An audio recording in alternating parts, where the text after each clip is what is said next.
I have 30 minutes of buff. Let's go do these quests. Ooh. Ooh.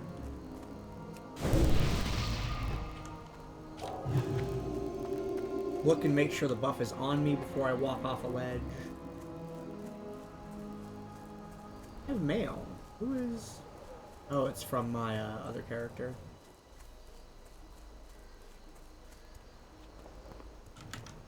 Actually, I think I want to...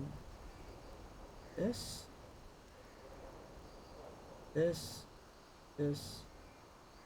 Sorry, I'm like moving things around on my screen. Yeah, that looks good. Okay, Manrock Coven's way down in the south. And then the other thing I need's in the corner. Like, the bullshit bone land. I don't remember what exactly. I just kind of know where it is, roughly.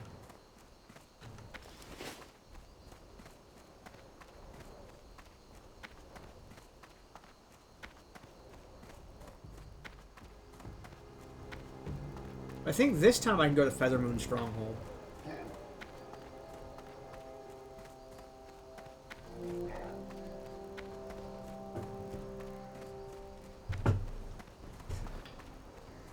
My work week is done for this week. I can actually play hella long if I want to, but I have to... My girlfriend probably isn't watching this, but I guess I'm not going to comment on it in case that she randomly does for like the first time ever. Right, I gotta do some stuff around the house for the girlfriend. I want to do that later today. Or later this morning, however you want to phrase it.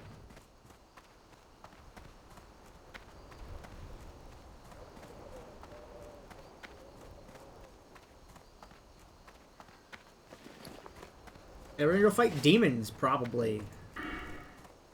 All 5 of my Frostbolt points now.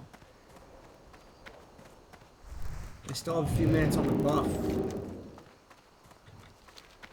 I feel like I'm going to lose all of it on the way to Manrock Coven.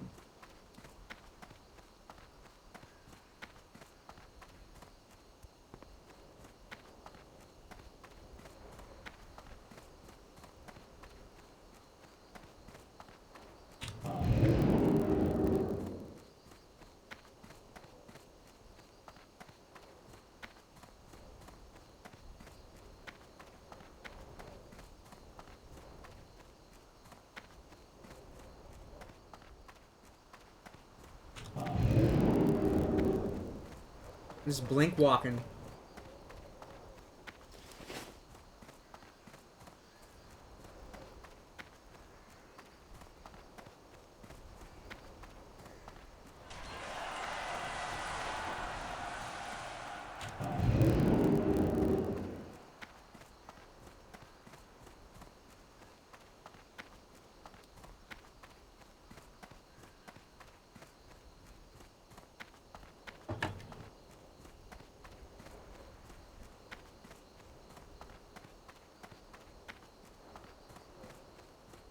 I was thinking about it, and I like the idea of making, like, instance characters.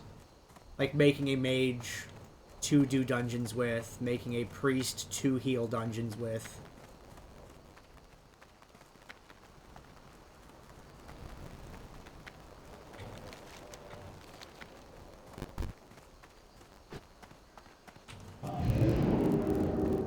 I was just kind of like joking, but it does, like, it seems like it really does take 10 minutes to cross the zone. Shot. Wind elemental, dust devil, crap.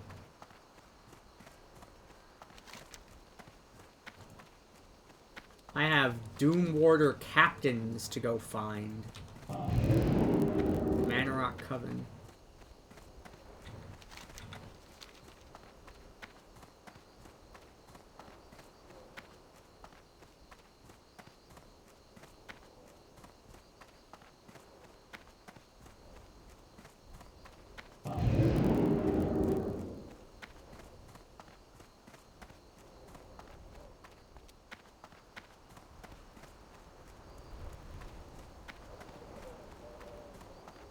That Kodo roundup quest is neat, but I don't like it that much.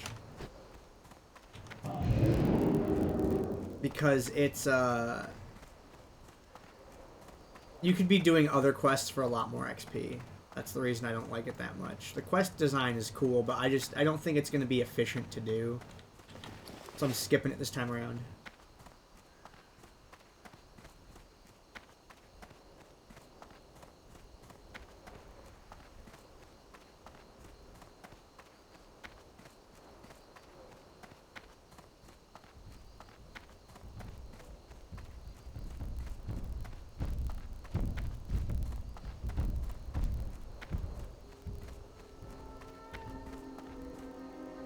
Okay, I need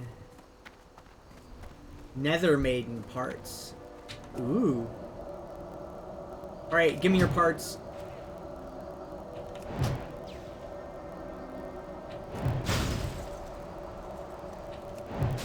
Imagine being her. She wants to touch me, but she can't.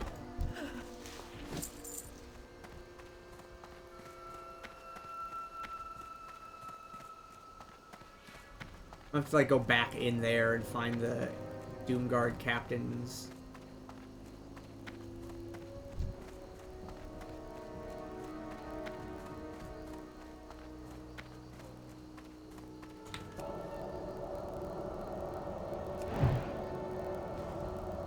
Oh wow, that was a really crit frostbite.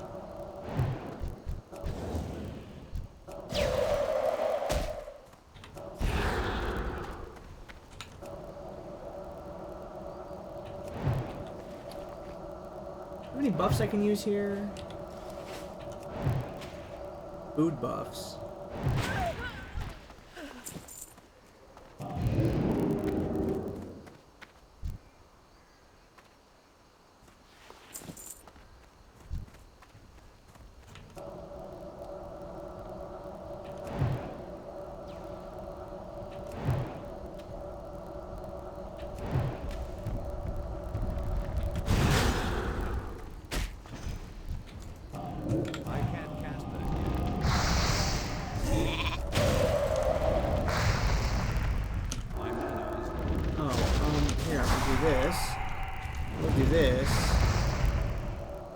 Kill this imp.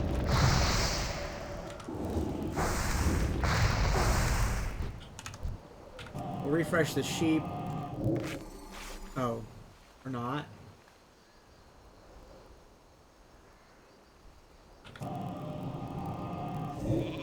Yeah, well, Evo.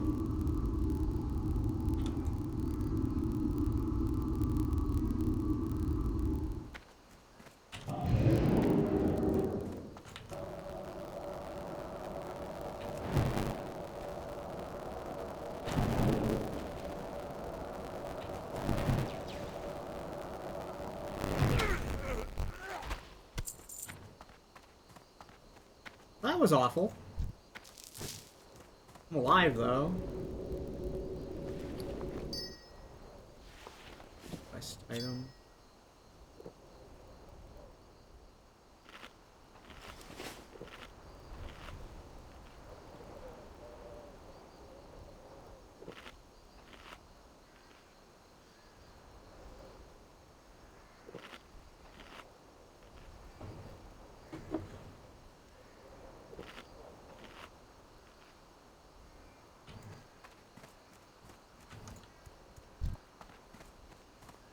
This one's patrolling. I don't like that. I gotta get back into that area.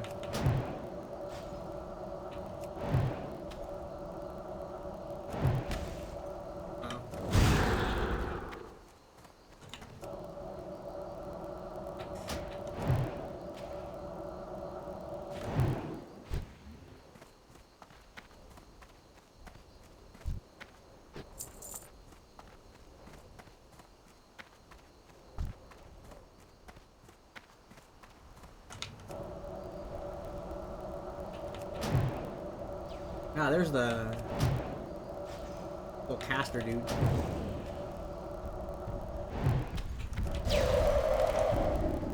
Oh, it's immune.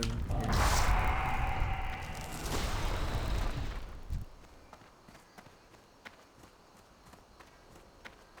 There's 2 maidens over there.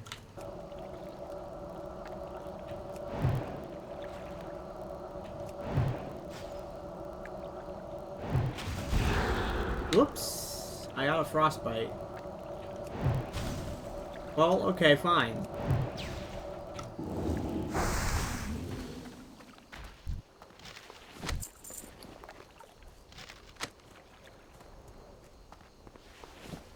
Solid stone. I need those if I ever get a Loon's Lantern, if I'm still playing next year. I don't really plan on playing that long, but who knows what'll happen in the world.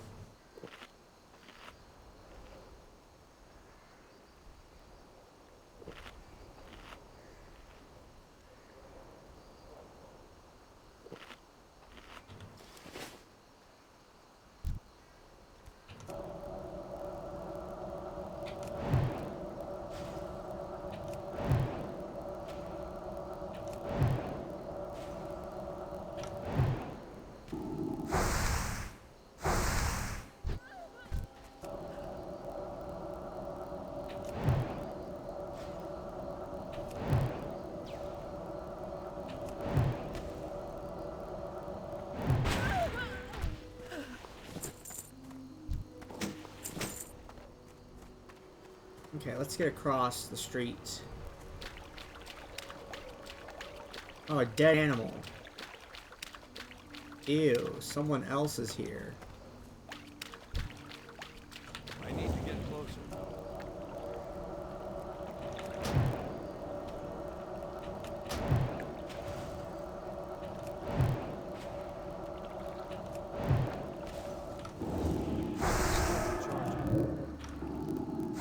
I don't know what it was casting.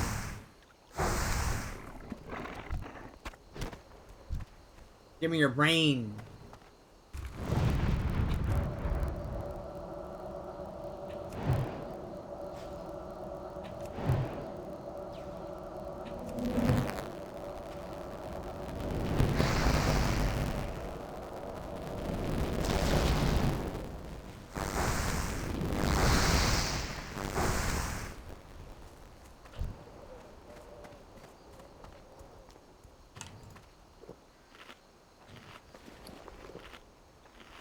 Brain.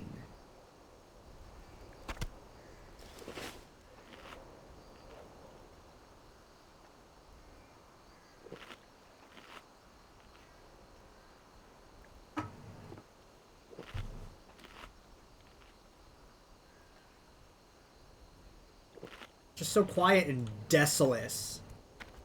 Kind of appropriate for the name of the zone. I'm out of range.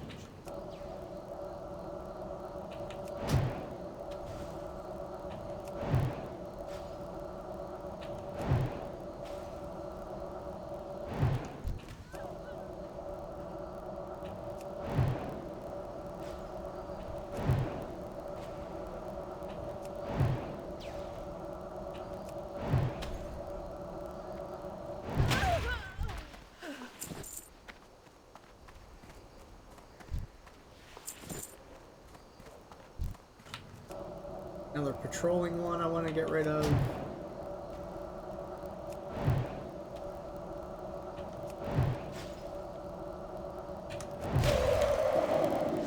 It missed.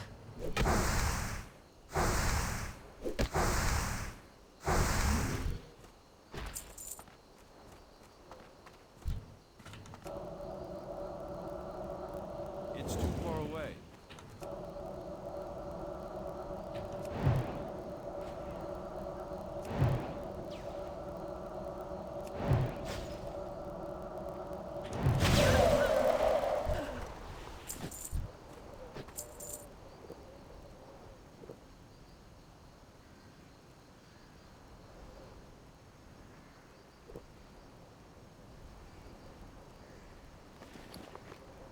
We got here a leather helmet.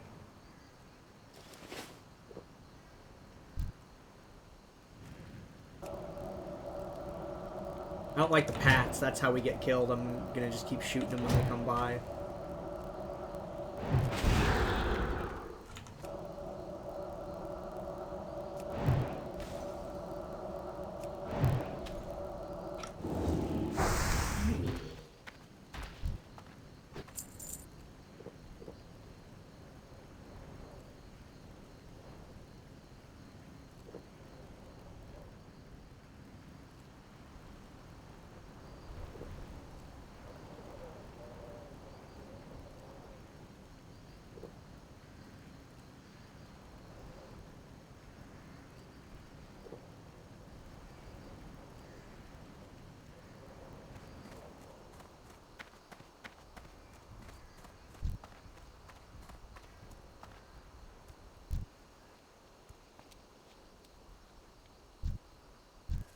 That's just like a quest dude down there.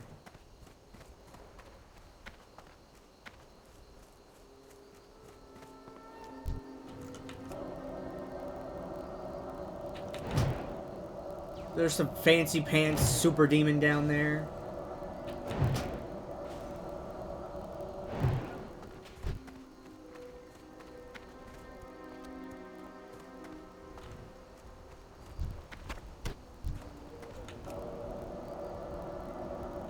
I'm out of range.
Is he walking this direction?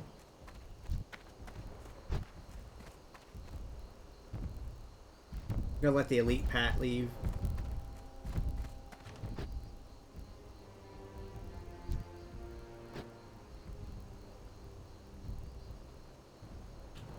Going this way?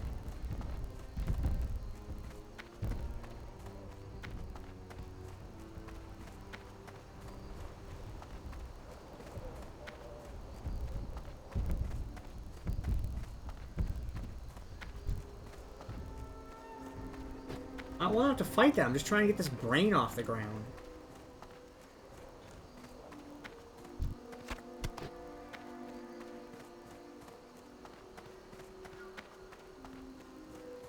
Yeah, I made it between the level 40s.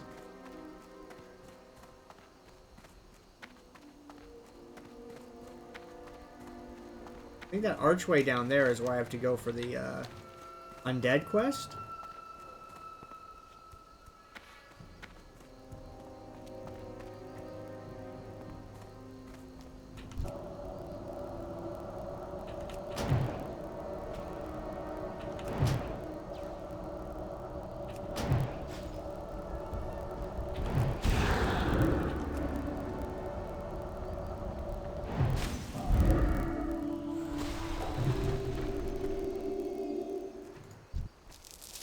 I was worried I was gonna like bump and fall, so I hit slow fall.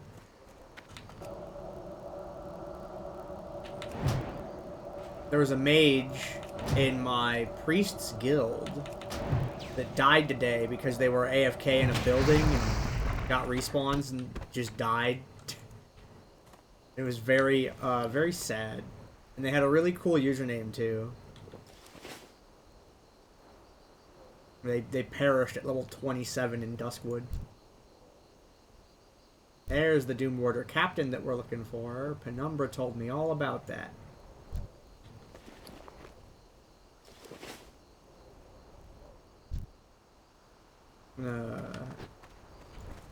Head in that direction.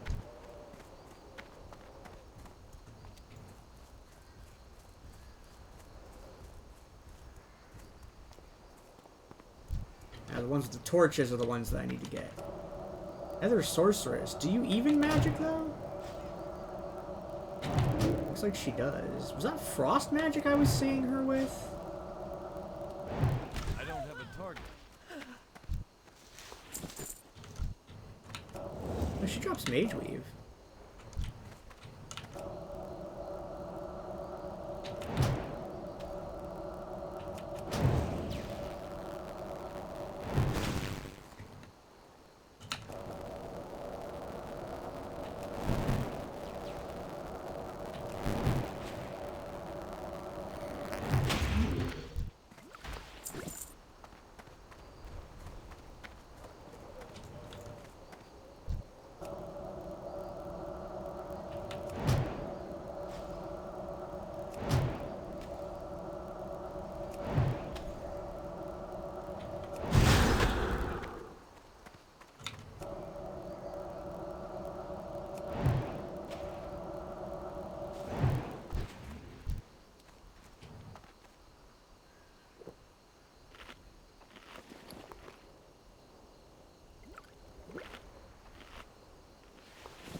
The terrain here sucks on that ramp.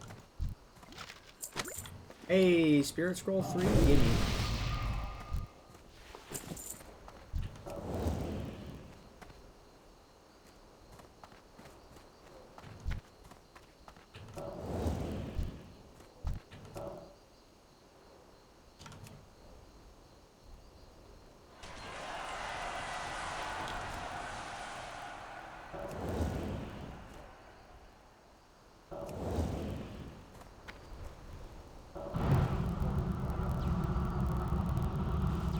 There we go. Line of sight that.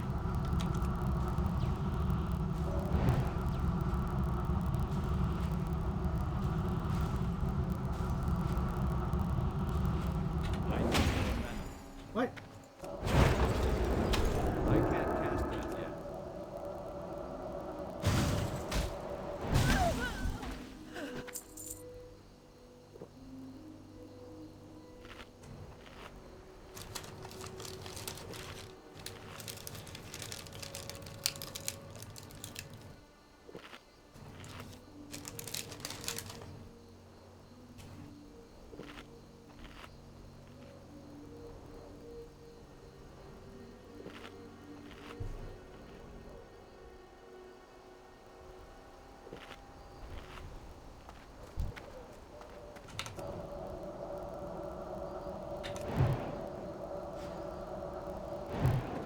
It's too far away.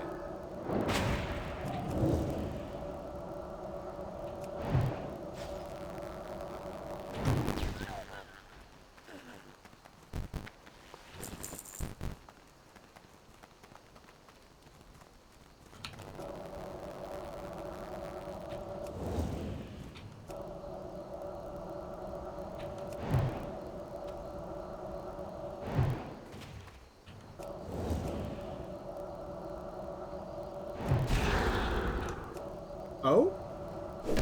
Hello?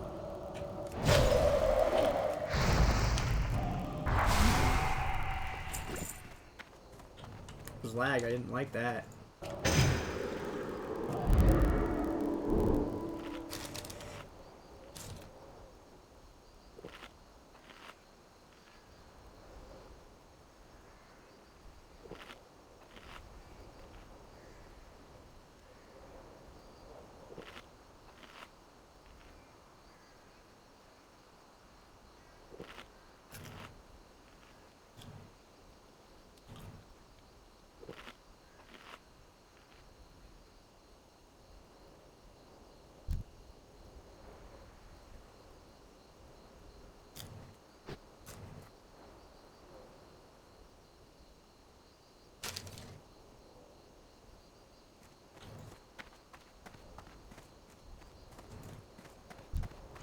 Oh, wow. Okay. Respawn right in front of me. Alright. Bet.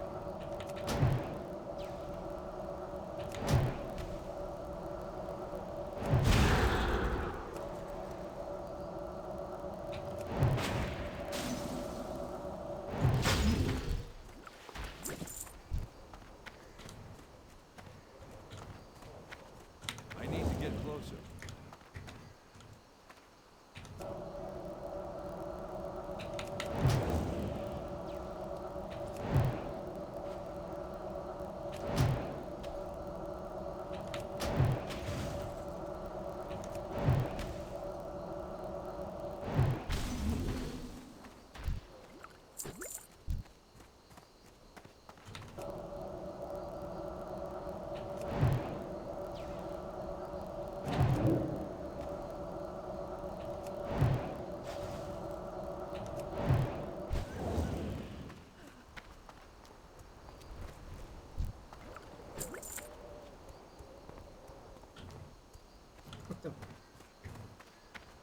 The terrain here is so bad.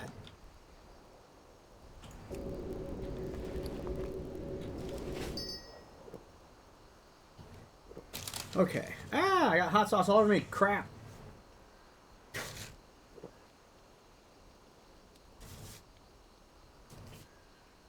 No, I... You ever, like, eat tacos and then, like, the hot sauce falls out the back and, like, it's all over the plate?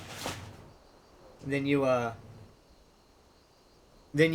like, your sleeve from your sweater gets in it and just wipes it everywhere. That totally just happened. Maybe that's only because I'm a degenerate and it's dark in my house, but... Oh, the fridge chips? Dude, they're great. They're so good. They were ultra fresh when I got them in the first place, so, you know, they kept overnight really well.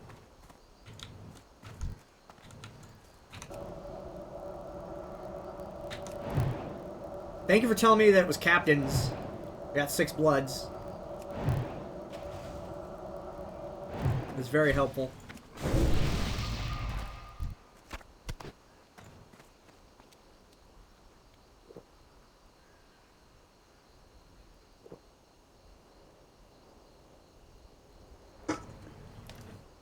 It is total crap, considering you get the fell brains like off of all of them. I think it, and the same thing with the wings.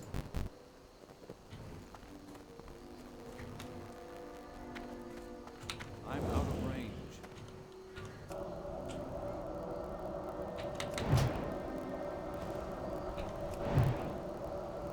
At least it's in the quest text.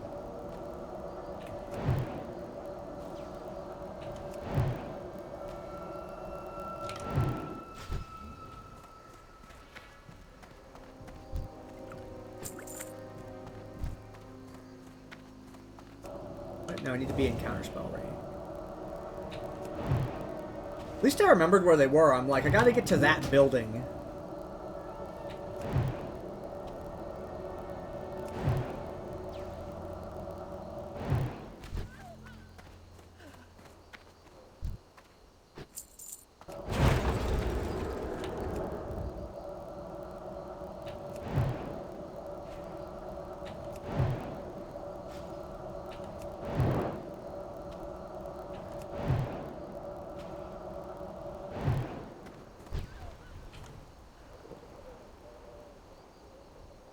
I'm waiting for the summoner to respawn.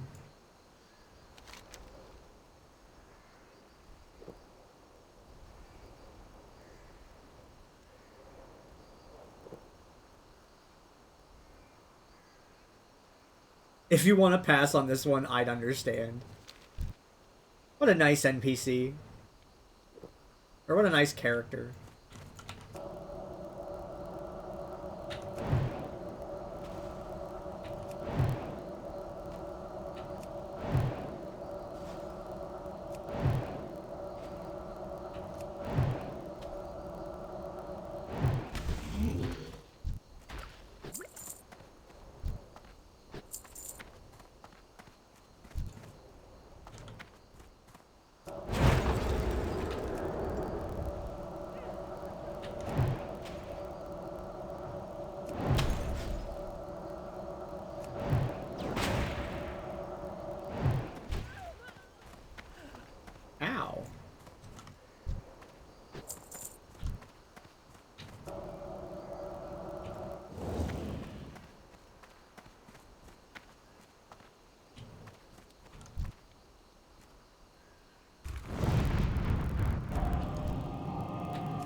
Yeah, counterspell is still less mana.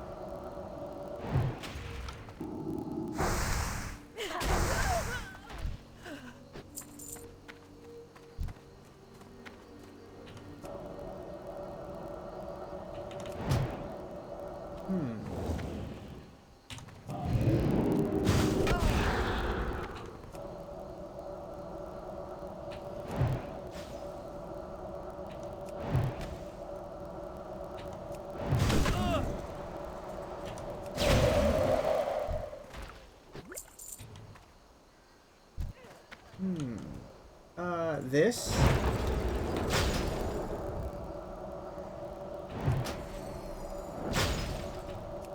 Actually, the third one will get through the shield.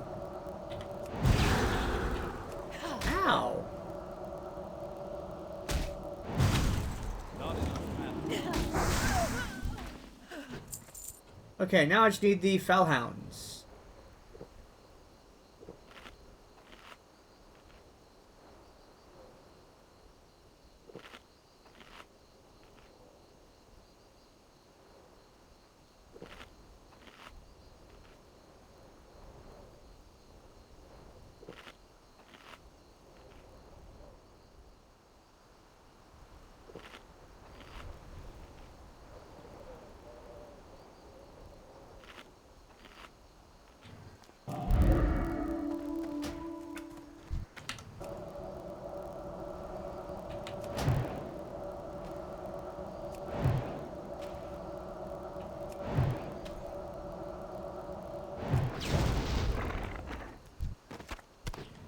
One of the reasons I like this quest is just because of the enemies are different. There aren't a lot of... You don't encounter a lot of, like, demon enemies in the game. So it's nice to have a quest that involves them at all.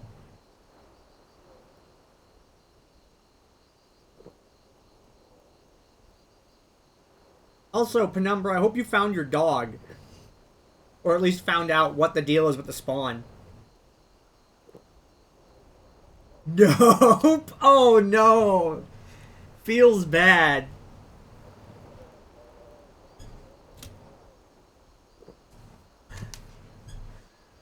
Goodness, that is tragic and unfortunate.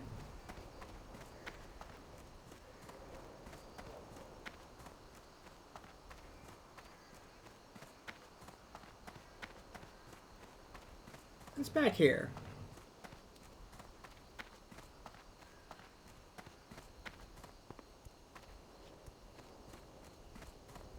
There's no fell hunters on this side. There's Grom's blood, though.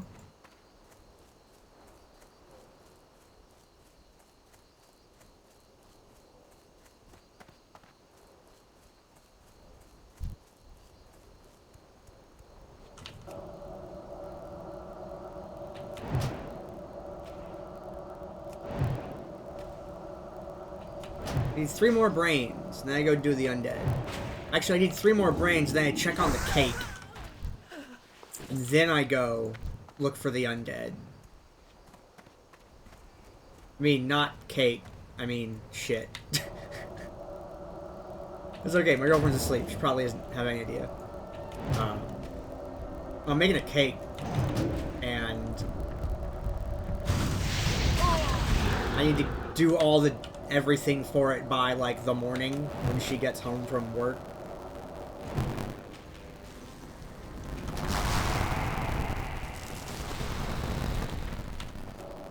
I'm waiting for it to cool so I can do icing and everything. Or, you know, frosting and decorations and stuff.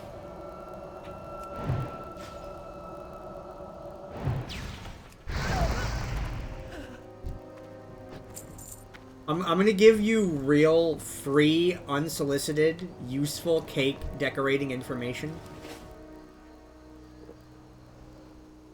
If you want to make it look nice and have some patience and don't have money or don't want to spend money, when you do the frosting on the cake, go and... Yo, Kane! Hell yeah! How's Yakuza?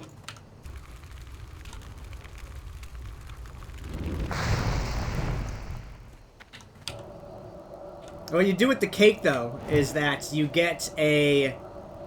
You go find, like, a serrated knife in your house, and you just lightly touch it to it and drag it across the surface of the frosting to make a pattern in it. Like, a bread knife works really well if you have one. Yeah, thank you for the raid, Kane. I appreciate it. I'm glad to see that you're getting through Yakuza. I love that game series so much. Those games are... They have a pretty firm, dramatic storyline, and then there's just this nice dusting of insanity all over it, with all the crazy things that go on the sides, and, like, mini-games and side plots and stuff. Like, it's a great series of games.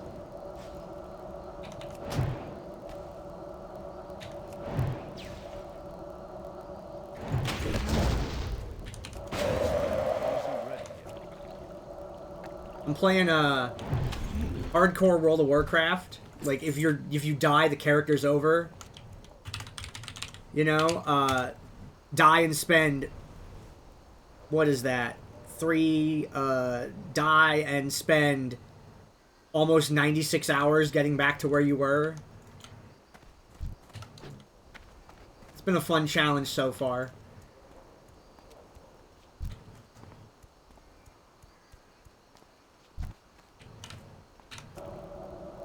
As I was pretty done with it after all that PvP stuff I was doing a couple years back, like, but a brand new challenge in the game? Not that it was new, but, you know, now that it's first-party supported challenge. That's the thing that got me back to it. It wasn't just an arbitrary challenge that you made up on your own, like the way that video game speedrunners do with their challenge runs and stuff. First-party supported permadeath servers. I'm like, all right, let's do it. Let's do it again. I have this is my highest level character right now, is a mage at level 38. Almost halfway done. The halfway mark is like 40-ish. It's just the total XP, like, experience to get to 60. And I have a priest at level 30. And I got a rogue to 10 that I'm waiting to kind of start. And I have a warrior who's, like, I'm playing during the day. Because they're in a guild. And they're at level 16. I got them to 16 before I went to work today. So I've been playing the warrior when I'm awake during the day, during, like, peak hours when there's lots of people on, so I can, like, talk to, you know, people in the guild. I've been playing Gandair, my mage, on this ultra late night degen hours after work. And I play my priest when I'm at home hanging out with the girlfriend, because the priest is the safest one. So I feel like if, you know, I accidentally get distracted talking to her, I'm a lot less likely to die on the priest than any other character.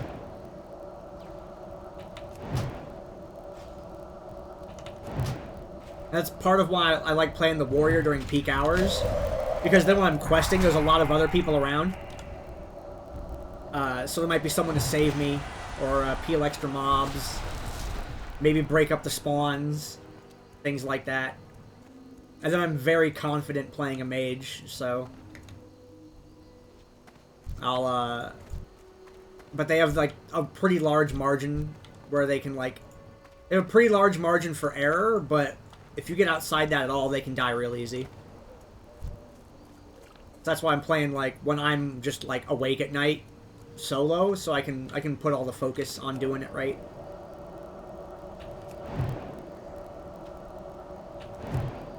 Oh, it's funny that you mentioned that. See if I can get her to play it. She would not be into a hardcore challenge. She's into really narrative-heavy games. Like, she enjoys, like, visual novel-type games. The, PS4 God of War. She really liked that. She likes really, like, artistic games, like the platformer Gris. Yeah, really, really artistic and narrative games are her thing. She doesn't play a lot. She doesn't have a lot of time to. She works more than me. She works 2 jobs. I have 1.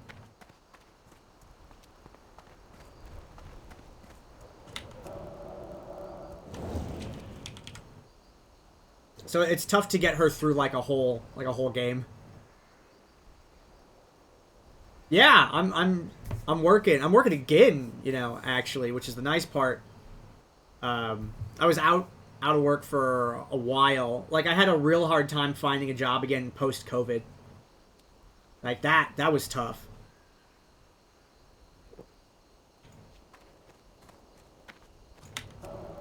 But I'm doing it again, and it's been nice. I'm unloading trucks for a grocery store. Like, spend all day on a loading dock, walking onto trucks, pulling boxes off, unboxing things, putting them on shelves. And I really like it because it's like a physical job. I didn't realize until like I wasn't working and I was done with the World of Warcraft PvP thing that I used to be like really active. Like I used to do martial arts. I used to bicycle back and forth to work. I used to play Dance Dance Revolution. And then, like, when COVID kicked off, I didn't do any of those things anymore. I just stayed at home and played World of Warcraft for 2 years. Which was very fun. And safe, considering everything that was going on in the world then.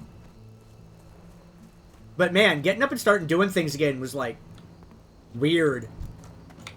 I didn't realize how active I actually was.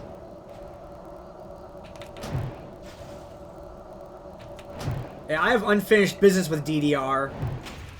And I'm like, I'm not 50 yet, so I think I'm okay to be playing. I went and played a few of the songs that I used to play on heavy, like expert difficulty, like the green difficulty. So I was like, okay, I could still do my, like, songs that I used to do all the time. Drop the Bomb can go straight to hell. There's a lot of, like, air, like the double, like the air steps in Drop the Bomb, and I suck at those. It's a great song, though. I remember that line, if you don't got the right tools, invent them. Yeah, that's a good one. Some of the ones that I really like, I like Rhythm and Police a lot. That's one I really like. R3, V is another one that I like.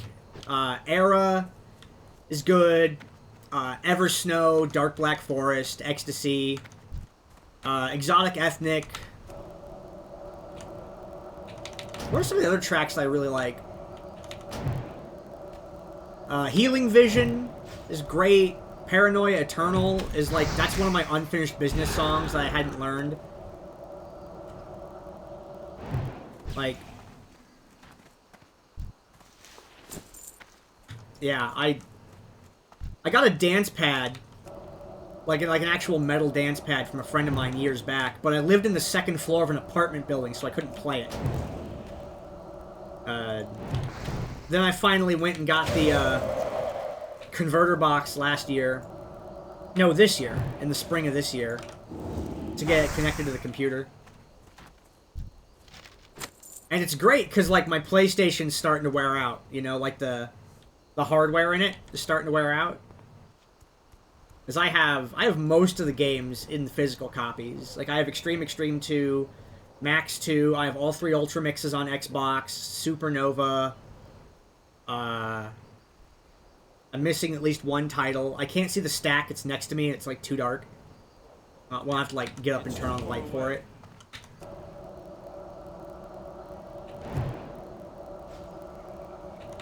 Yeah, that was also my first introduction to Initial D.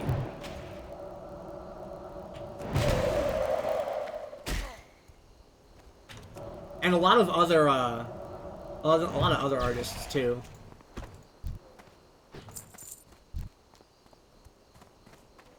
And there's a thing I found out about DDR at some point that I thought was pretty wild. I don't remember which ones it is, but there's like 8 of the artists that are like DDR song artists are actually just one in-house composer that they have who just, you know, made up a bunch of different artist names. And how that composer is like stylistically consistent as those like multiple different artists that they created is really neat. I'd have to look it up to give you more details about it. But that's one of my favorite things that I learned about it, is that there's just one person who's done a whole bunch of different artists' songs, and like that they can be on style for those different pen names in a way that they each seem to have like their own branding is like really cool. One of the things I've really enjoyed about it, though, is getting into all of the like fan-made stuff with the vertical shooters with the Shrine Maidens, the Toho series. There's a lot of really cool music from those games that was made into that had step charts made for it. The Toho pad packs. And I really like those. There's a lot of good songs in them. Because they have, like, the actual soundtrack stuff from the game that has step charts to it. And then, like, some of the fan music video stuff, like Bad Apple, has a step chart. And that's pretty cool. And there's, like, a pack that's, like, all anime opening OST soundtrack things. Like, anime openings.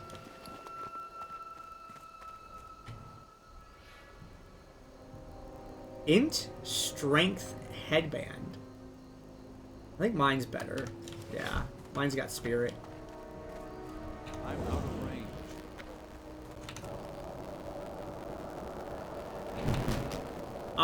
I need to get a better play space for it, though, is kind of a problem I'm having with it. Because while I have enough space for it, it, like, barely fits. And it's in a really awkward spot. I need to move, like, a table and the couch around to have better space to put the dance pad. And I'd do a lot more on it once I have that more easily accessible. Because right now, whenever I want to play it, like, I gotta move things out of the way.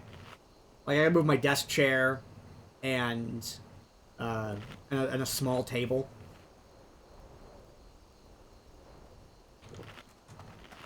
I need to get closer. I think when I put up Christmas things, the room is due for a rearrangement anyway. So that would be a good time to set up a DDR spot.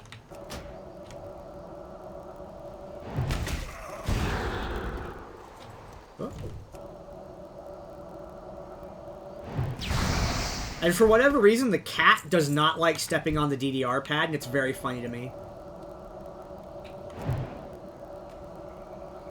Like, they'll walk all the way around it instead of across it, which is good. I don't want them walking on it, but I found it kind of funny that they avoid it as much as they do.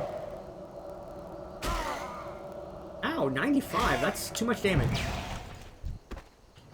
Don't do that much damage to me.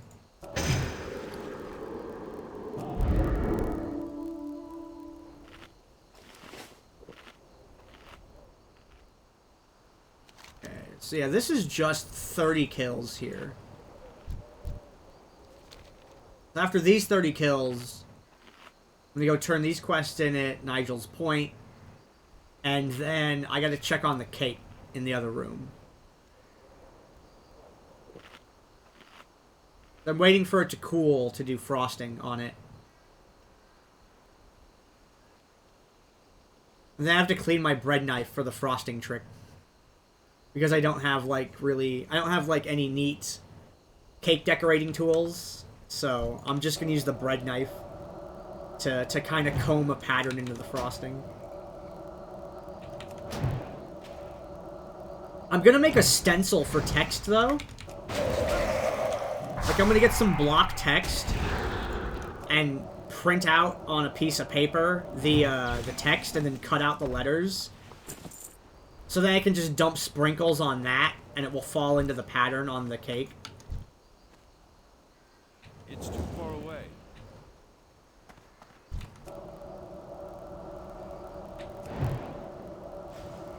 Oh, nice frostbite.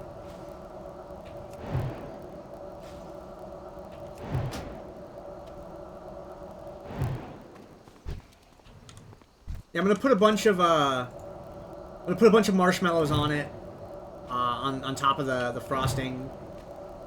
I might color the marshmallows with some food coloring.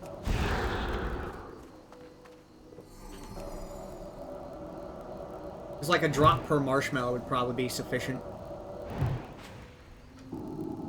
Or just a little bit in like a tray and I just roll them around in it. You don't need much. Actually, I think I might do some colored marshmallows. Sprinkles. And I might dust it with a little bit of cinnamon and cocoa powder on the top. Just for dramatic effect.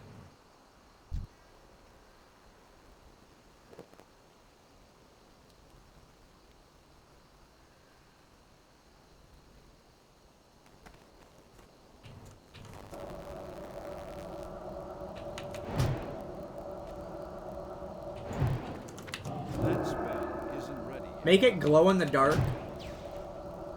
You know, that's actually a great idea. But I'd have to go buy the stuff for that. What was I going on about? Oh, dude, I'm making a cake. Hello, Nasper. Yeah, I'm making a cake for my girlfriend for her birthday.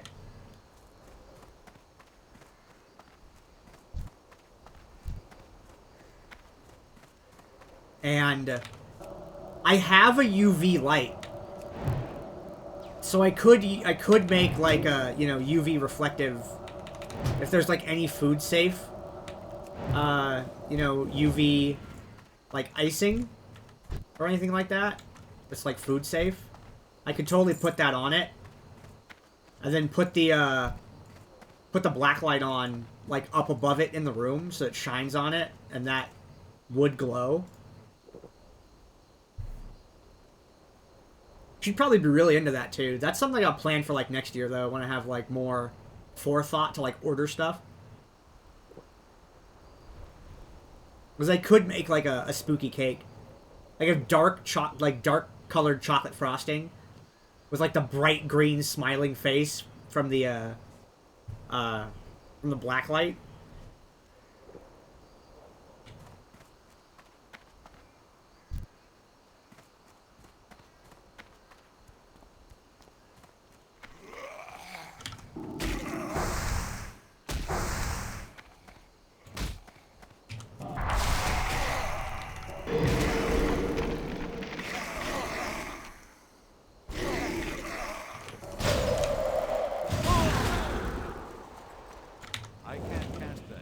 This button.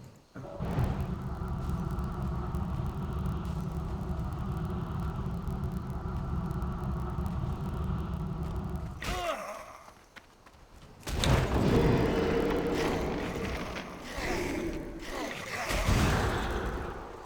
Alright, let's give that one more try.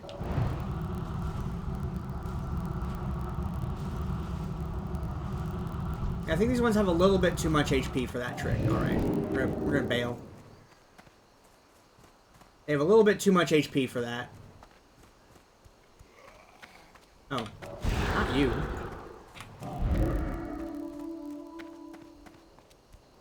No, I still have a button left. I have a restoring balm left.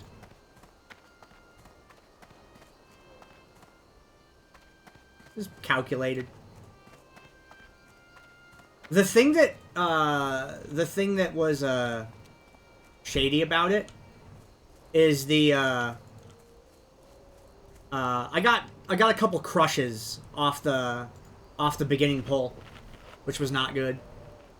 My defense doesn't match my level.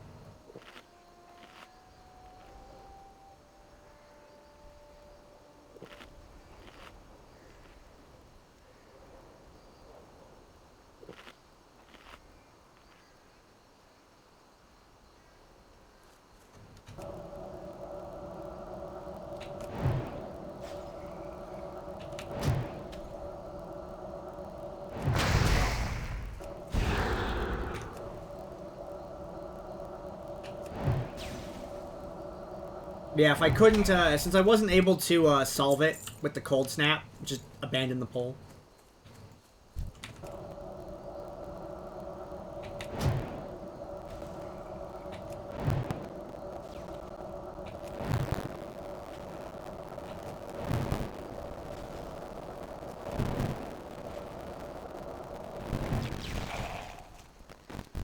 Now, there was a... When I was level 20, there was a mage in Westfall doing the Knoll camps. And they were, like, consistently getting down to, like, 30% health every pull. No mana, 30% health every pull. They were doing 5 or 6 Knolls at a time. And it was working. They had to pot once in a while. But I'm like, I wouldn't do that. That's a little much.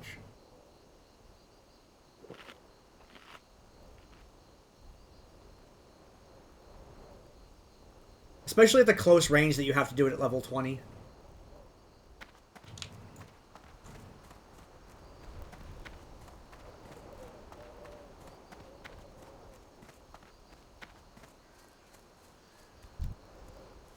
I don't know. My potions have almost all been free. One alchemist. Just one alchemist character. All these potions in my inventory were just leveling up alchemy. And that's half of them. The other character has the other half of the graders. Like, I split them up. There was the same thing with the hexagon-shaped healing pots. The third ones.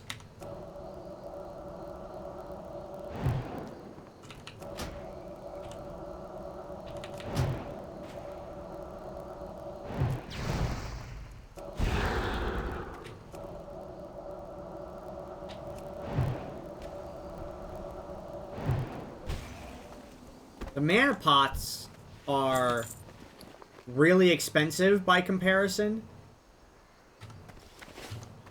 And they're like... They're more expensive in like a bad way. Like, it's not just that they're more expensive, it's just like there are way better uses for those materials.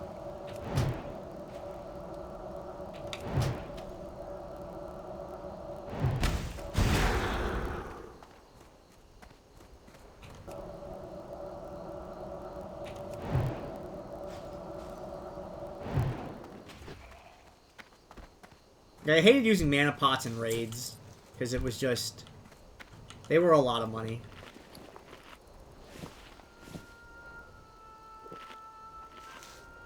Okay, what is stuff I can get rid of? Up this bottom line of things.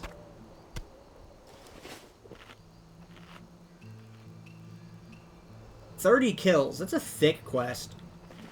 It's like Nagrand. When you had to, do the 3 different Hemet Nessingwary quests for 30 mobs apiece. I need a new wall.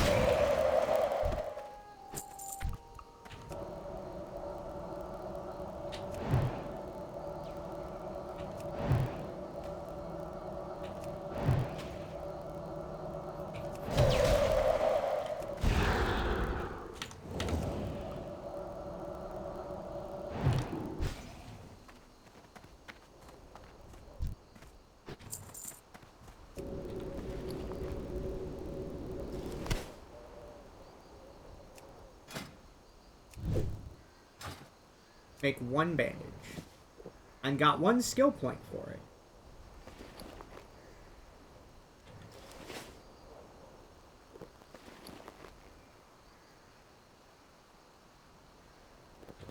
Guess there's another rum when I get up.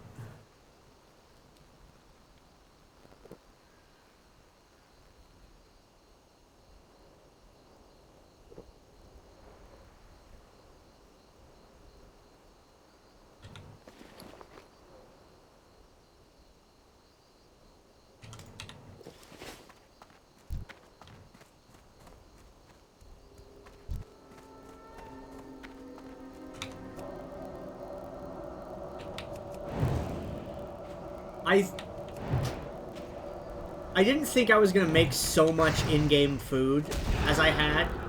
I'm like kind of struggled to use all of it. Like just skilling up cooking, I've made so much more food than I've actually used. Like sending it off to my other characters.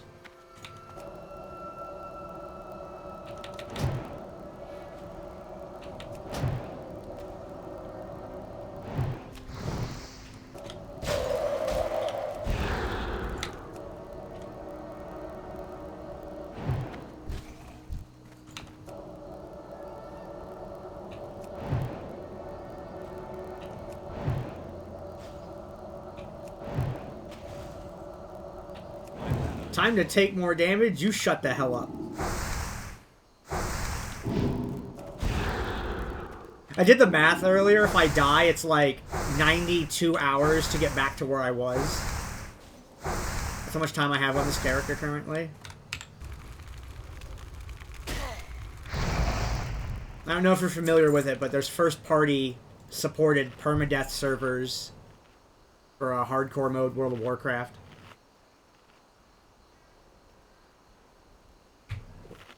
I just want to see if I can get one character to 60.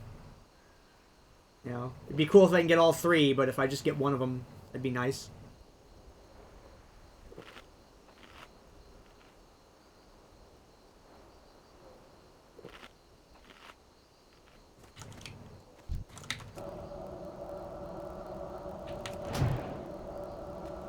And there's a lot of things that can go wrong in this game.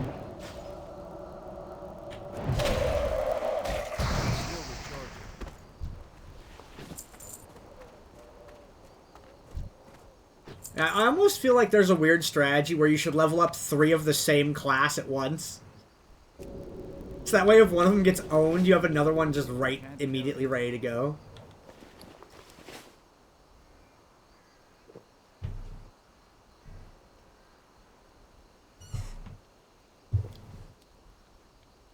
But then it takes 3 times as long? Nah.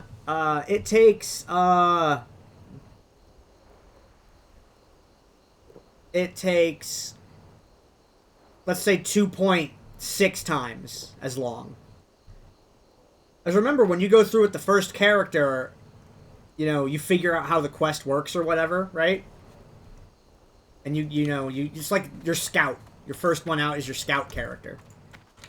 And then in the cases of certain drop quests, like ones in Westfall, you could just mail off, like, extra Gore-Tusk livers and faces and eyeballs and ochras and whatever to your other characters.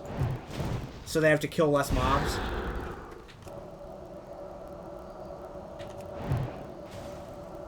And then you gotta account for rested XP in there, too. So it's definitely not triple. It's more.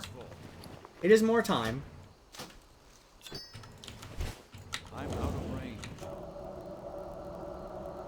It's too far away.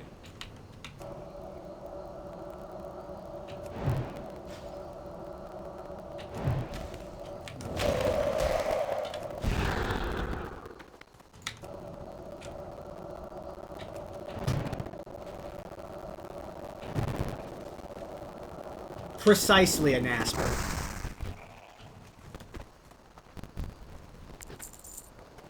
But I have thought about making another mage. Because I've never leveled up a fire mage before. So it's like, what if I make a second mage and that's my dungeon mage?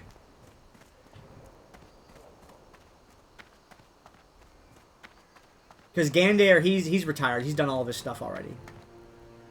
He's old. He's retired. But the other mage can be, like, doing dungeons and getting crazy out there.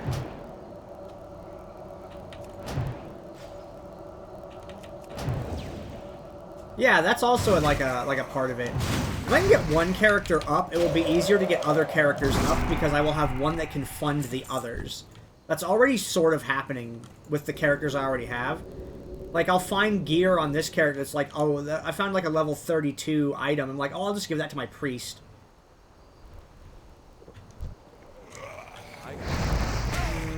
Okay, we have to cross Nova, evocate. It kicked me. The skeleton kicked me. That spell isn't ready yet.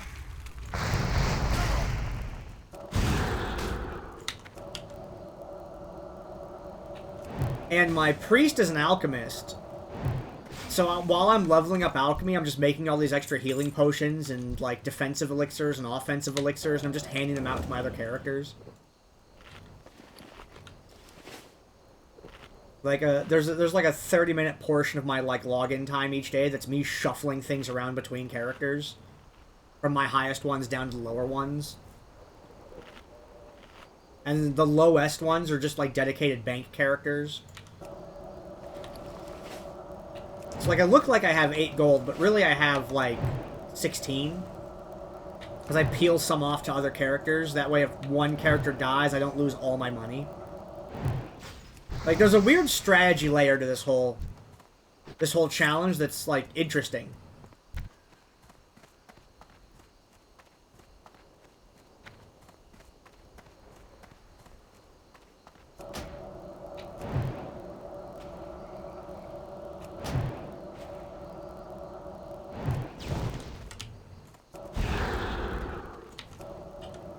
Need 2 more of these.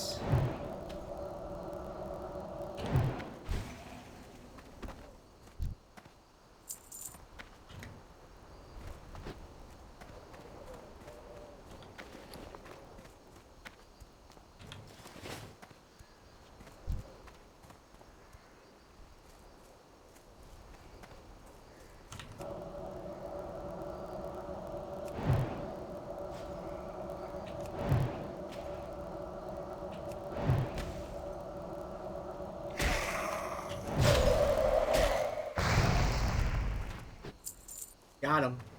Okay, let's go turn these quests in. And see how it doesn't really do much for us. And then, where am I going to go after this?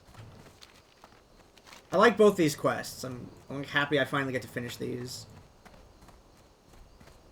I think it's going to be back to Stranglethorn Vale after this. Yeah, I'll go back to Stranglethorn after this. I'll do Badlands at 40. That's when I'll go there.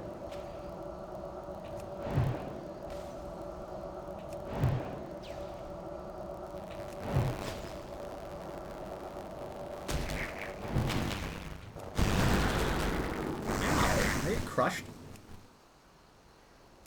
Yeah. I can't carry.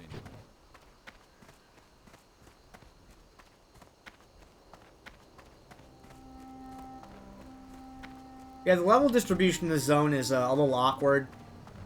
There's like 32s, and then right next to it are 40s. It can be a little dangerous if you come here at a lower level. And the game wants to send you here at a pretty low level, too. I think that happens in a lot of zones, where they want to send you to a zone when you're way too low level for it.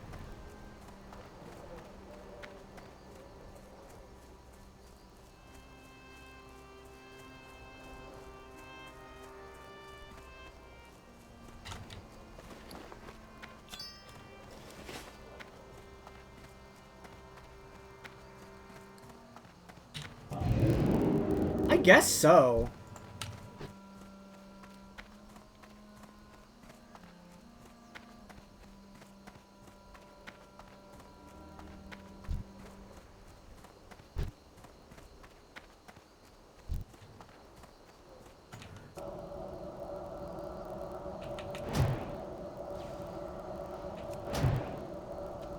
Oh yeah, the wetlands is a rough one. The EPL at, yeah, that's also... I don't remember the Fellwood one. If I remember, you can get into Fellwood pretty early. Like, I wanna go there as soon as I can do the Timbermaw in the, like, the Deadwood Furbogs in the lower half of the zone. Because I'm gonna farm Timbermaw rep.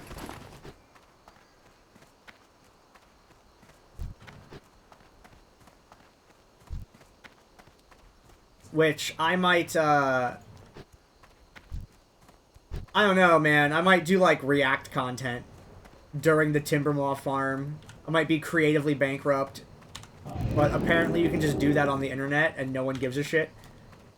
Like, so, I don't know. But yeah, I might have to, like, find something to, like, watch while doing that. Because that's going to be a lot of really repetitive farming. But I really want to have all of what I'm doing on Gandair captured on recording. Like, when I play off-stream, I still locally record the video from it. That way, if you know I do get killed, that will be on camera, and then I could, you know, post it on the internet afterward.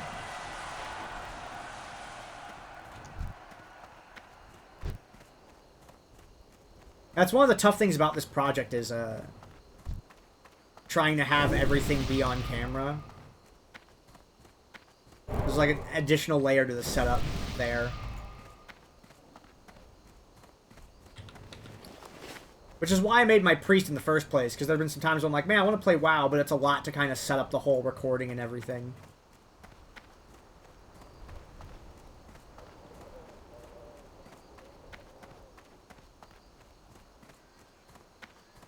And like originally I was doing a local recording and live stream output at the same time, but that's just a shitload of extra bandwidth and like data that I don't need.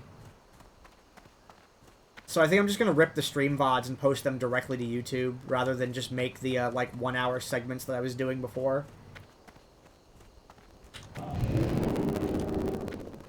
Because it's really, like, my YouTube is really more of an archive than, like, a content creation channel.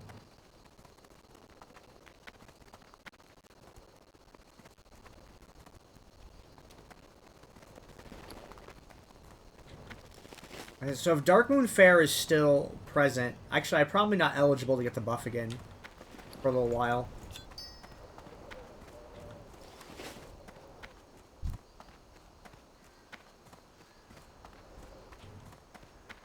And Asper, you're right.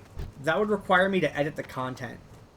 And it's very cynical, but I literally don't have enough eyes on it to justify the time input for that.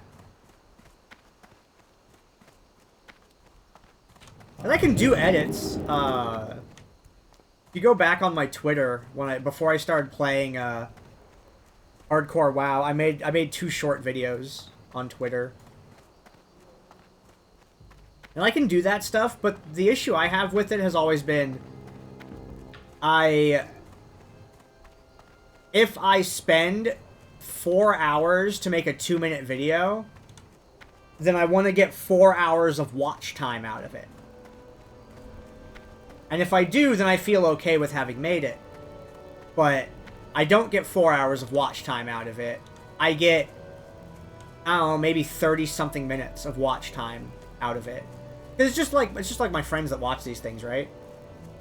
But if I do a 4-hour live stream and two of my friends hang out for the whole like 4 hours, then that means I've gotten 8 hours of watch time, which is way more than I get from a short form video. Here there. Off with you. So it's a metrics thing for me.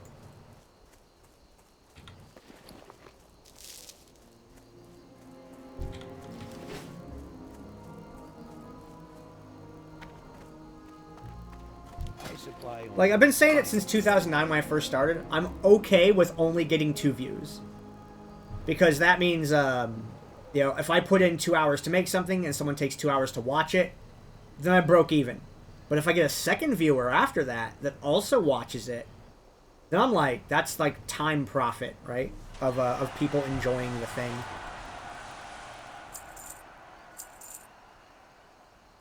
But with that math, that affects how I make stuff. Because yeah, just everything I just explained. Imagine naming your character Nose Beer. I don't know about that one. That one's different. It's a very different name. That's a good one. Coming up with like good character names is an art. I'm not skilled at it. What's on your mind? Watch your back. Be good. Okay. You're gonna have to go to Ironforge. Alright, Watch your sure. back. Off with you. What even is what would a nose beer be? I mean, you know what? I got a fun character name story. In Classic, on my Horde server,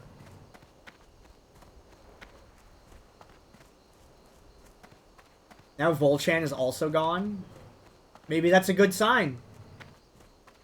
Maybe we should hang out on that layer for a little bit and see what happens. Need help? Be careful. In South Shore? For the Alliance. Okay.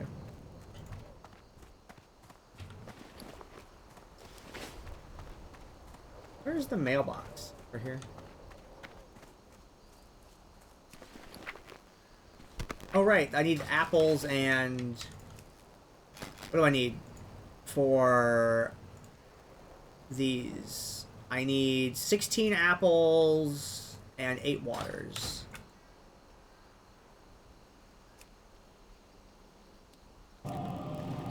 Okay. Actually, I'm going to do a little bit of crafting before I leave here. You make a mage weave and these silks. Actually, I need to check and see if I can level up first aid. So I'll do that before I convert these to bolts. So I need 16 apples, 10 waters.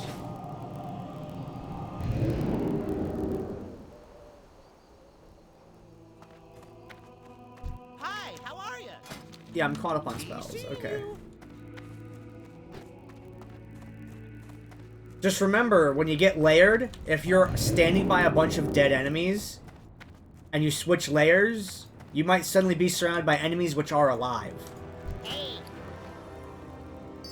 So that's a thing to watch out for. you have a great day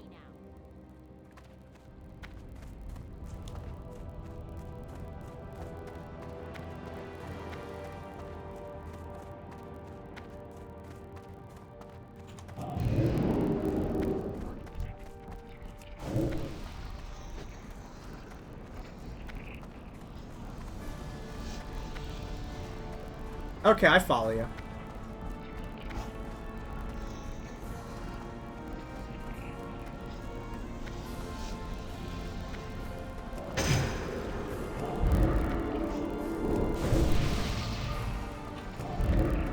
Ironforge physician. Okay. Great to meet you. Oh no, you're upstairs. That's where it is. Great to meet you. Safe travels.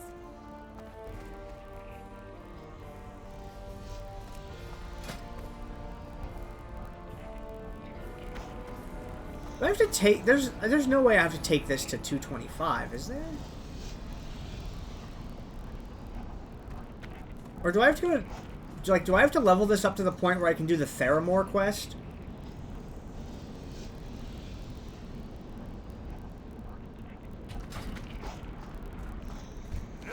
Alright, we'll go to South Shore. Turn that quest in.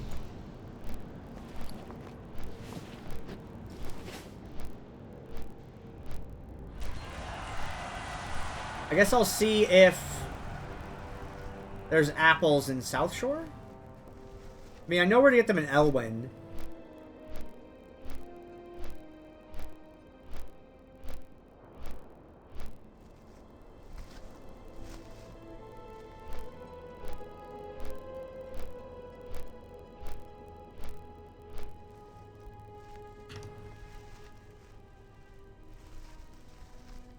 Log out of that.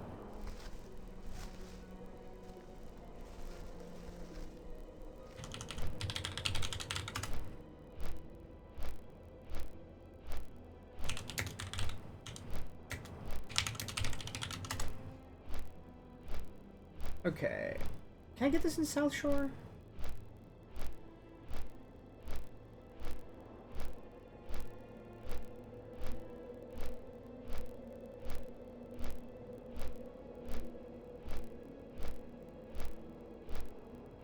Oh, I was able to get an Iron Forge. Whoops.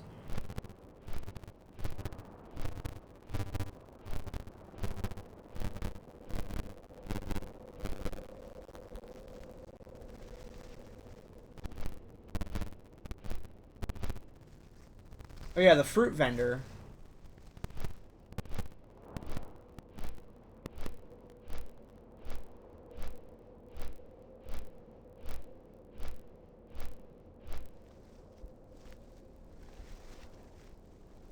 Okay, it's Ironforge or Elwyn.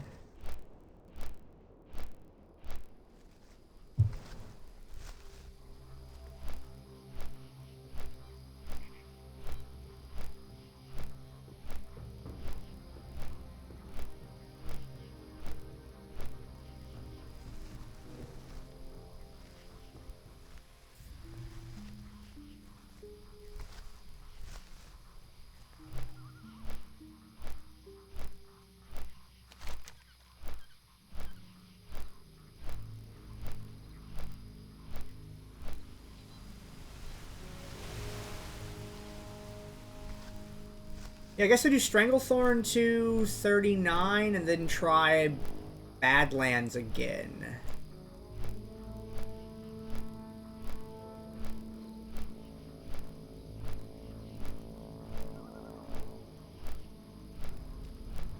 I mean, there's only 2 quests there, right? There's this one,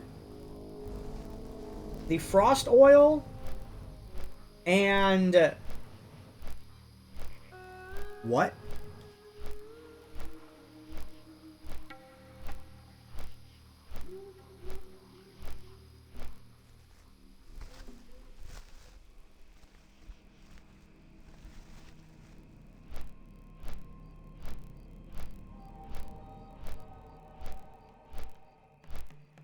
Okay. Yeah, I just feel like there's only 4 quests there.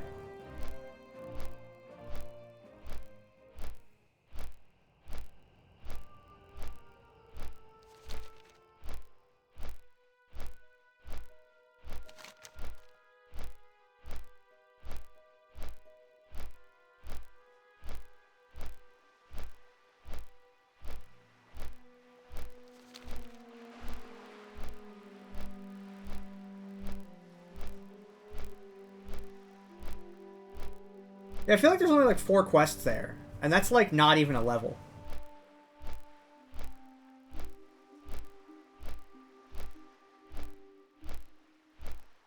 Like maybe 6. But I still don't think that's a level. Like, under any circumstance.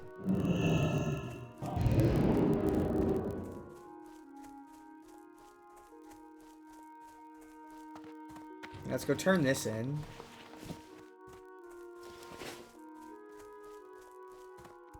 Now, what was your quest again?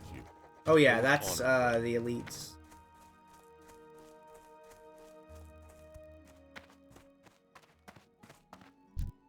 Right here.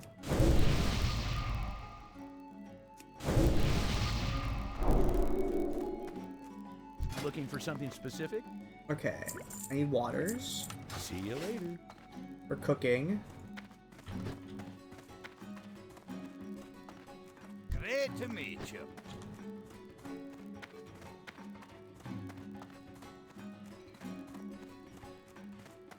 Hey there. Have a good one. Alright, where's my Scarlet Crusade person? Greetings. Can I help you? See you later. Have a good one.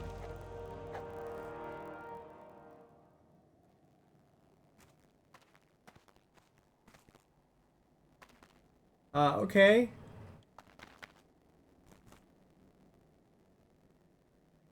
Very dramatic about this.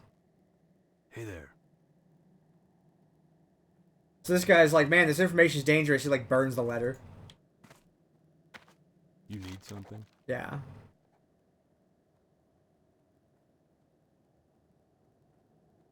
Oh man, this is the yeah, this is the Scarlet Be careful. Monastery quests. He's like, yeah, I used to do the Scarlet Crusade, and I thought it was, like, good, and then they started doing really bad things to people, and I was like, wait a minute. I don't want to be the bad guys. I left that organization. The guy sending me this message doesn't realize I've left. It's a good thing. I'll send you to kill some people. I'm like, no, I'm not going into a cave.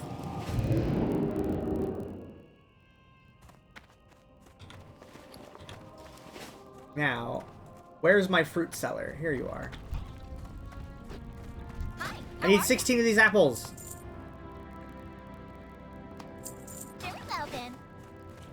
Okay. Now I can cook over there, I guess.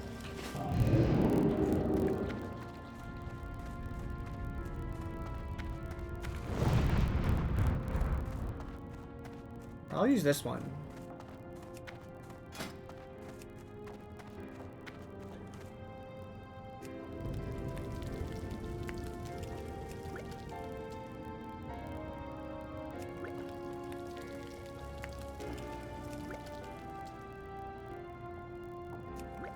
Oh, I have mystery stew mats also. I can go buy those from the inn.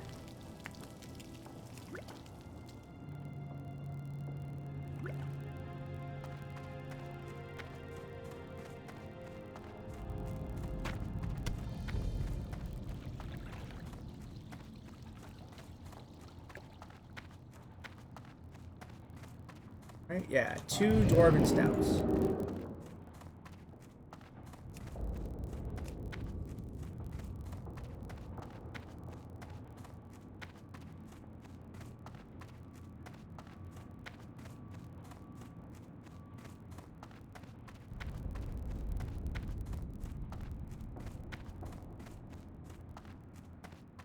Welcome. All right, lady. Hello. Sell me these. See you soon.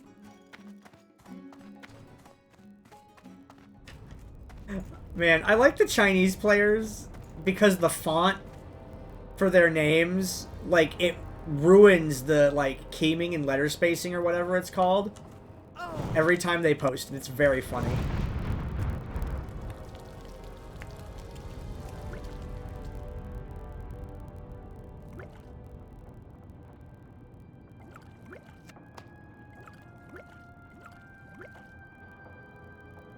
Alright. That is, I think that's everything from that.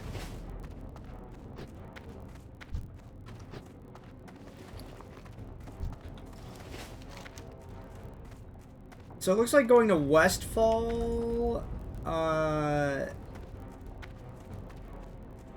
where is he?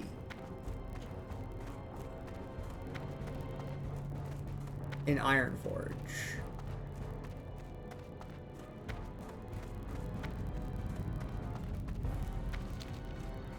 I gotta find this person.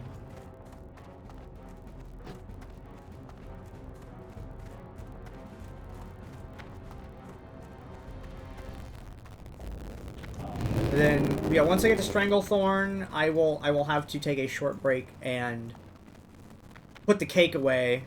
Cause I'm gonna do the frosting and stuff later. I'm not gonna, like, interrupt the whole stream for that. I'll just do that at, like, 5 AM or whatever.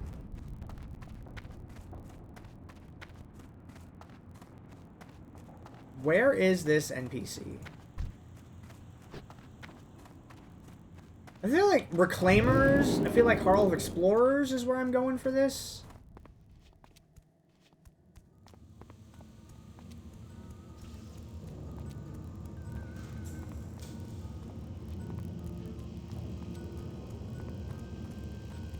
Mechatork, what the hell is this quest? Any news from Oh, Norgan? Thermoplug. Yeah, no thanks. You keep all those Gnomorgan quests to yourself.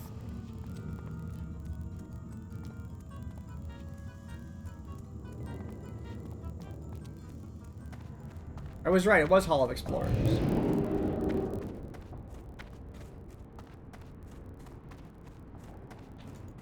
Talk to me. Be good.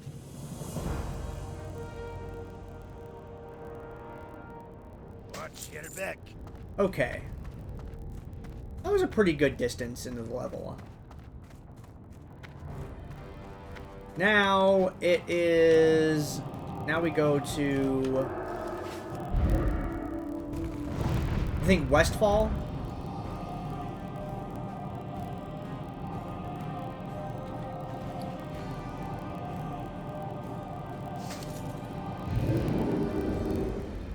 I still gotta go to the bang. Right. Okay, let me go do that.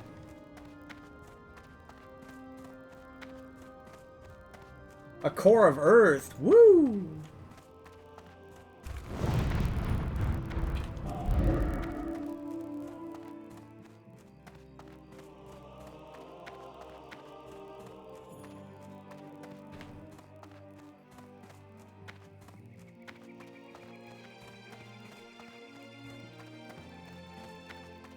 Okay, I gotta stop by the bank. Put this Mage Weave bolt away.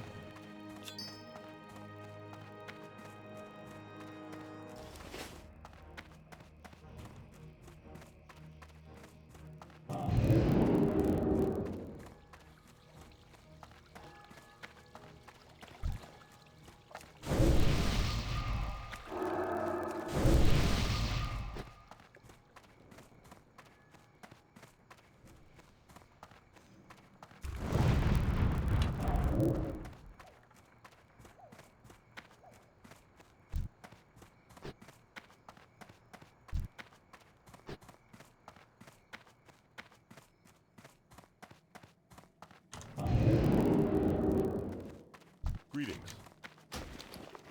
Okay. The Mage Weave bolt. Oh, I guess I was storing those on Maywix.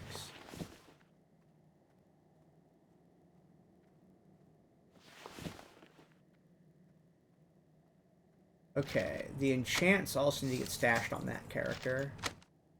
Send them the gem too. Just one Mage Weave, I'm not ready for that. That I can also vendor. That goes to Anage. Light bless you.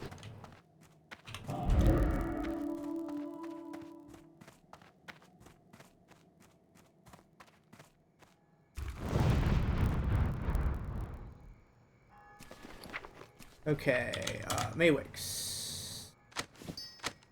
Take all that. Anage. You get Agi Scroll. Everything else gets hella vendored.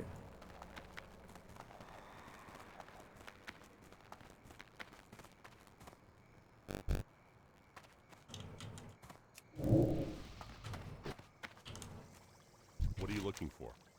Okay.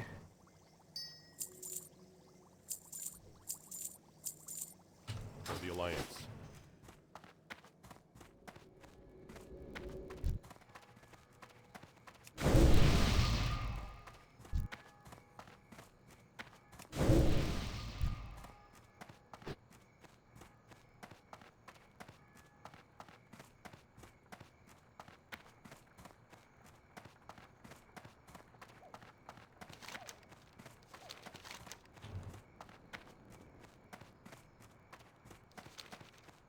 Guess we'll look up the Blue Shards quest also. Well met.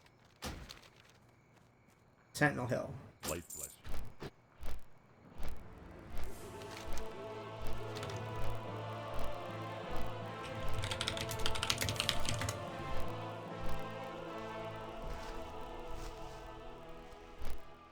There we go.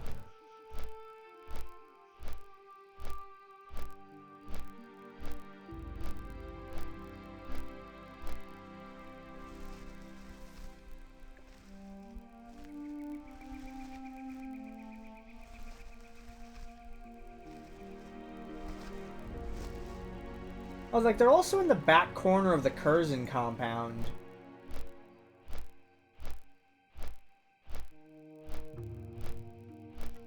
Then the Cold Eyes are in that one plane. Alright. Okay, I have a plan now.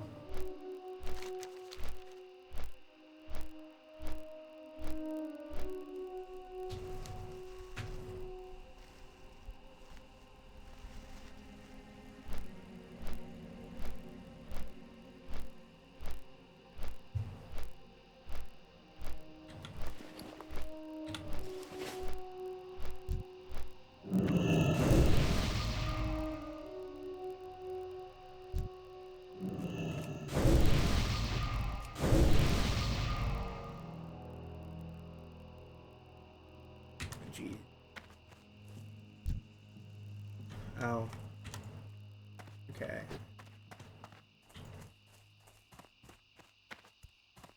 Alright, let's go to the bridge.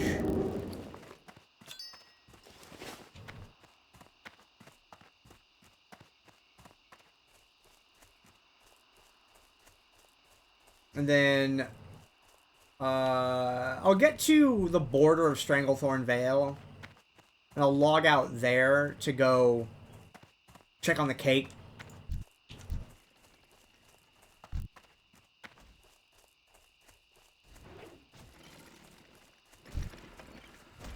Oh, this Paladin's winning. He's winning by a lot.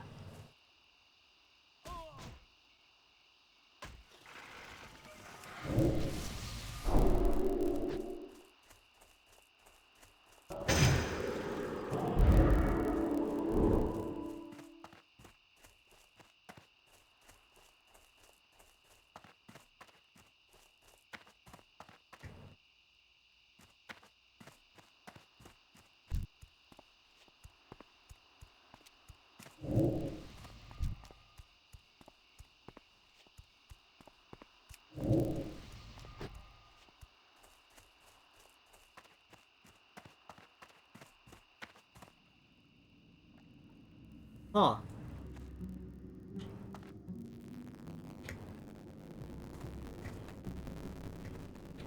Like...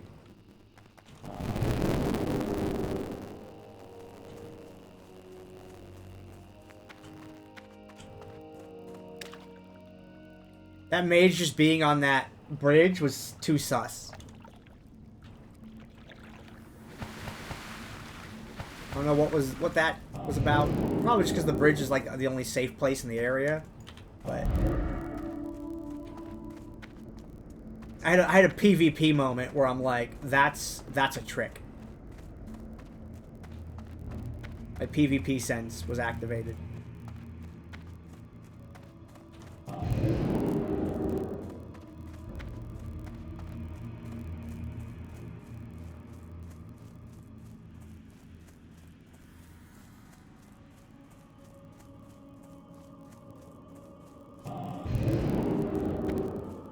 Oh, I need to not blink walk here. I don't have mana. I had to let that tick back.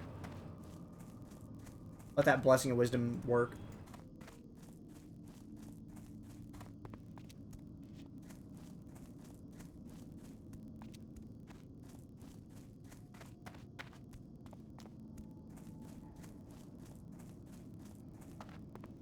Yeah, I think I've explained it before, but the reason I'm walking up here and not on the road is because there's an elite abomination named Stitches that will sometimes walk down the road, and I don't want to have to fight that thing and possibly get chopped into little tiny parts. So I just run off the road through the woods instead, in Duskwood. The road's a scary place.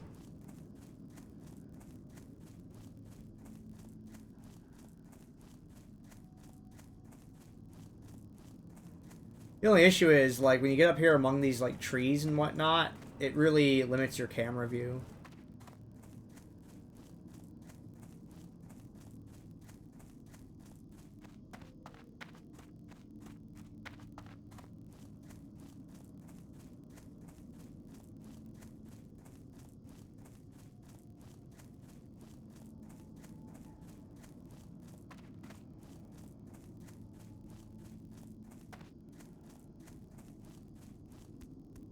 Cut this intersection a little bit because I'm a high enough level to walk past those ogres. I don't think they come that far up the ramp anyway.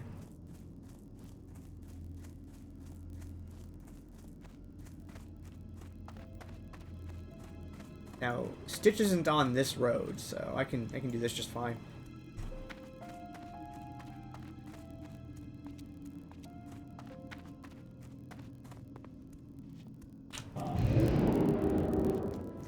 Oh, why did I do that? I gotta stop that blink walk habit. Like, only certain places I should be doing that at.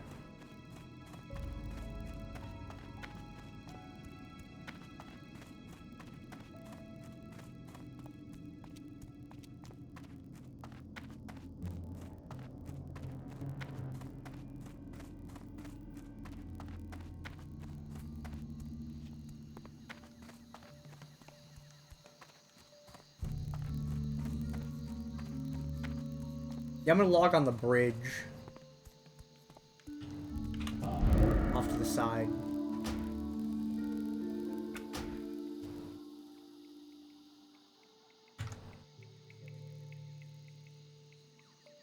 And then, yeah, I gotta do a couple things in the house.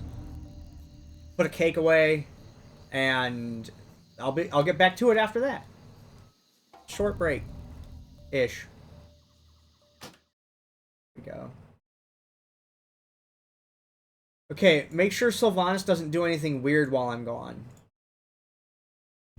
I'll be back in a few.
Dang it, I go in the other room to pick up stuff and start moving it around, and then I like promptly spill things. Just I can't get away from it today. First the hot sauce, and now stuff in the kitchen.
Okay, I'm returning. Sort of. I have to close a door.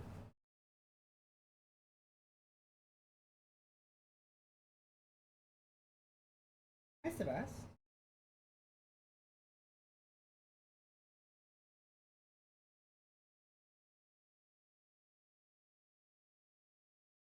Instead of getting the whole fridge chips and salsa, I have Halloween candy I'm still working my way through.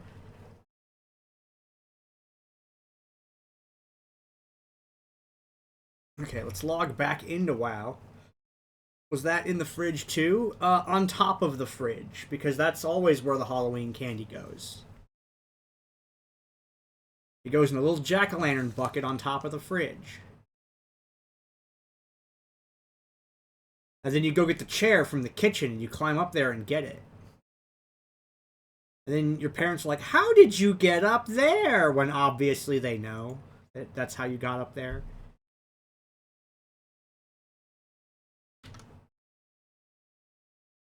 Okay. We're back in.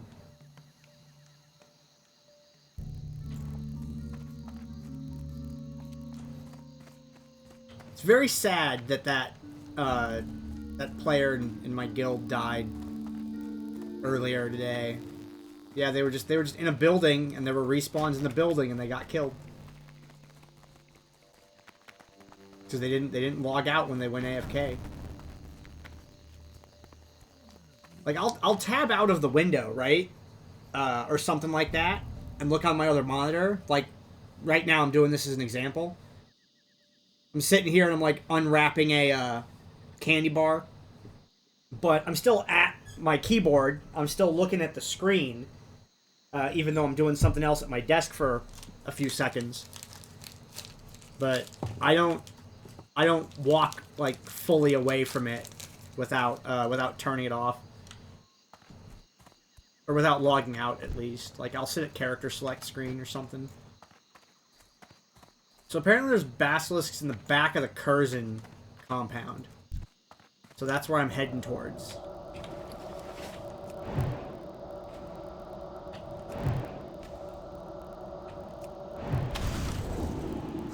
We're gonna go back there.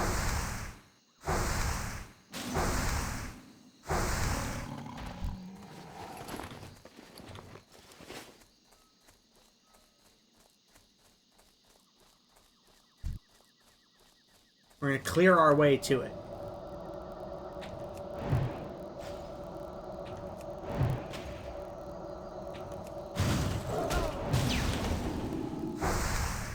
I'm not going to DPS that one down.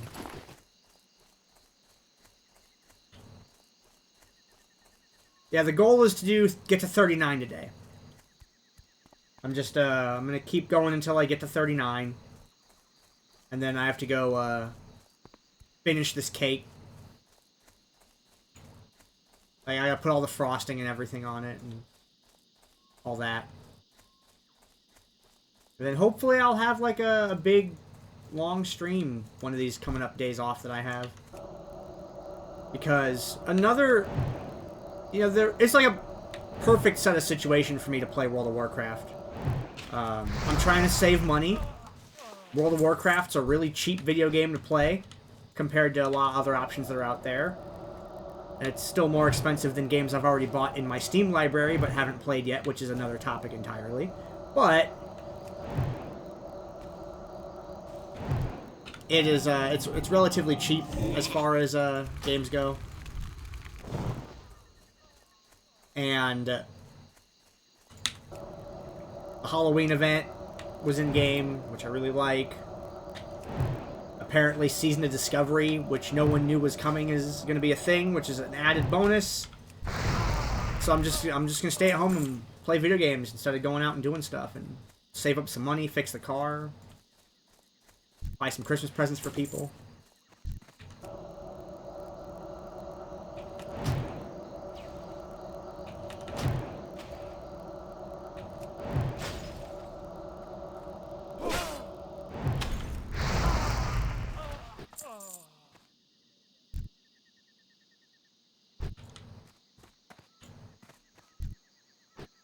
Bookie Harad. I don't remember that guy.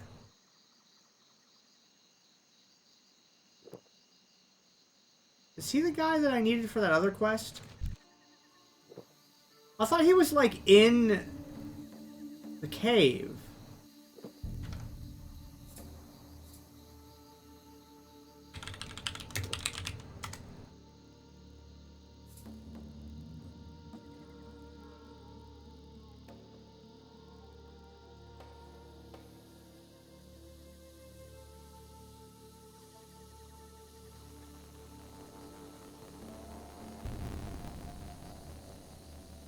Oh, I thought that one was in the cave. That's outside the cave? Let me go pick up that quest.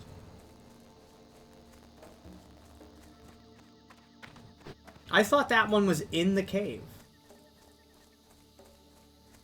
The quest to get the information from Bookie Harad.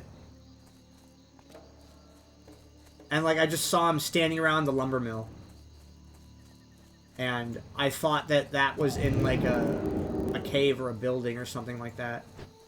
And the dude's just standing outside. In a man-made cave? Yes. I suspected as much. But I thought he was in, like, the building. Like, the fully enclosed two-story building. Instead, he's just standing in the lumber mill. Which is really open.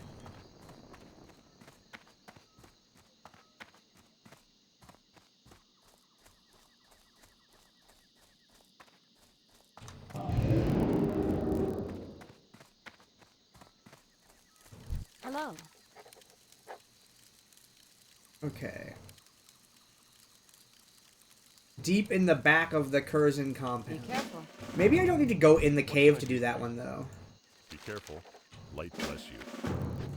Guess if I'm going to be back over there, I'll lightly investigate some of these. Alright, that one's in the Vile See you Reef. later. Okay, that's why I wasn't doing that one. Might have overreacted a little on those ones. Let's go back over there.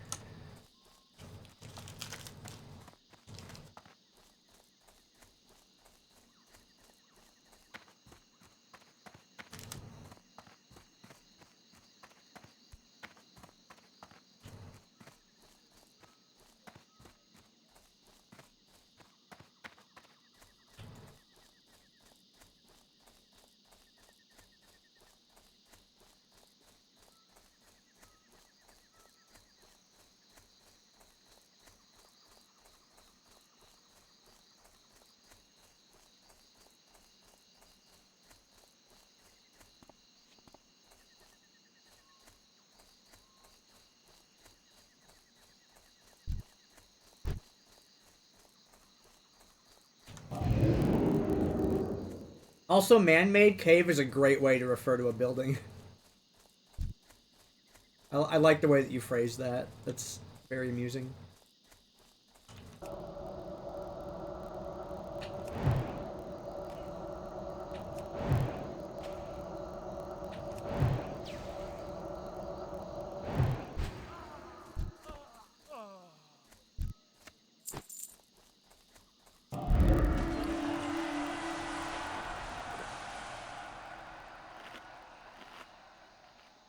Alright.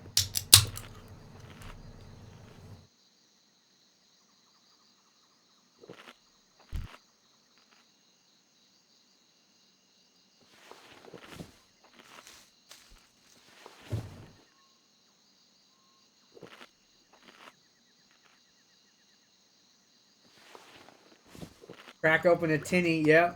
It's a Pepsi.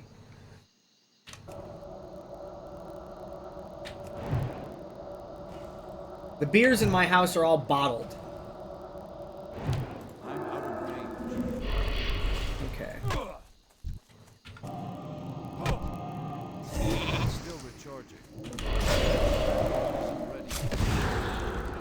Okay, that came unpolyed.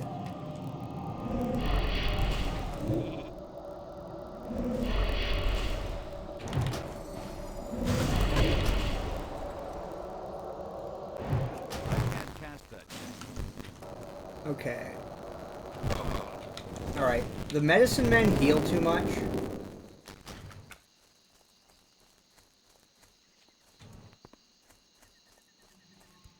So I gotta redo that pull with a different strategy.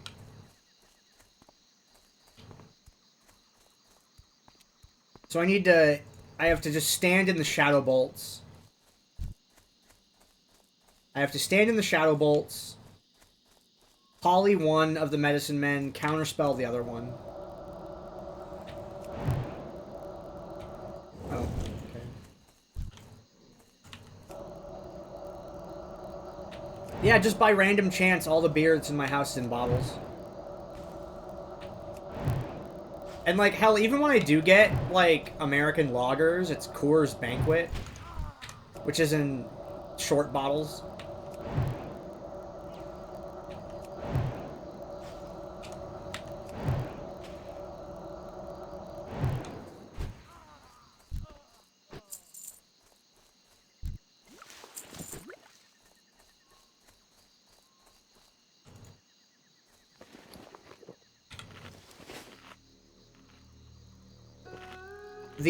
There's a beer that I really like from New Mexico, Marble Brewery in Albuquerque. They're double white. That shit's delicious. It competes for my favorite beer. And I've had 1,200 different beers. I regularly buy that one.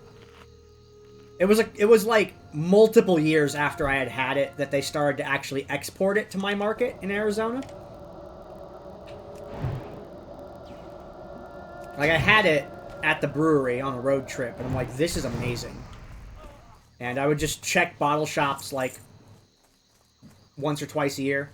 And, eventually they started carrying it, and I'm like, I need 2 of those 6-packs, please. Thank you.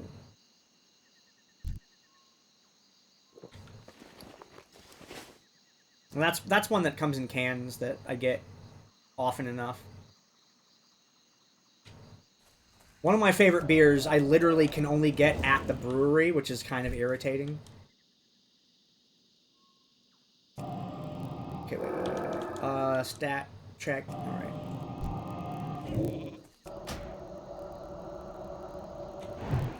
That spell is I'm gonna line of sight that, maybe?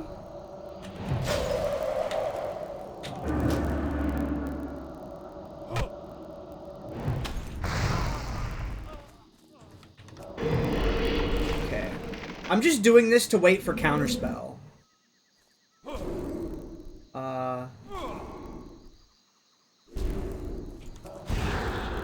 that's still recharging.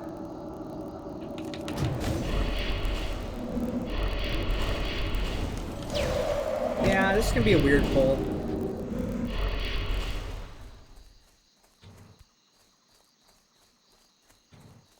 I'm gonna have to do these guys like one at a time. Leash, repeat. Oh yeah, there's a lot of good stuff in Australia.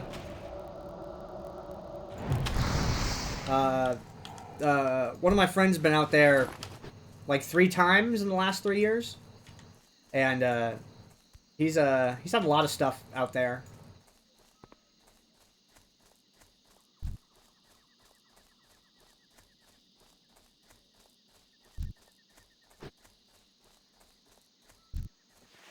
Oh, the thing that's shadow bolting me is the named NPC Bookie, and I think he summons a demon also.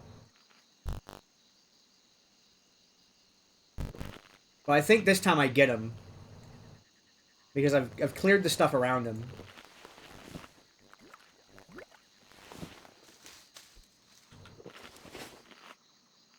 I think it should be a matter of sheep this, kill him. And I wait for that patrol to leave right there.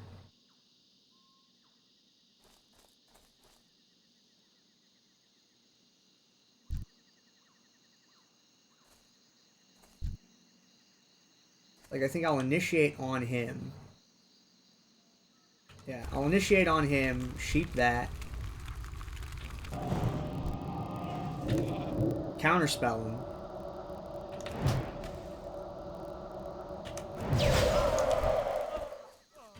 Then I'll get this one. Oh, he's out of range to combo, so he's gonna probably full heal here. Nope. Crit got him. Okay. Wait, well, I killed the guy, but where's his bullshit?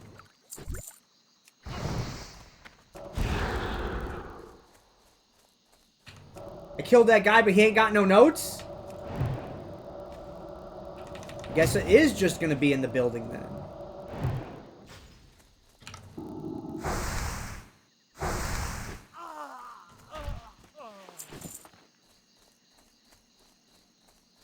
Let me reread the quest. Top floor of the only two-story house. Okay, so that one is in the man-made cave.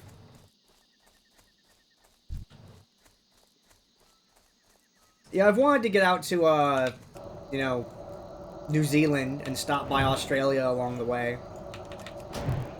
But it just has not been in the budget. I can't cast that yet. I'll get around to it someday, I'm sure. Mostly because my friends keep asking me when I'm gonna come visit. I'm like, mate, New Zealand's so far.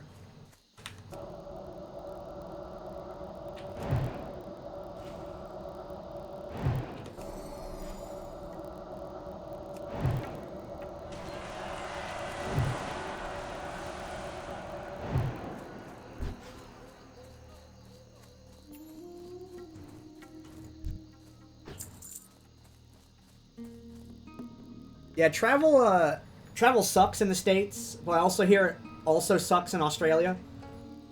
Because, in a way, we're both our own continents. Like, our countries are like the whole continent, right? I mean, there's a few things that are close to Australia, sort of. Like, some of the Southeast Asian islands are a little north of you. And, you know, yeah, New Zealand's right next door, but... For us, it's like Mexico, Canada, the U.S. and Cuba still don't get along.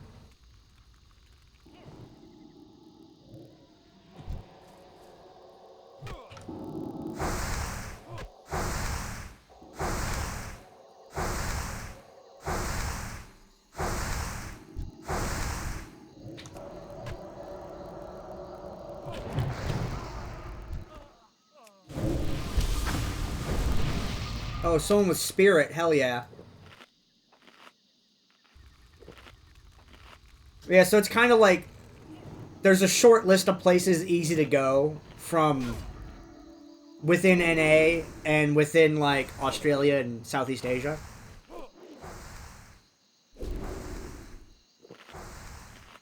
Going to, like, Northern Asia, like, you know, Korea, Japan, or going into Europe is so freaking far. Oh. They didn't aggro? Are you kidding me?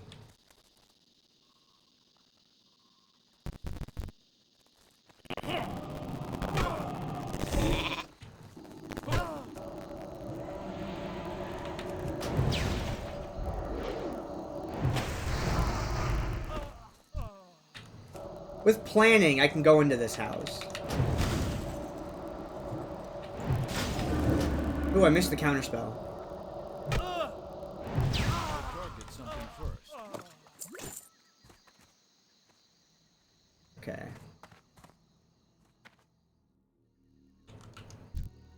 That one. Then I go out the door.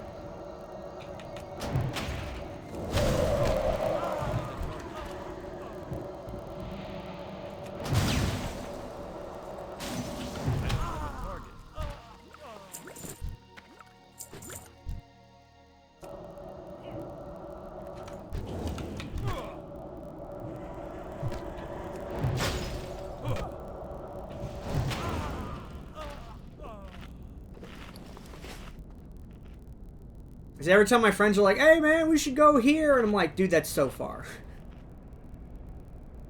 Like, I want to go to Luxembourg, I want to go back to Sweden, I want to go to, you know, Bavaria and Germany, I'd like to go and see like the Tomorrowland electronic music festival in Belgium.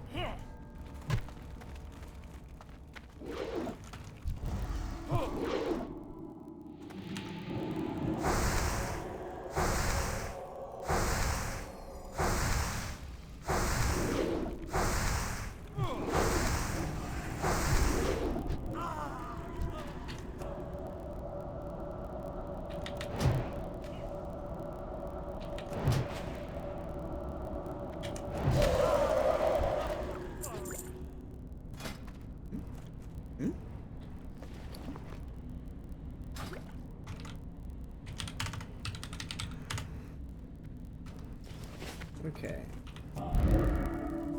Alright. This is trap. Is there like 8 NPCs gonna spawn?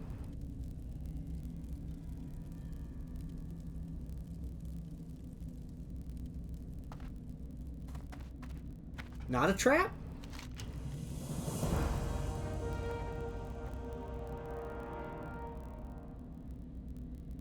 I gotta find the strong box.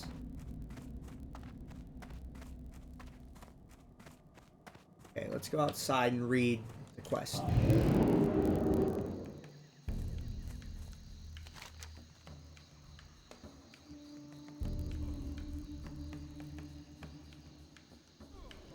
Oh, it's in the cave. Okay.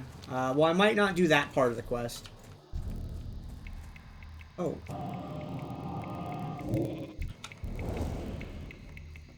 Oh, geez. Okay.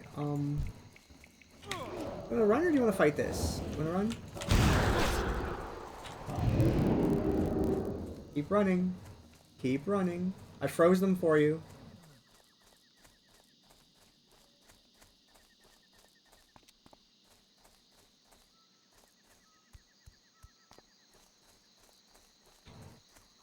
Keep running until actually out of combat.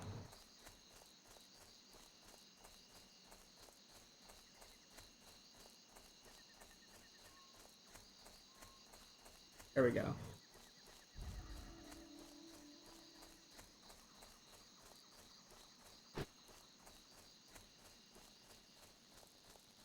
Yeah, the kill quest might be fine if I can do it from the entrance. That's the way I am with a lot of quests, is with a lot of like quests that are inside caves or buildings, right? Inside structures, is that if I can pull them from the entrance, so I'm always within range of running out of the building, then I don't worry about it as much. It's still something that's like I have to plan out to do, but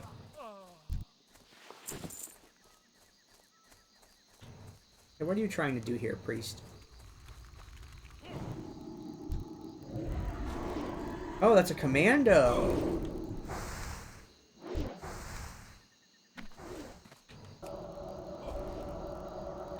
So is this a double then?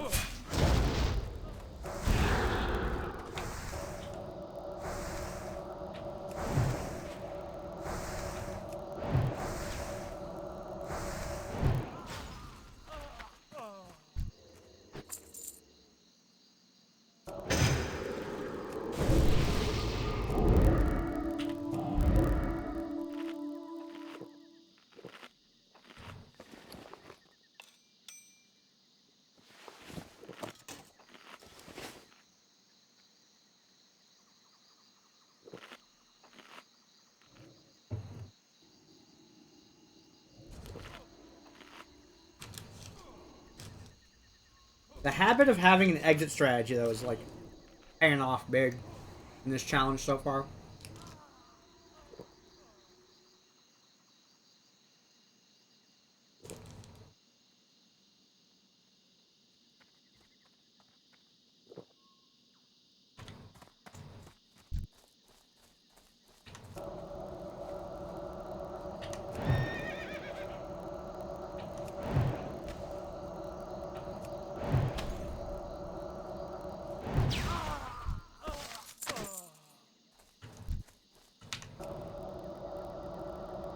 Oh yeah, it looks like there are some that you can reach from the cave entrance.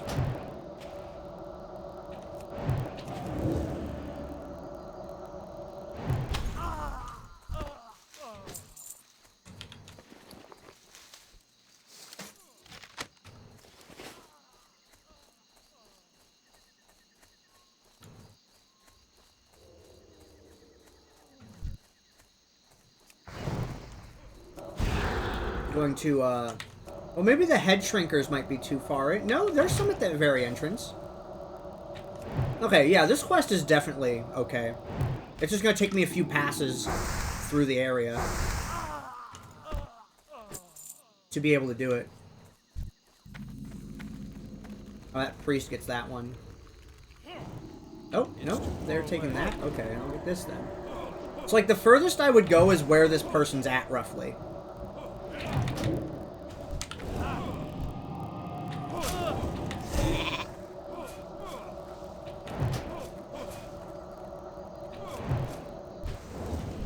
You okay? Yeah, you're okay.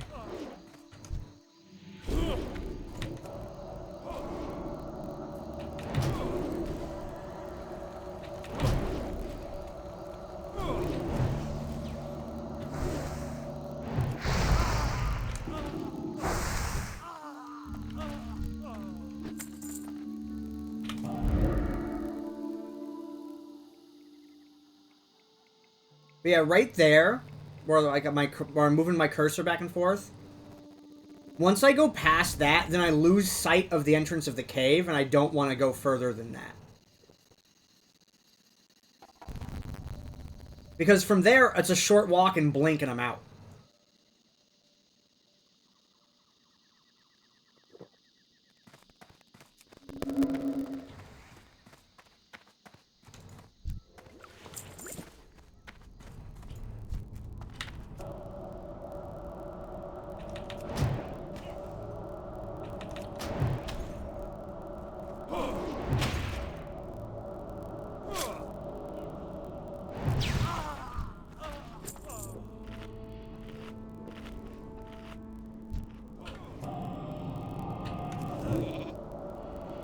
I'm helping the priest.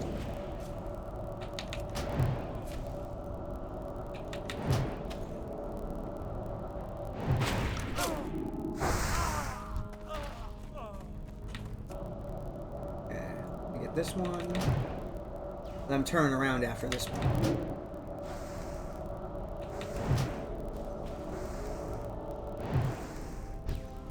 Actually, I saw one over here. I can get this one too.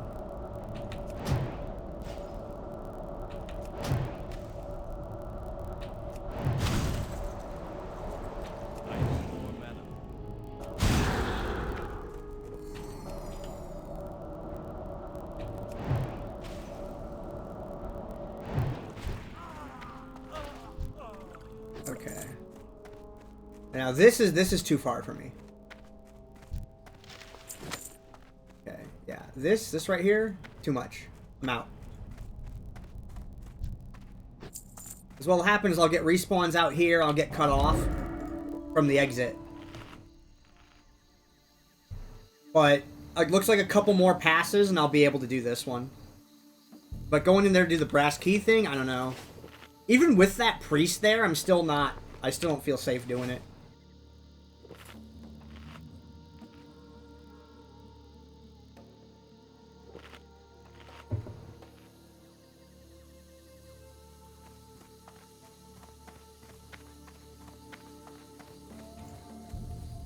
Now the basilisks, I believe, are in this corner area.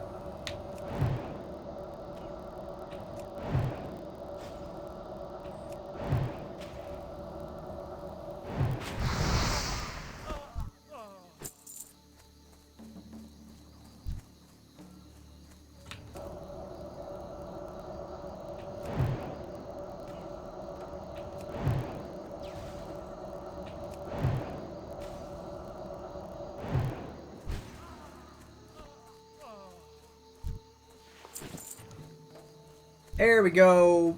Give me the Bassie.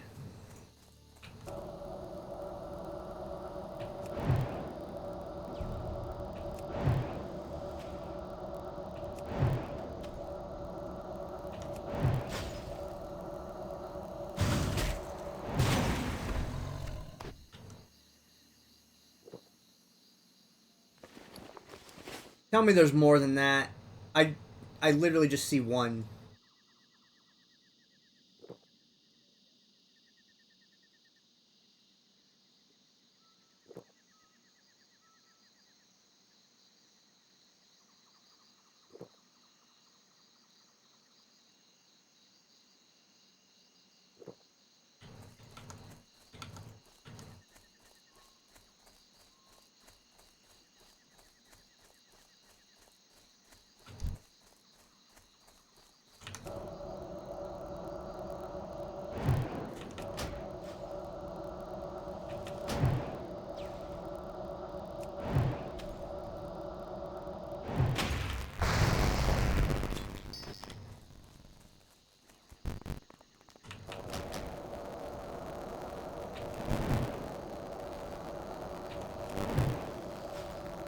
And while doing these, it gives the cave a chance to respawn.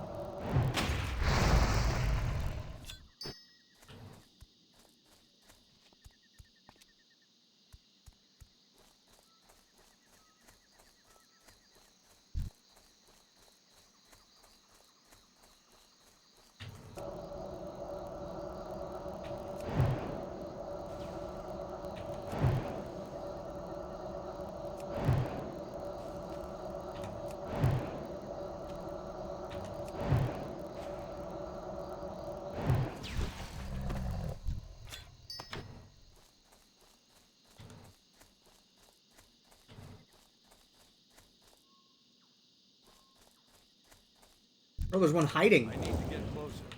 It's hiding.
All tigers down there.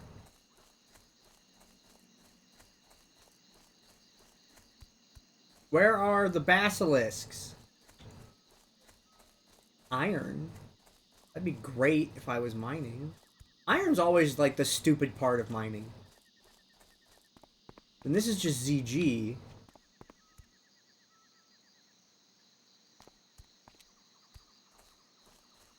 This Basilisk quest is stupid, except for that one area where there's a crap load of them.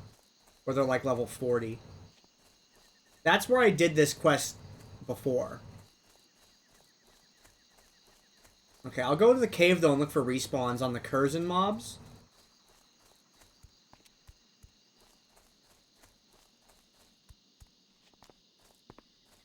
Then maybe I go back and forth between Curzon Cave and Basilisks to get both quests.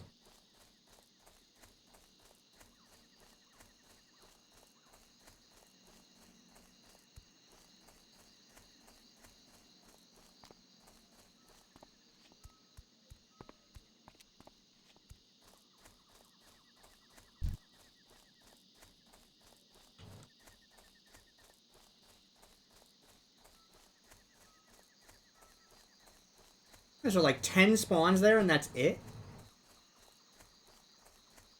Awkward.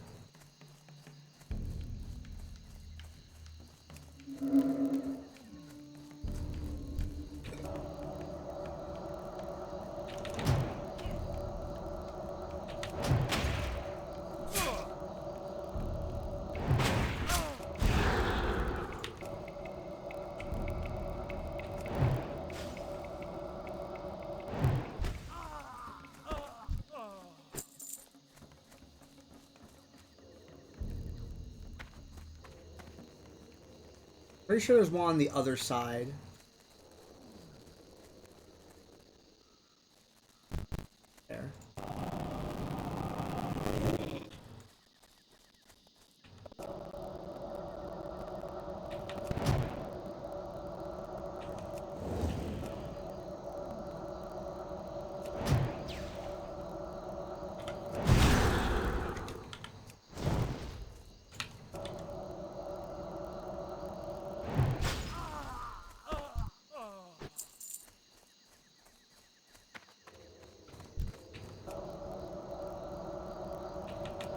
Oh, there's two.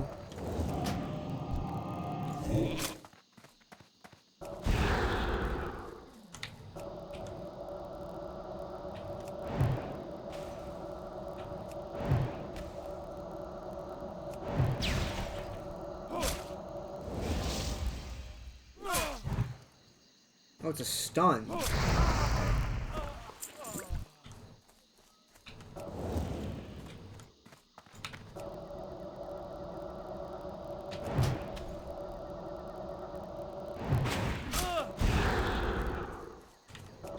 Terrain here is not friendly.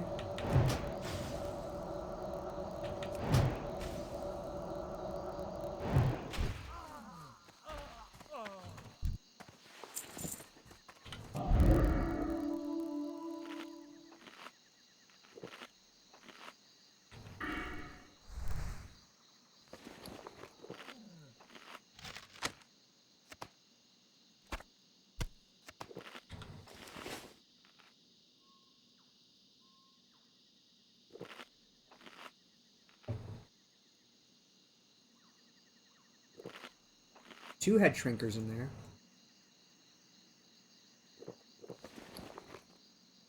Yeah, I've been using these lesser mana pots just to get the inventory space. I should have just mailed them off to an alt. To bank. Maybe I'll do that with the last two. Oh. Let's do this one.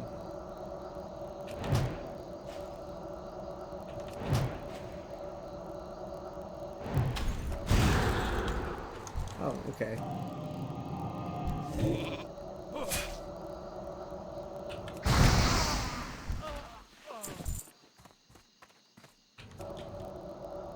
Okay.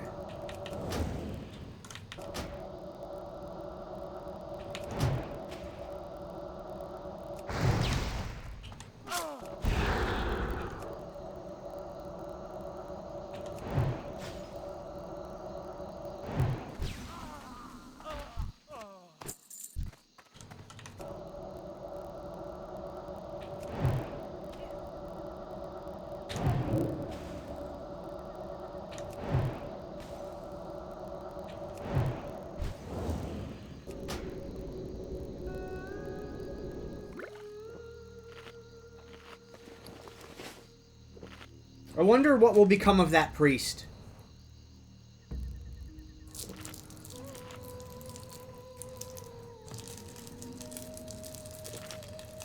They're level 41. I feel like they can do it.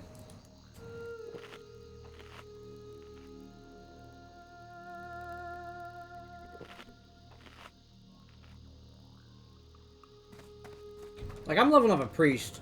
They're pretty durable. They're disc, too. So they probably have the improved power word shield and wand talent. Their defense is probably pretty high because they do get beat up a lot.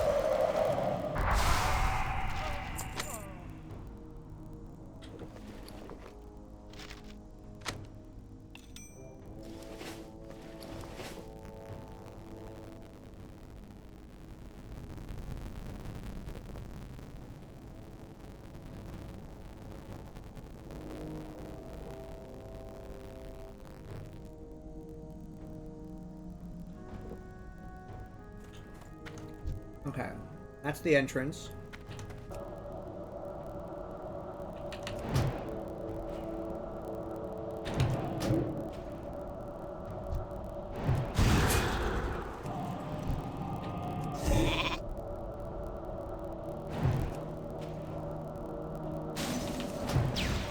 Oh, I should have gotten range before doing that.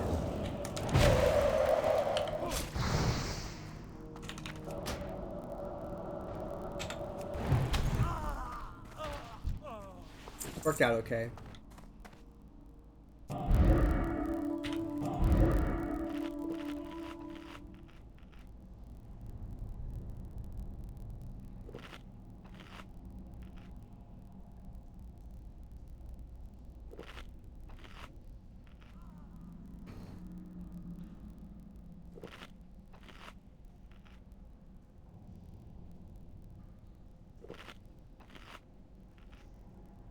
If I see them come out to meet me as I get, like, this little section done, It's too far there's a away. chance I run down there and try to get it. Oh, I see them. Okay, hold on. It's still recharging.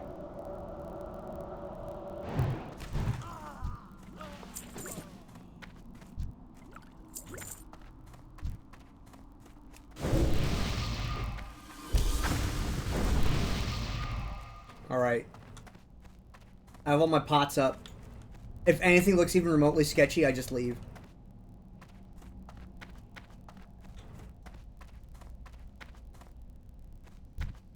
Aw, too many repops. Not worth. Yep. Oh well. Let's get this last caster and get out.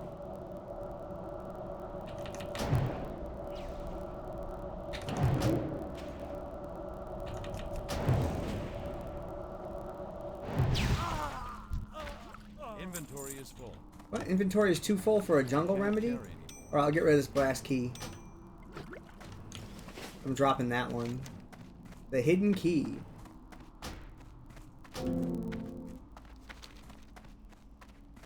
Yeah, I was hoping there'd be a really long cleared path behind them, but I guess priests don't kill fast enough for that. Which makes sense. But at least I got the commando quest done. That'll be enough for me.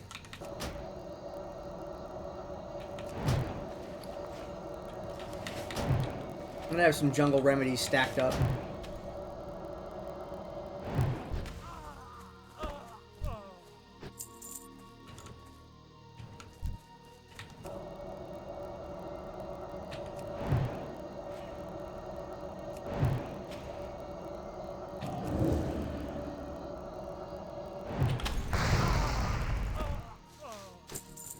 I like life root drops. I gotten 2 of them while I was in here.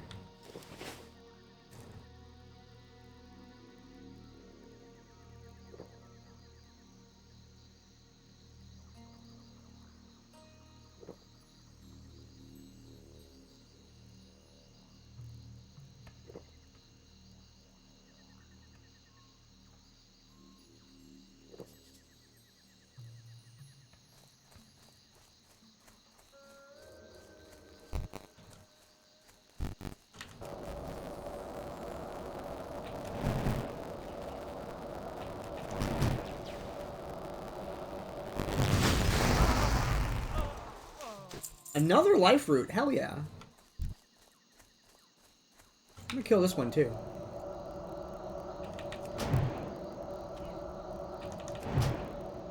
It didn't pull the other one.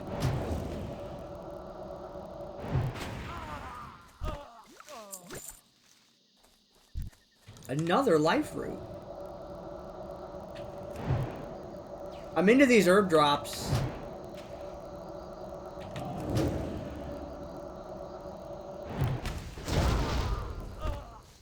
Another life root. Yes, please.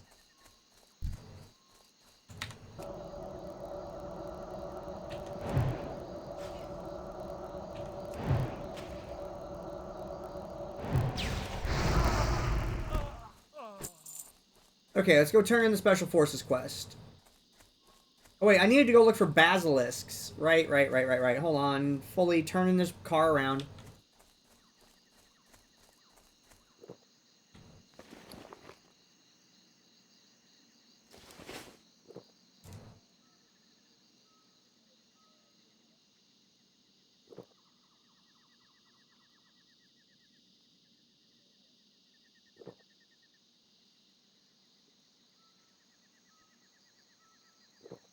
Hey, if you have it, spend it. It's how you win Evo. Don't save your meter for the next round. Spend the cash.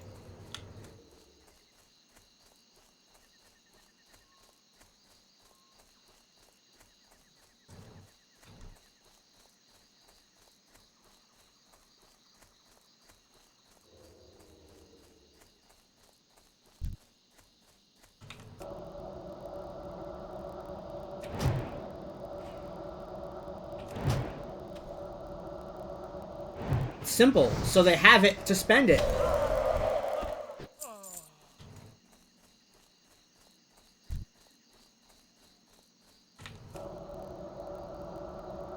I'm out of range. Like, I have money split onto alts, right?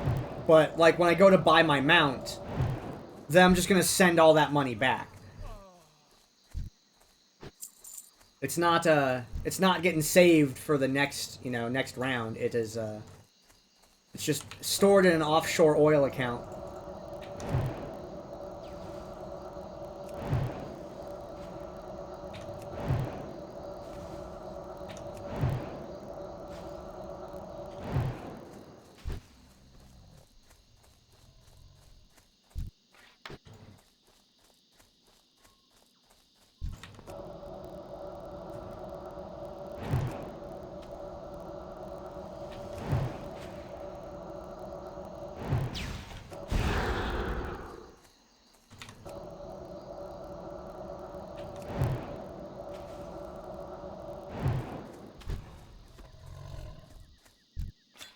Inventory is full.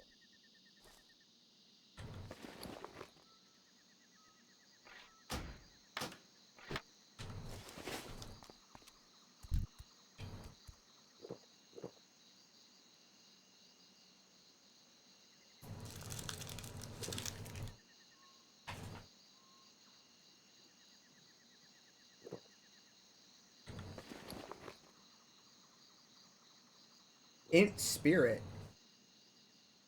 Oh, it's better than what I have.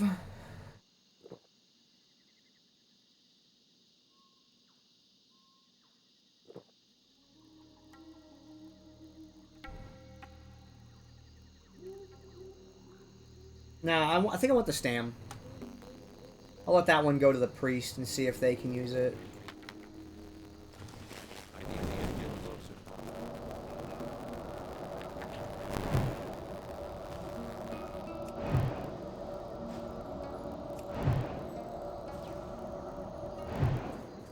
I need to target something first.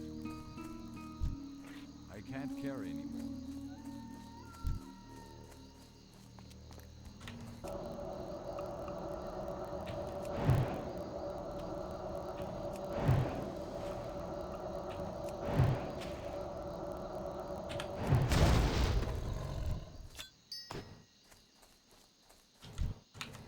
I think there's one more spawn, or is this the last one?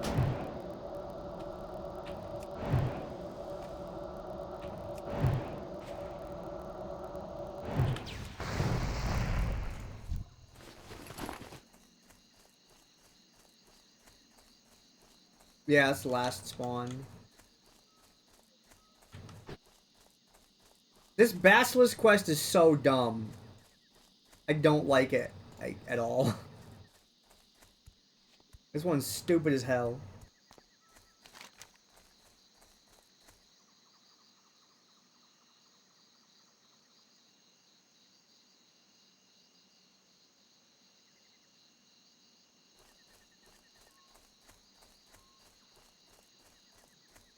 Oh, I know where those are, by the ogres. The Shadow Panthers are by the ogres.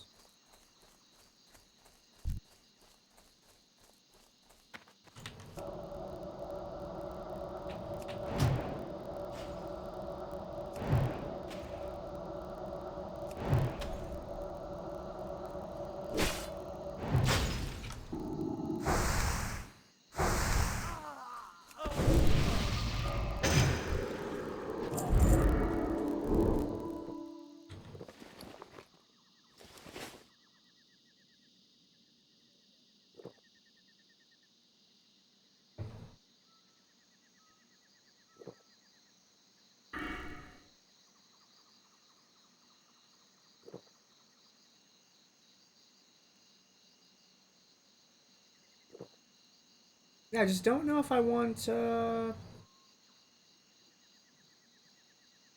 need to spend one more point.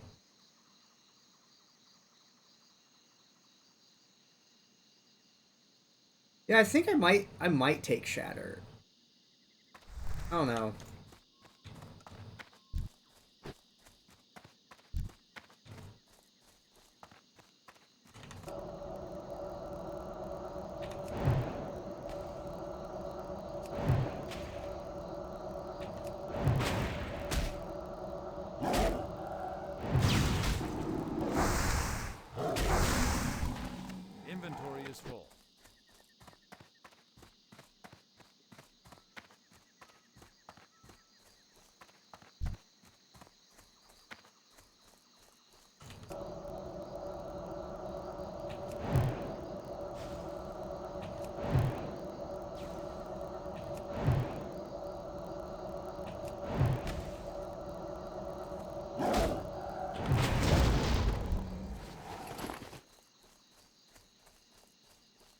'Cause yeah, if you go down this way, you go past where the ogres are, I think that's when you get to Panther Town.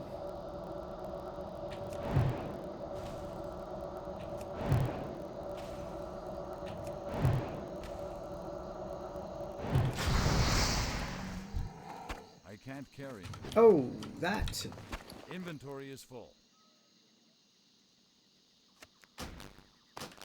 That can be a cooking skill point, potentially.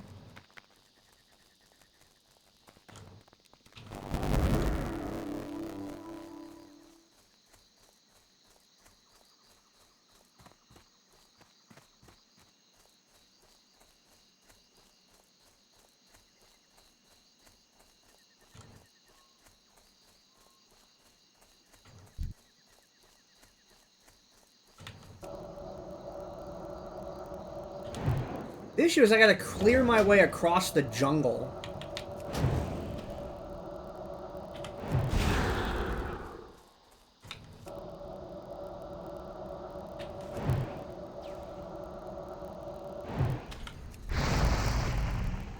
I can't carry anymore.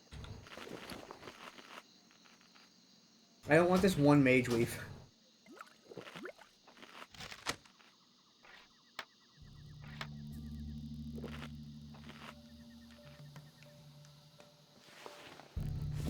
I'm gonna get rid of that cloth too. I'm beyond wool finally.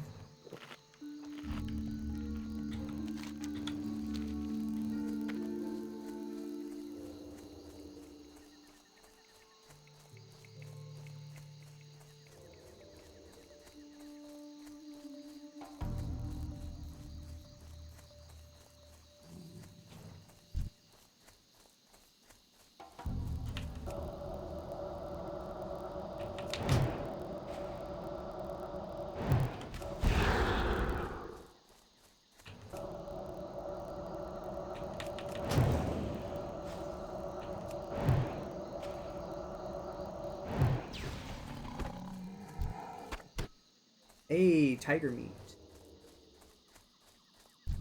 I'm out of range.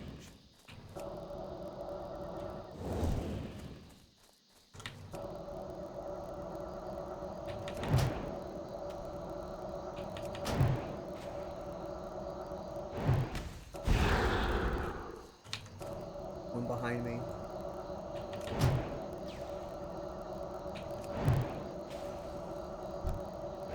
It's too far away.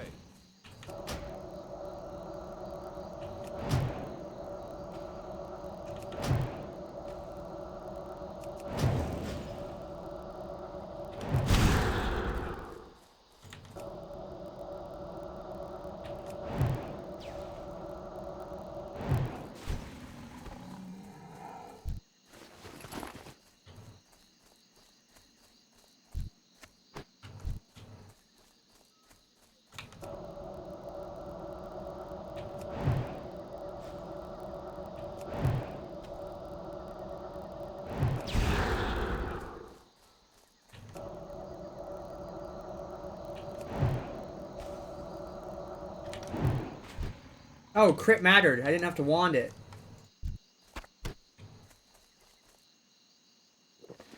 Oh, okay, yeah, speaking of that quest, you should see Maywix's bank. I've mailed all that shit to the Warlock.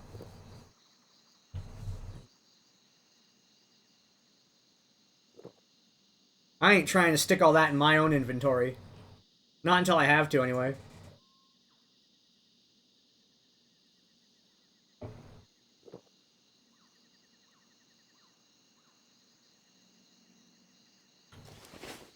But you're right, that quest is an inventory destroyer. It absolutely is.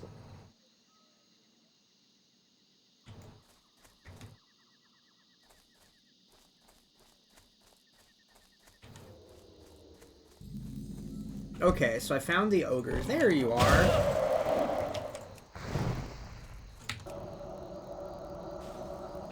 I knew they were by the ogres.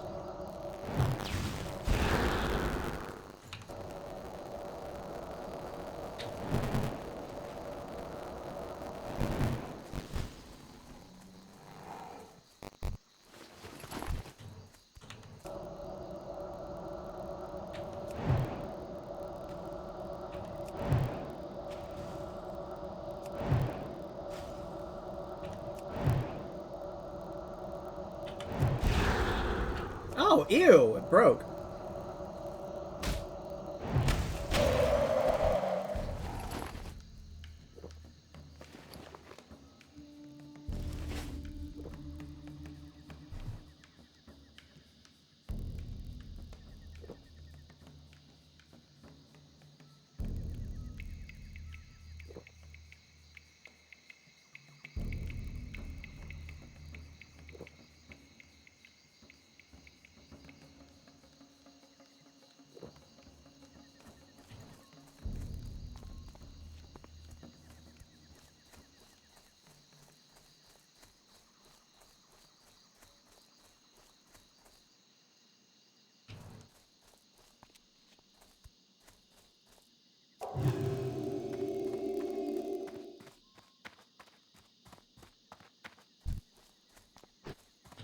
Oh, jeez, there's an ogre right there. I didn't think they wandered around on this end. But they were down that pit.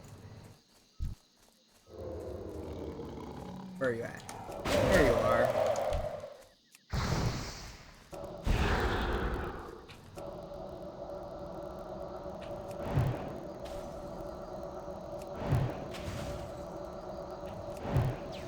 There's probably another one over here in this empty space. I don't think Bagthera wanders all the way over here. But they might. I think they just clear around it.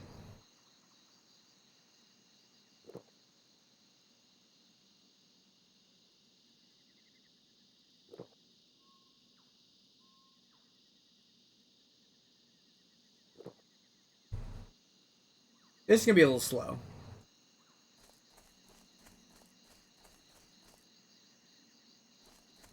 Yeah, I think there's one over here. Where was it? Right there. Yeah, just a blank space. I was right.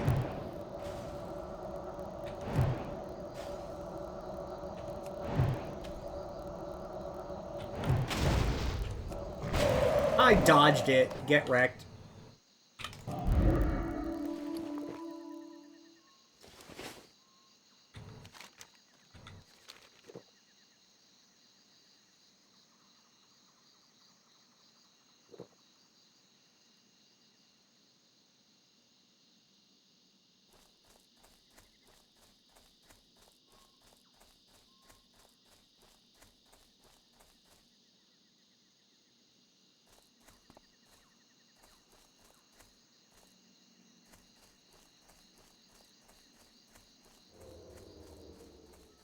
There one over here, maybe?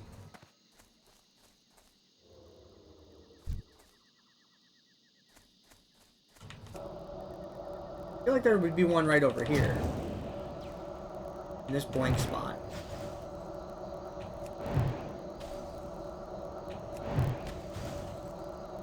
Oh, it's right there to my left. Okay, so I'll go to where the tiger was at.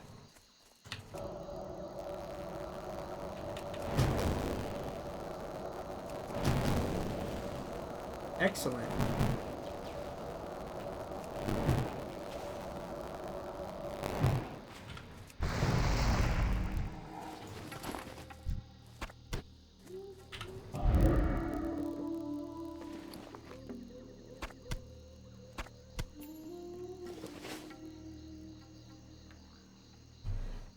Okay.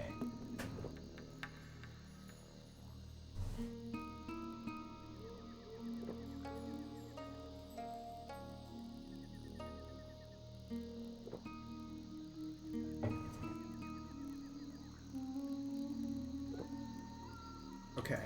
Let's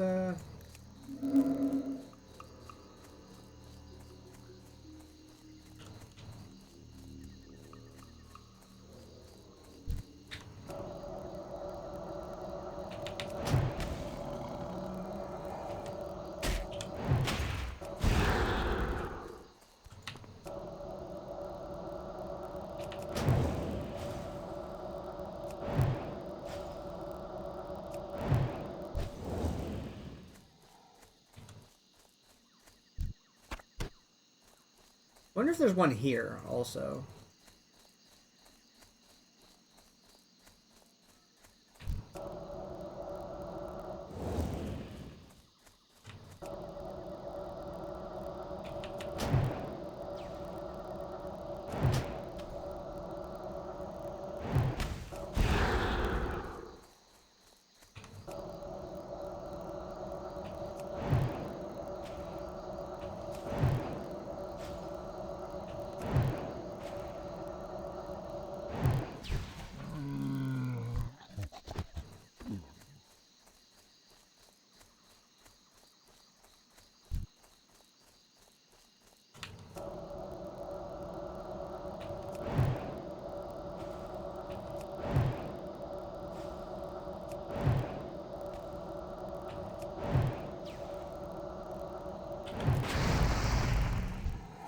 Inventory is full.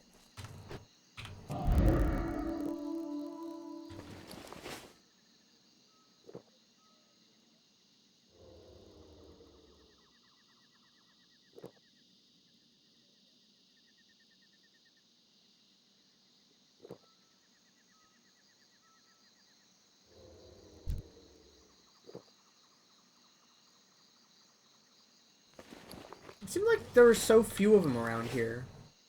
Oh wait, no, there's one right there.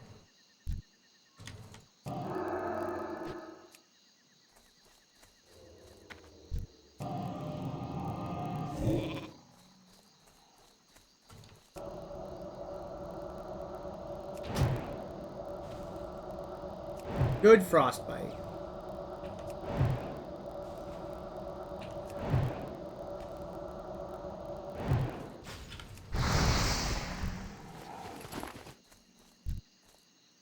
I can't carry anymore.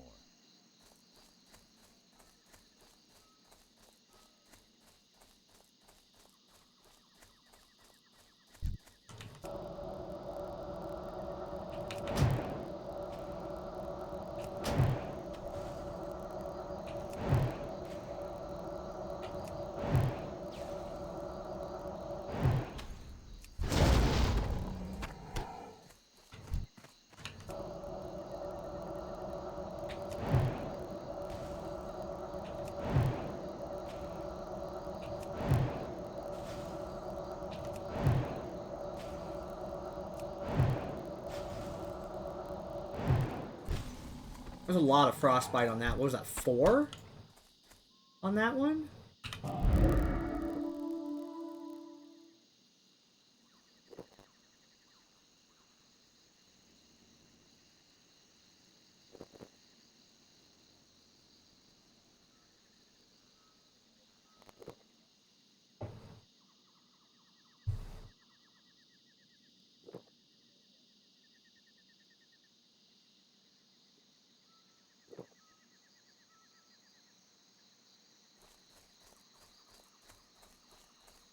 Okay, let's head over to the side where the trolls are. See if we can pick up a couple other ones over there. We only need 4 more.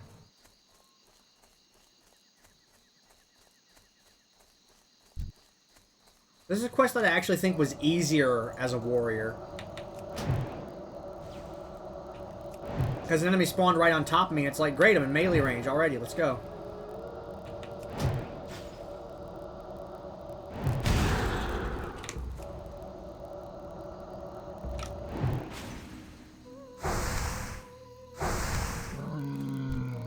Inventory is full.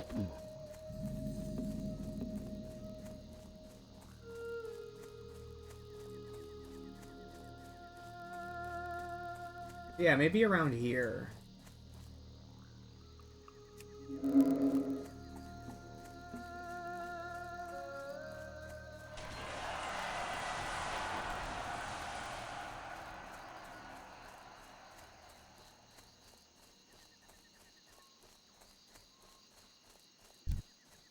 There's just apes over here? Oh, maybe I need to go up on the ridge to get to them.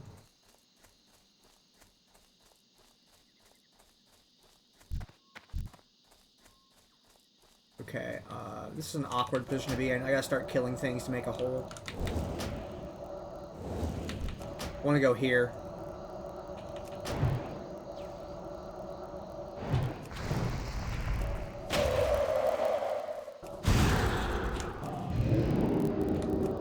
I'll take over this square.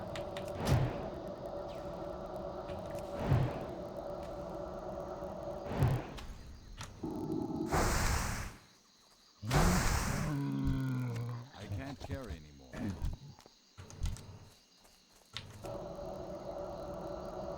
Yeah, I think I want to go up there. I think there's more panthers. I remember there being panthers around trolls, too.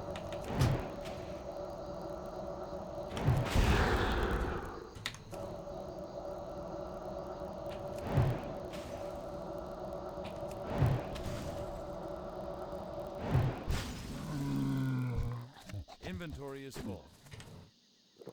Okay. What foods do I want to use? That's a 20 stack. That's a 20 stack. That's a 10 stack. Okay. Actually, no, that's a 4. No, that, yeah, the 10's less than the 14. I'll use that. Actually, wait a minute. No, I should be using the other one. Because it's not 10, that's more than 10, because I got tiger meat to spend over there. So it's really 16 versus, or 15 versus the 14. The raptor is the one I should be using.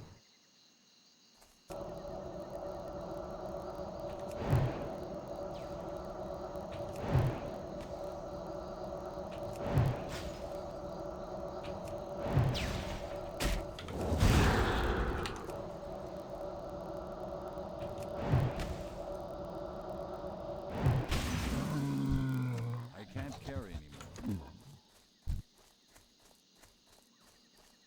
I'm out of range. Okay, we're going up this hill. We're going to check around there. If not, we'll just go back to the area around Bagthera again. Once it repops.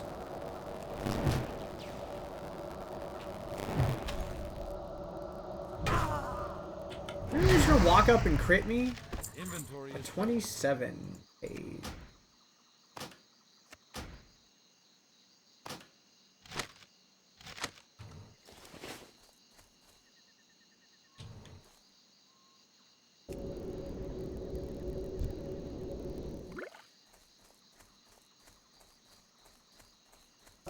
I feel like there'd be panthers up here because I'm seeing gaps around the gorillas.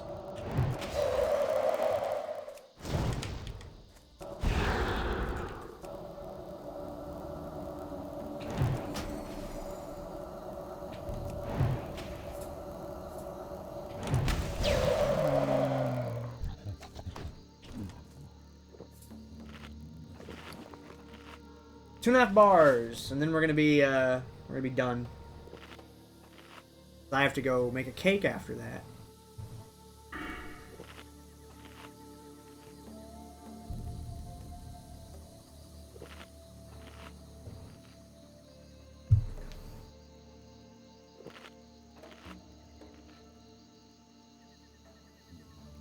I don't know, maybe do Ice Shards 3, Shatter... Ice Shards 5, Shatter 3. Maybe I do it the other way around. Now, I think crit chance is always better than crit damage. So yeah, probably that first. So yeah, probably 5-3 in favor of Shatter.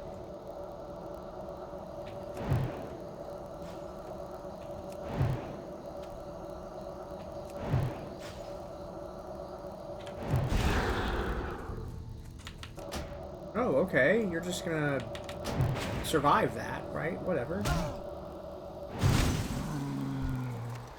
There you go. Get got.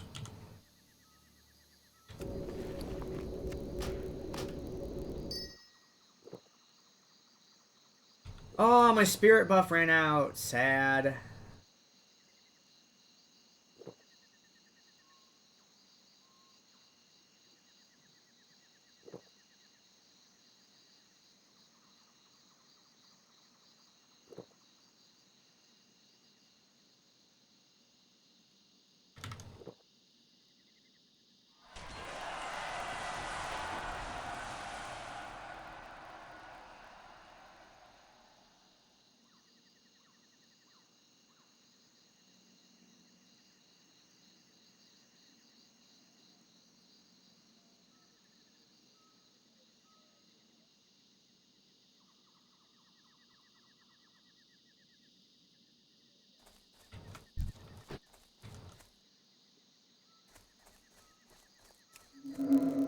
Alright, we got panthers around here.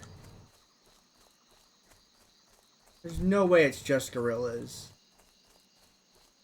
I refuse to believe it's just gorillas.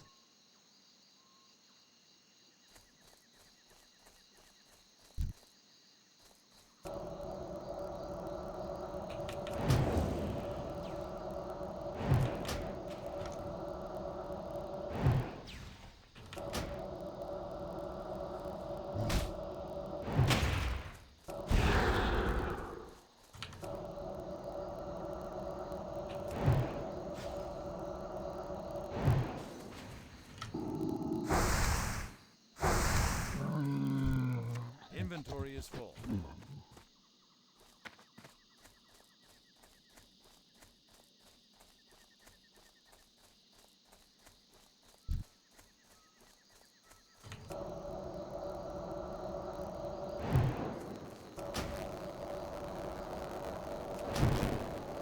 Yeah, I guess we go back to Bagthair and see if there's respawns.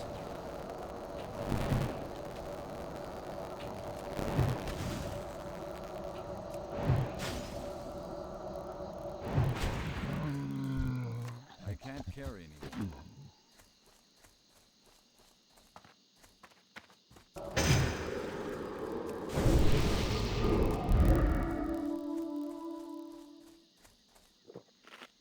I'm putting Dampen Magic on, just in case I get like a troll that walks over, that's a caster.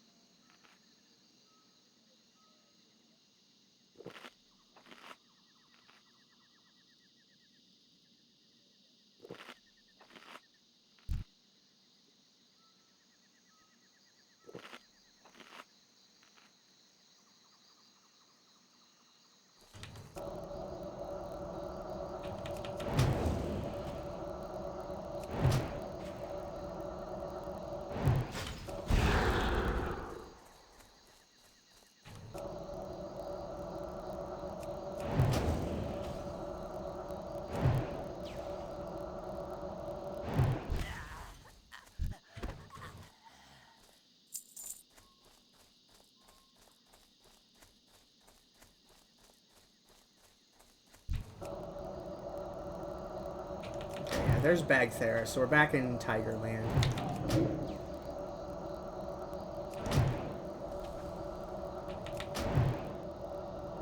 Oh. Okay, are you immune to fire? No.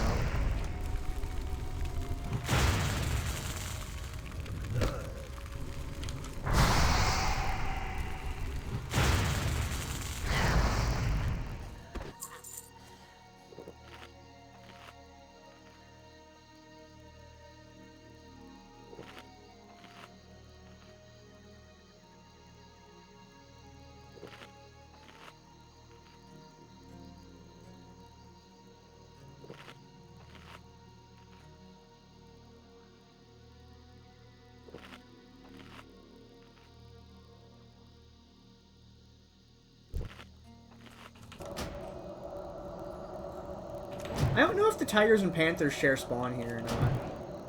I imagine they do.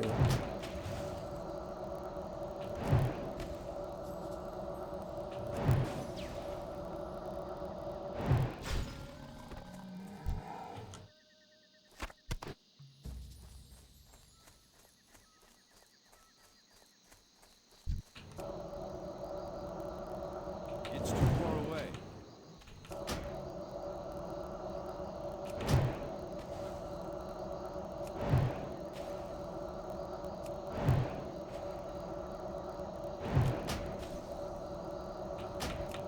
Oh, they're doing it.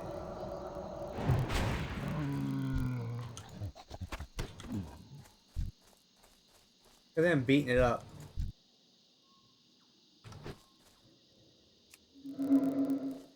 Makes the area safer for a little bit.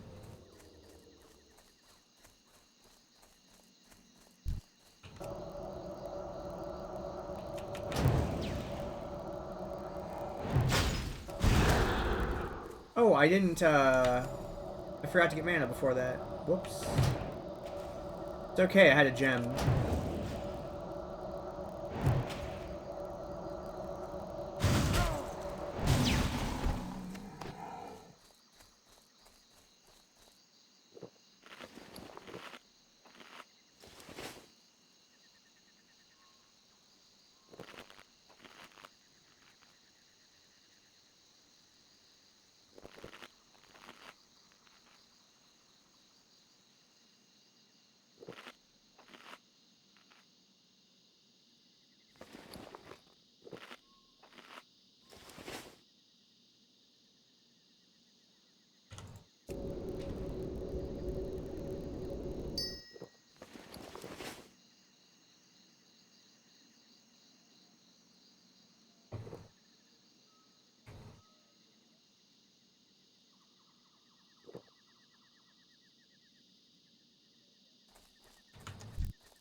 The one over here right now?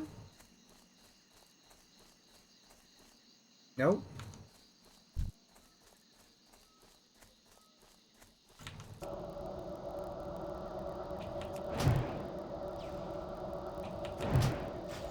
Yeah, it looks like this is all tigers now, which is kind of gross.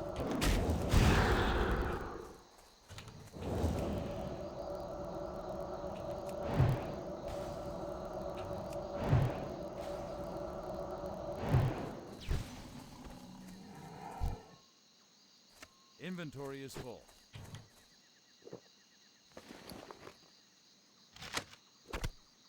At least I have that recipe for the tigers to cook from.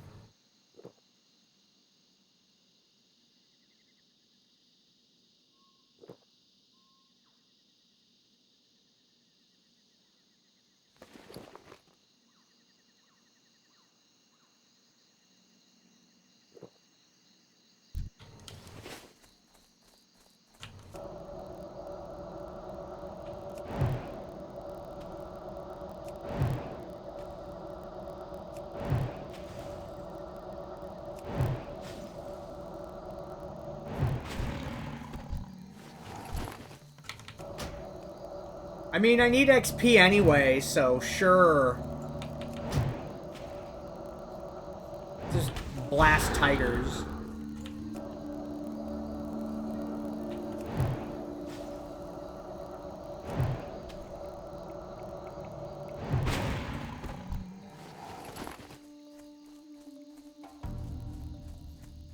Now I'm gonna get mana before I go up there.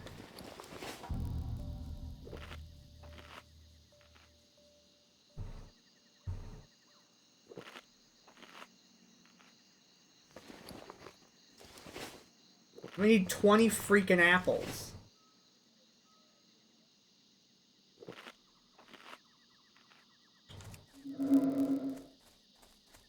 One over here. I'm not seeing one. The one over here.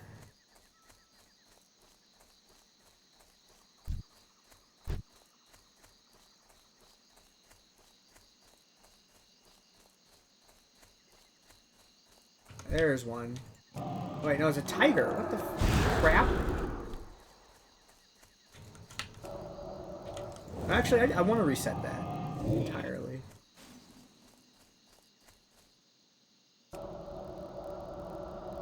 It's so hard to see in this particular spot.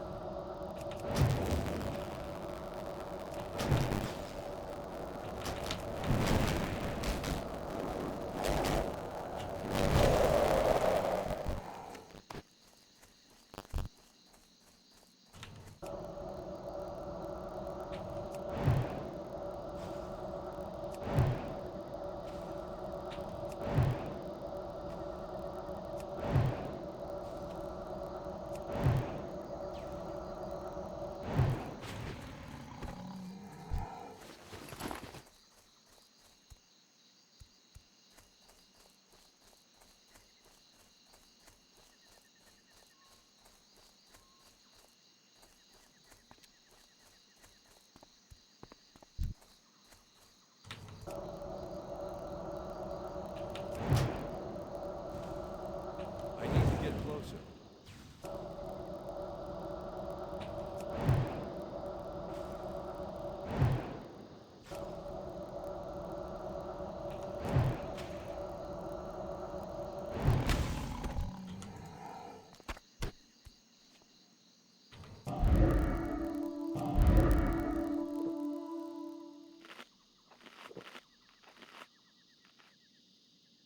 Need 3 more. And there was what? 1 spawned in this round?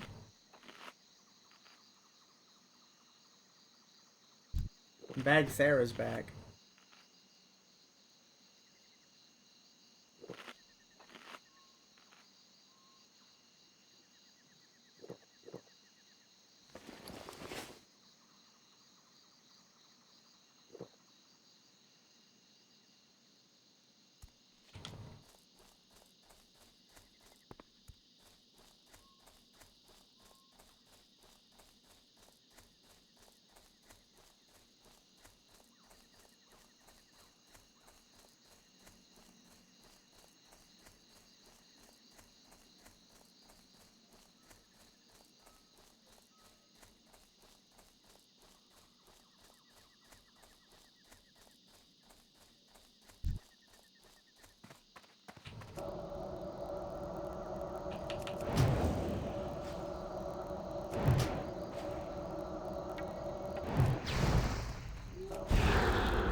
maxed on tiger meat for this basilisk tail.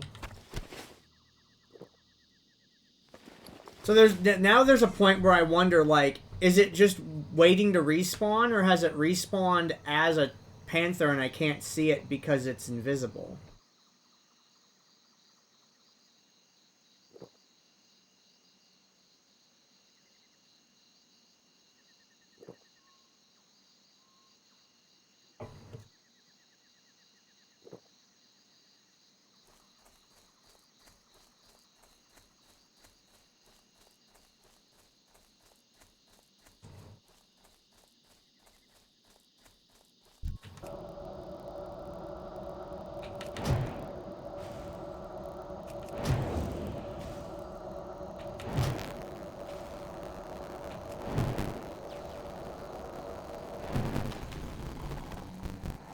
Inventory is full.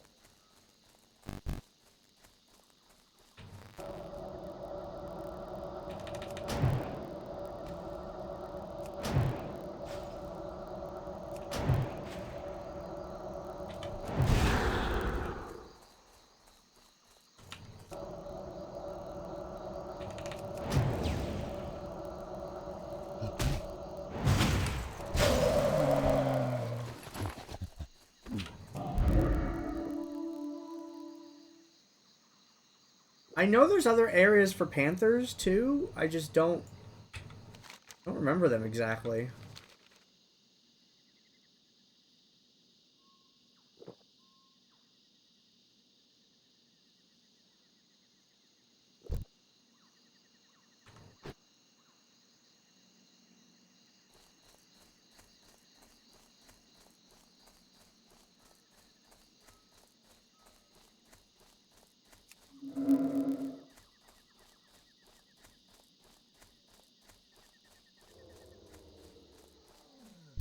There's one.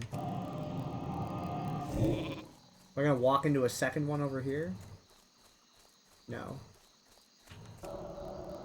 Perception is such a good skill.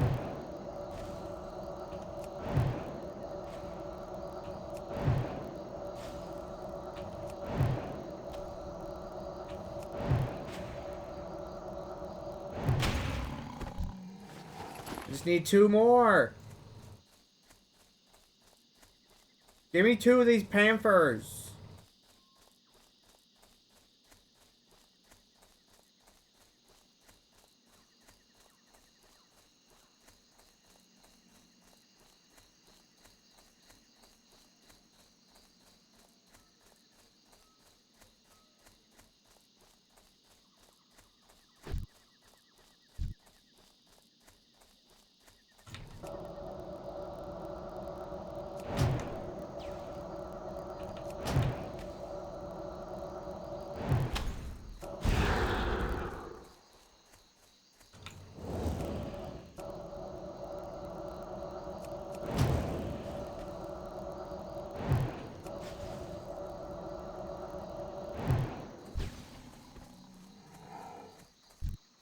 I can't carry anymore.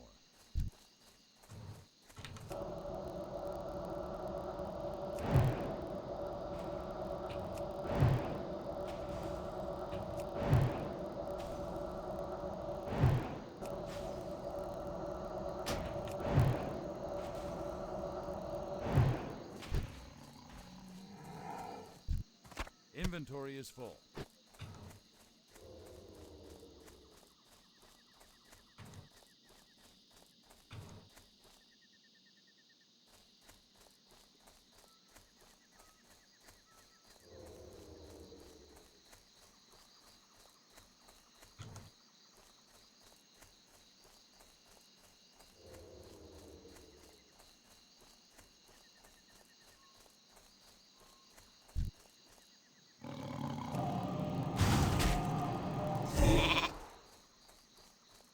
I don't like this spot because of the stupid tree.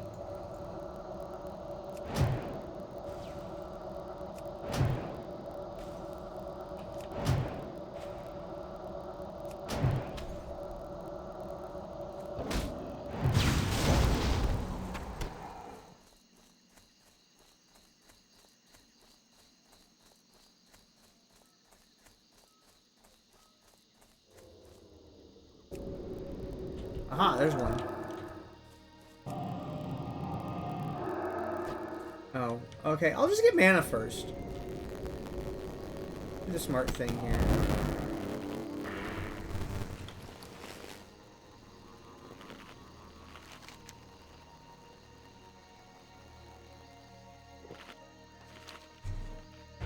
I guess I can go back up to Curzon camp too for the basilisks. They'll have respawned.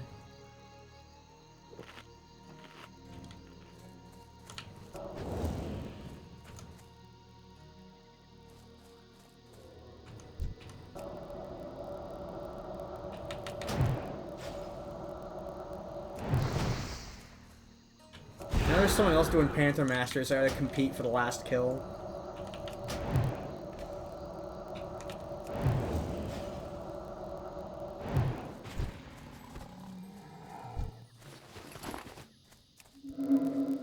Unless I get lucky and it's this one.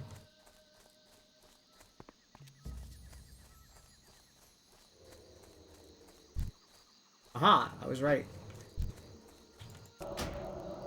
Was that one?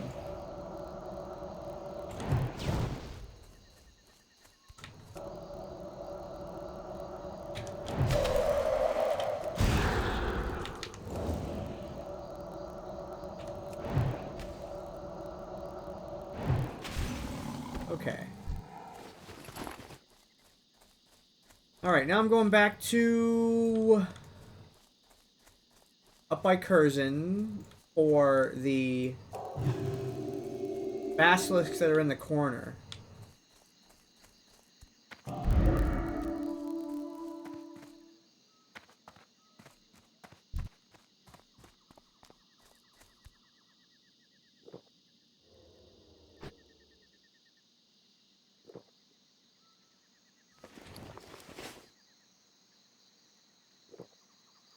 We gotta clear towards it.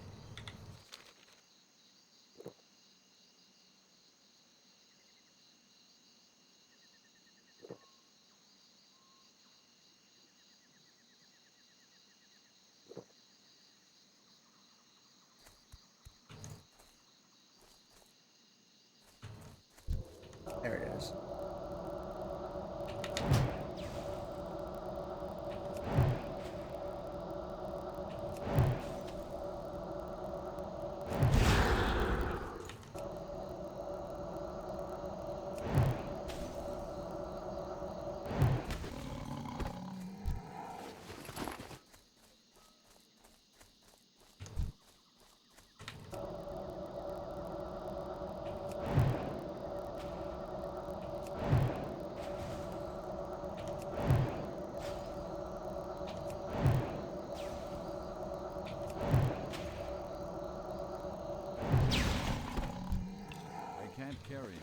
Oh, what a nice necklace to find.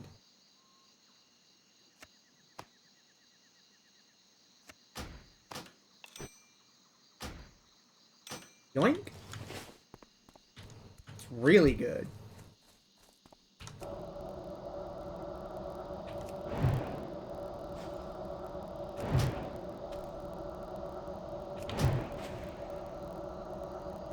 Oh. Interrupted my... I clipped my cast. I'm still compensating for lag that doesn't exist anymore. I was really bad about that in Classic.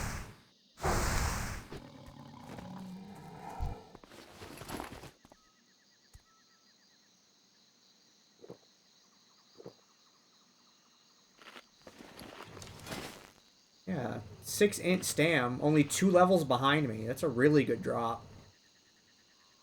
A level 36 item off of a 38. That's nice.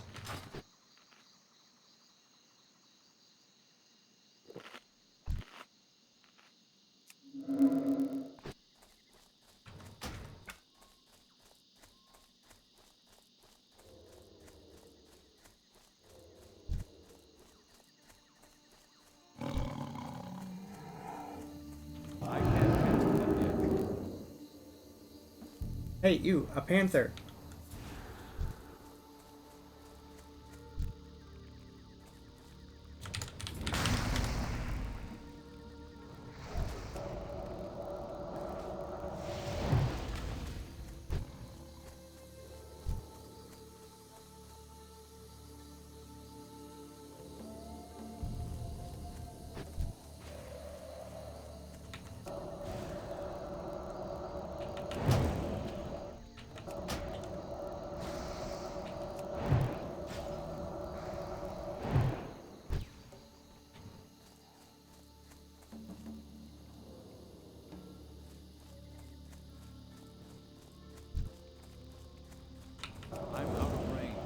I thought they needed panthers.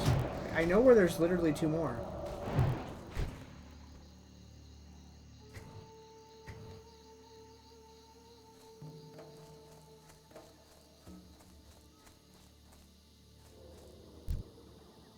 Where is it?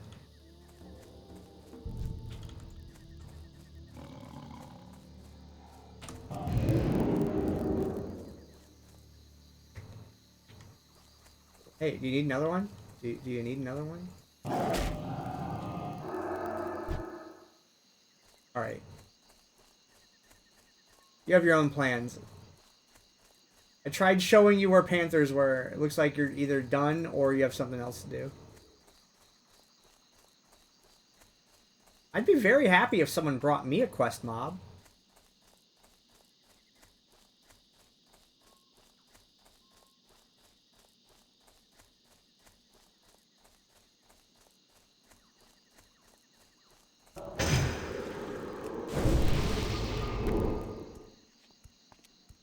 Okay, how many more of these shards do we need? I need to get to 10. I have 7. I might be able to do it on this pass. I hope so. But I'm not hopeful about it because it's been really bad for drops so far. And I could do the ones over on the like coastal side.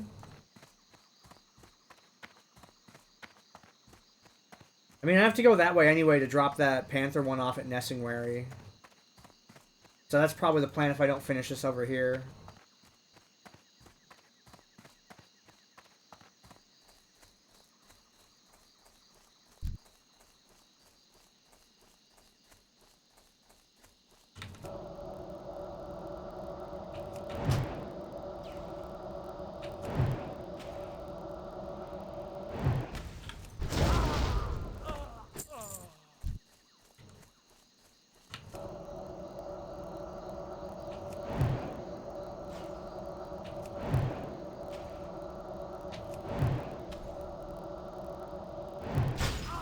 Oh, crit mattered. Inventory is full. A mana pot. A real mana pot.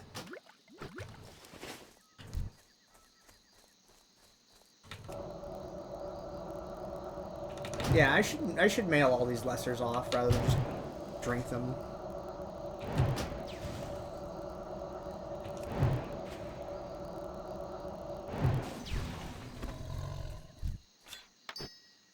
Ooh. Really good drops from that one.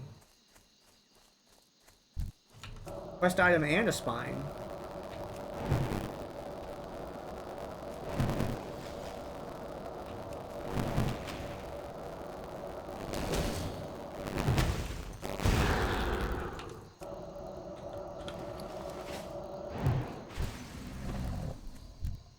I can't carry anymore. Alright, I need 2 med. There's 4 more? No, 3 more.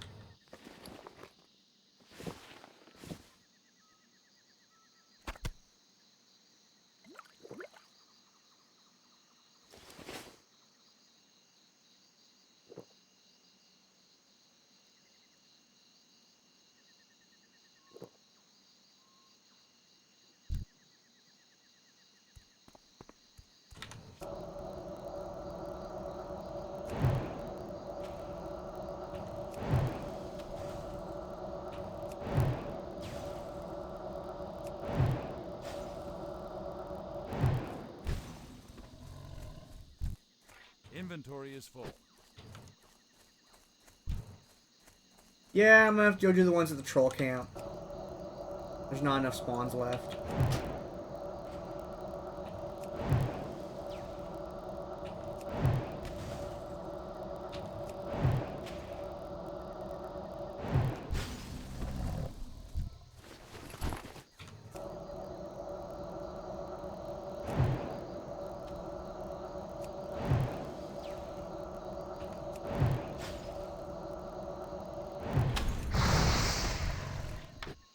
Yeah, oh well. Okay, back to... Alright, what's the first one we turn in? Oh, we haven't even done that quest yet. Goodness.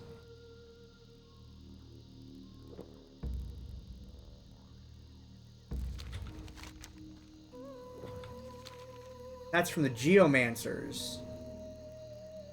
I don't know, I guess I go start on that.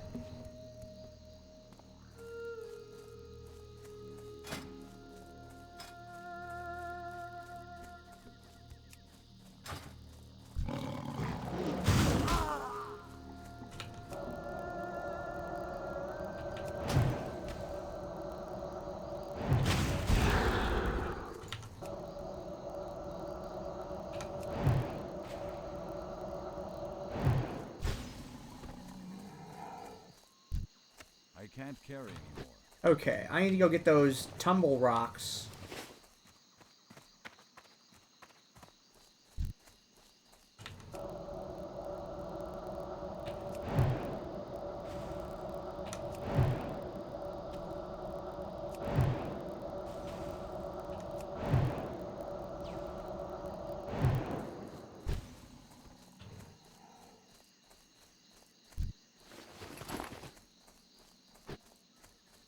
You're going in the right direction? Yeah, I'm heading straight towards it.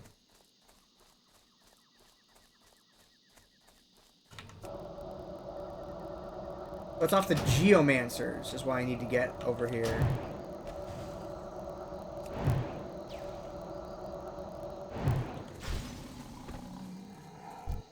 Inventory is full.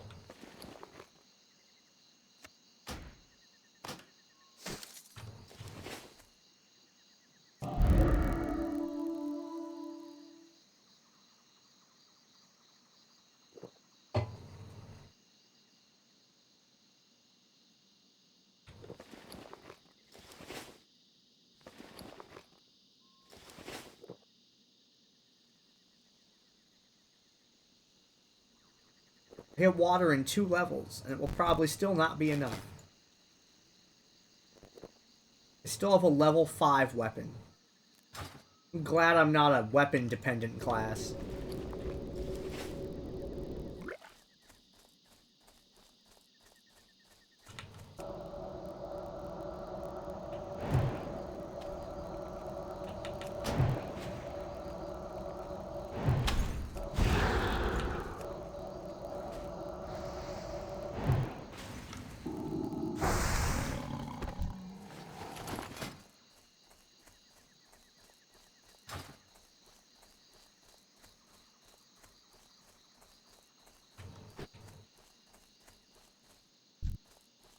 Okay, so what are these? Fire goblins? Oh, they're lightning goblins.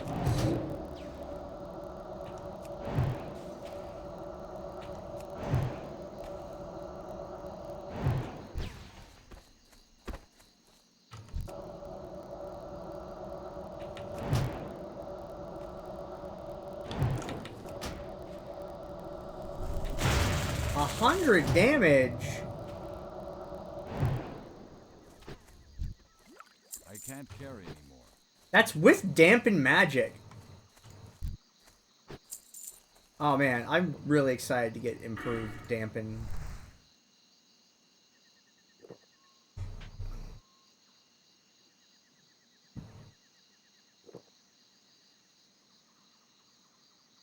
I have counterspell now. Bring him on. I'll fight him. I'm gonna do it.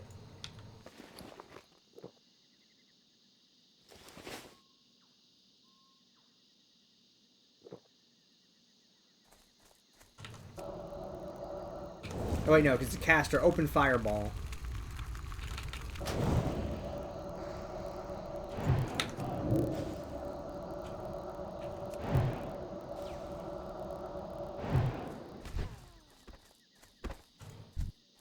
Inventory is full.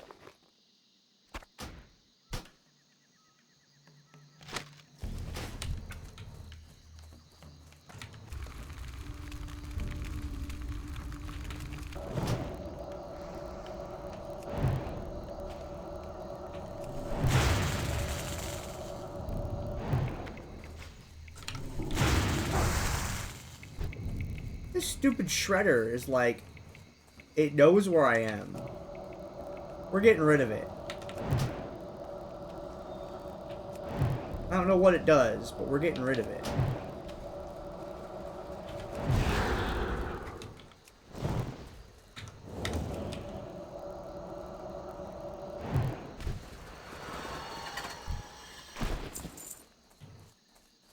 Med.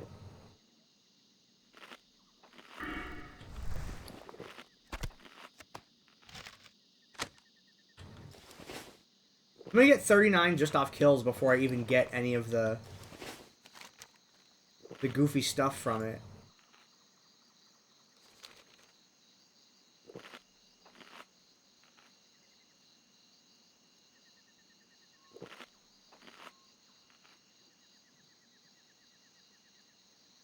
Dude, give me the Resto Druid. Like, absolutely a Resto Druid, because Swiftman's off GCD. I can't carry anymore. And that shit can save you so hard.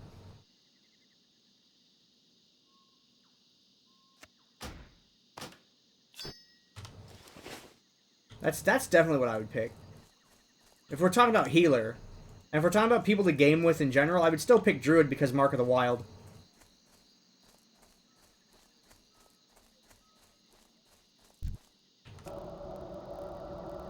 And Druid's ranged, they hang back and are gonna, you know, body pull less.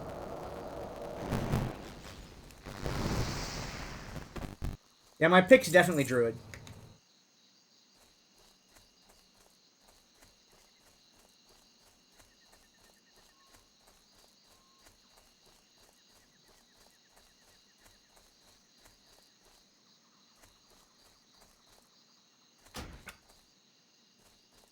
Like, there are 100% like rep paladins that know what they're doing, but the Druid will be a better option. I need to get closer. A rep paladin with int gear can do it, but they're gonna lack the options that a Druid has, and that's the issue. Like, it's one of those just because you can doesn't mean you should kind of things.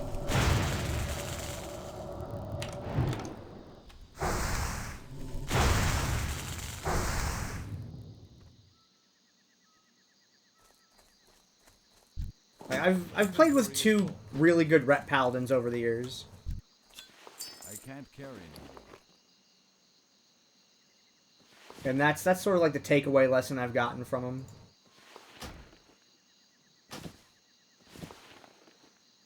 But yeah, I'll take Silk over a single Khadgar's Whisker.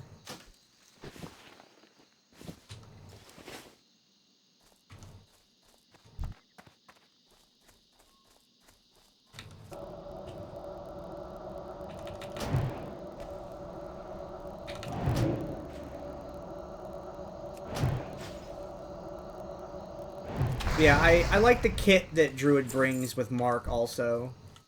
Like, Kings is great and all. Like, Kings is really, really good, to be fair. It's just, like, the rest of the overall kit that a Druid has is better than a Ret Paladin.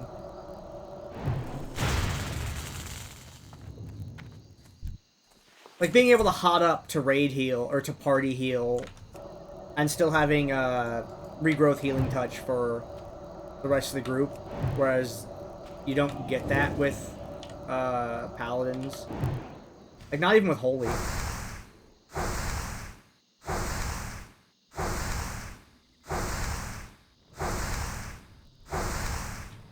If you have a group that knows how to not take damage, then paladin healing is fine.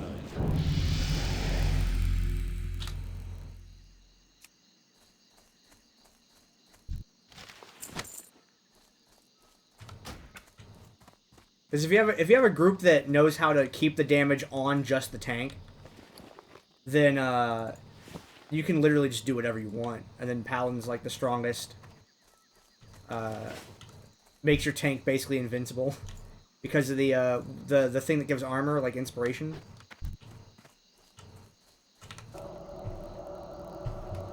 But I always like versatility more than anything else. No, they have a thing where if they critical hit a heal or something like that, it gives armor to the target. Inventory is full. I don't remember the name of it. Actually, now I can't remember if it's a paladin or a priest talent. But yeah, I think paladin might be the best single target healer in the game.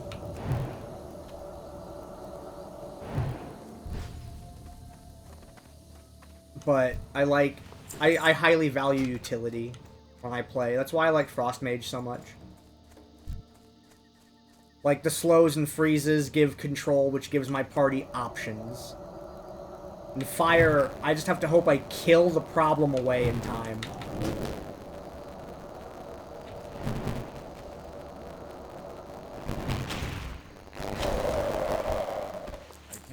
Specifically, Holy Paladin is extremely mana efficient because of a talent called Illumination, where they get part of their mana back when their heal crits. It's a really gear-dependent thing, though. Yeah, I'm still definitely gonna vote Druid.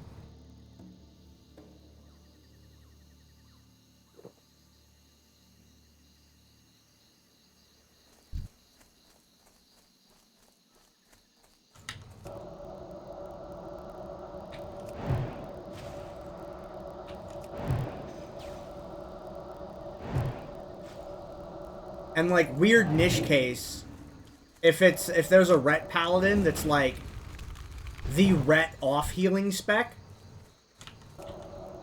then maybe that's a sign they know what they're doing, potentially. So then in that case, it might be kind of an even pick, if you were in a dungeon group or something like that.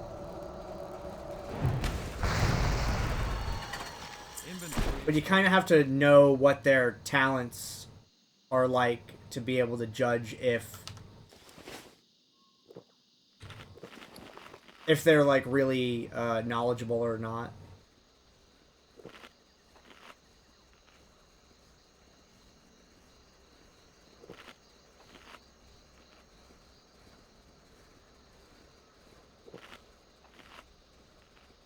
Another shredder behind me.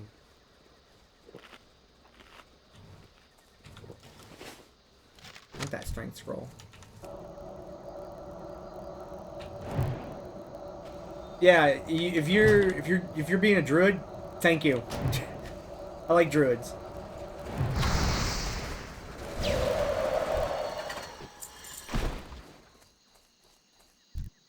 I can't carry anymore.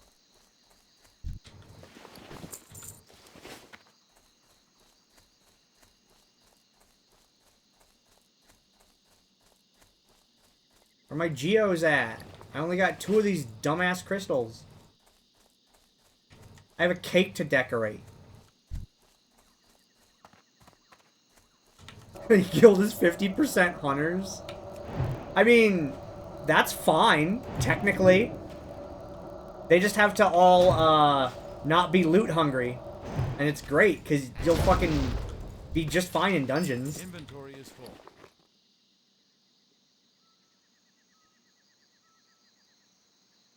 What can I drop?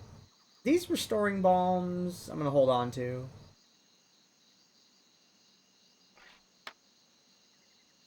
What really? Like, no, really. Like, what can I drop here to get another Stranglethorn page? Fade Leaf's annoying to get. I'm never gonna use the Goblin Fishing Pole.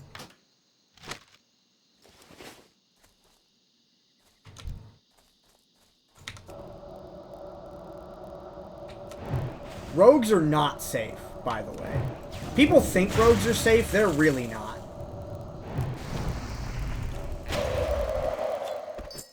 Like, you should not count on Vanish. It's always been buggy as shit. And while I've watched it erase 2,000 points of damage from a Vanish cancel in PvP, I've also watched it just break spontaneously and get a rogue completely flattened. I'm like scared as a rogue. I have no faith in Vanish. Like, rogue seems like a good way to rip aggro and die.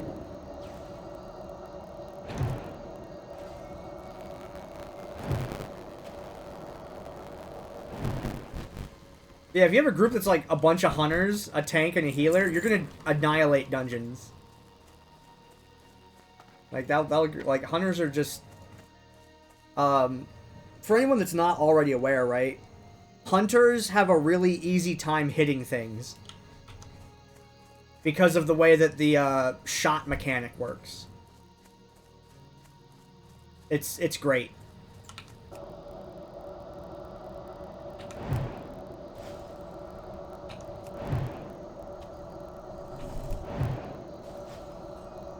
Yeah, I'd be terrified of accidentally pulling mobs with as a rogue. Like, Like, Blade Flurry, get that out of here. Or whatever their AoE is, no. That's right, ranged attacks don't glance. That's what it was. Thank you.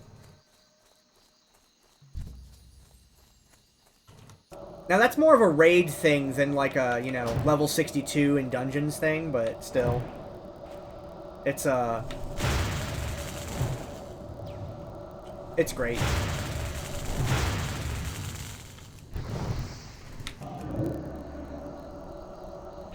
Oh, I missed the counterspell. It was between casts. Let me get to flee.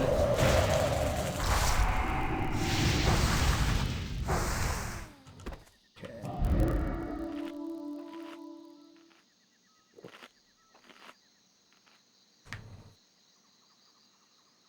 Yeah, I know how to not pull aggro.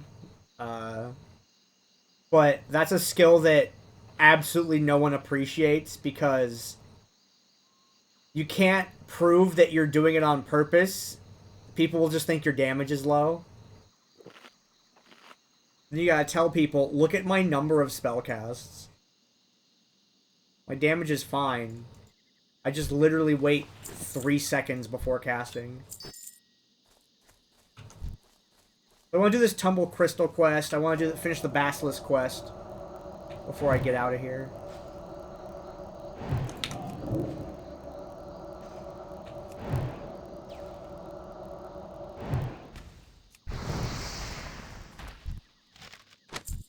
Man, the more I'm thinking about that situation you described with, like, you know, a party that's potentially like 3 hunters, I would love to tank for that. Holy shit, they just feign aggro off.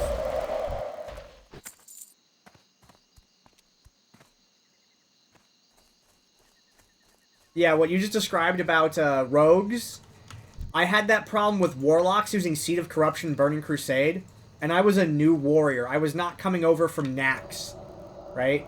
I didn't do Nax on my warrior in Classic. Like, I did, like, some Molten Core with, like, my, my local buddies that I've been gaming with for, like, a decade. And then when they stopped playing, I just switched back to my Mage. I didn't keep up my Horde character. Because I didn't like gearing a warrior in Classic. Like, in the vanilla environment. I liked it better in Burning Crusade when the itemization was more figured out by the company. And so since I didn't have tier 3, like, people were just very unfriendly towards me in dungeons and shit. Like, they had a lot of negative things to say about my tanking. But 2 warlocks opening with Seed of Corruption in fucking heroic ramps. Hello? What are you doing? It's too far away. Like, I'm like ranged pulling things to get them out of the range of patrols and shit. And they're just dropping sock on things before I even have them in position. And then bitching at me. Like, get out.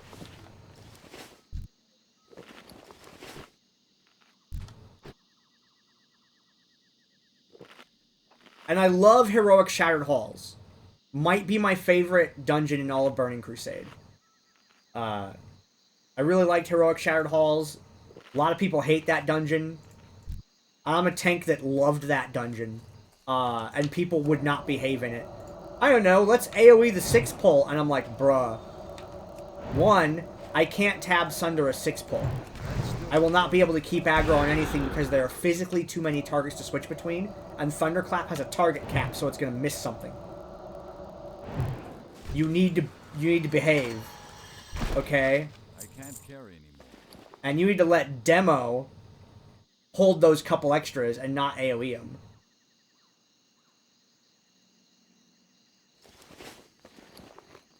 Need one more of those crystals. I guess I'll drop the tiger meat for the other page. Good DPS never pull aggro. Like, period. Exception, Hunter. Because they can drop it.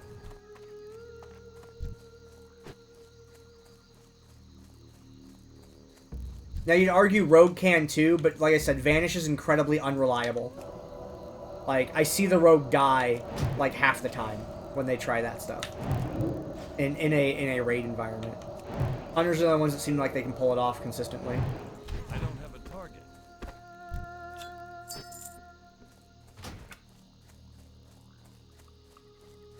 You know what the dumbest thing is? Watching a non-frost spec mage drop Blizzard.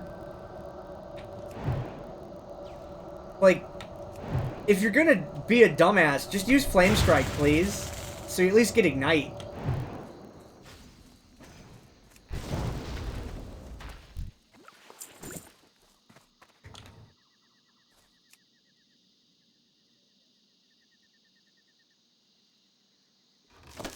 Inventory is full.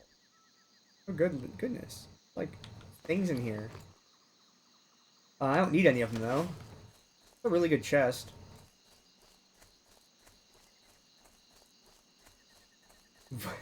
One damage Blizzard. Yeah, compared to their health, it's basically like that. Just go tickle these. Alright, isn't there a quest that's 2 gold bars at some point?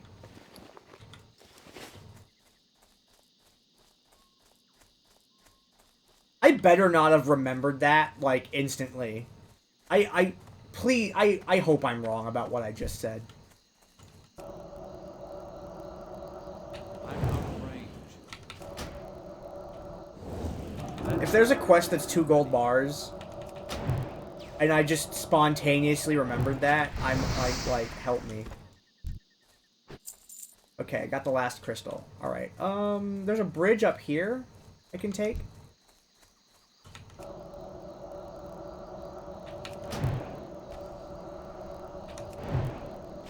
Hey, I'll take the bridge here, get across to the other portion. Go look for bassies. Actually, I'll just go back to the Curzon camp. Let's just already cleared a large portion of this area. I should be able to walk back through it fairly easily.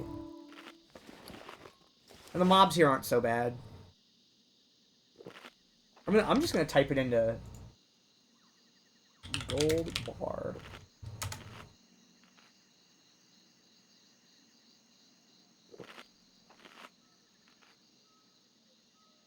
Objective of...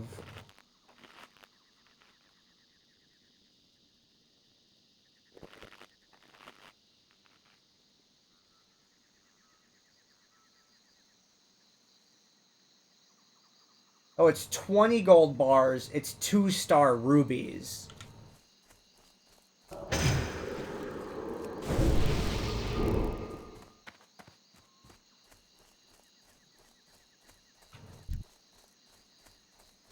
Oh, I don't know the Warlock quest, unfortunately.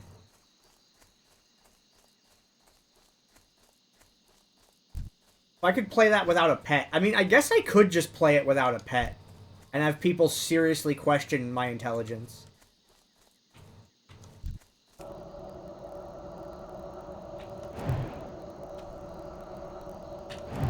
Because why not? We can do dumb things on the internet.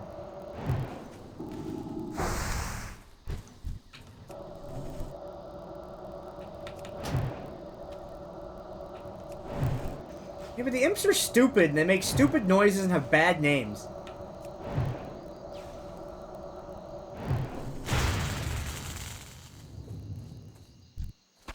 I can't carry anymore.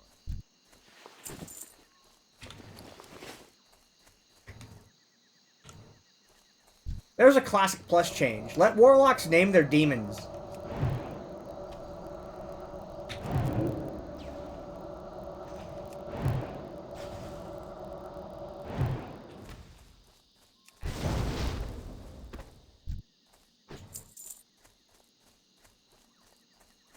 I mean, Cubi are still, like, things you have to control. I'm not into. I don't want to control two characters.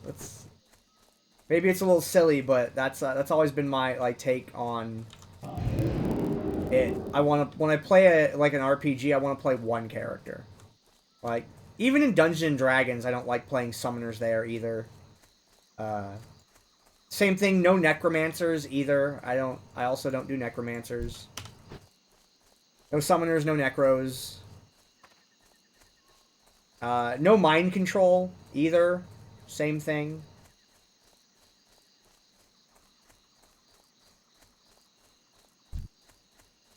When you do dungeons, you have to control 5 people. You know, you're right.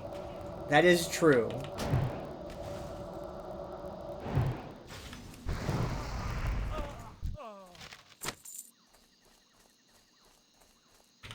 Stay away from League of Legends. You'll wish you could control 9 characters.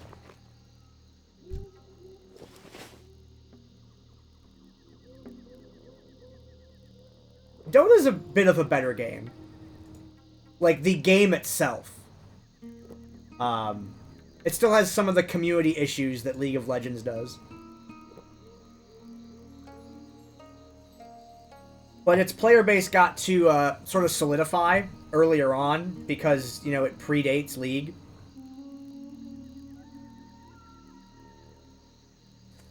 But people can be just as acidic and sharp and pointy as League players. But I think Dota's a much better game. Like, from an actual, like, mechanics and balance standpoint. Riot Games, man. Characters are cool. Their art and music teams are outstanding. They have no idea what they're doing with game balance. Not even a fucking little bit. Good lord.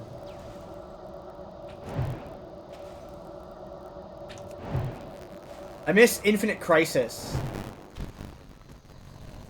The DC Comic Books MOBA. I really, really liked that one.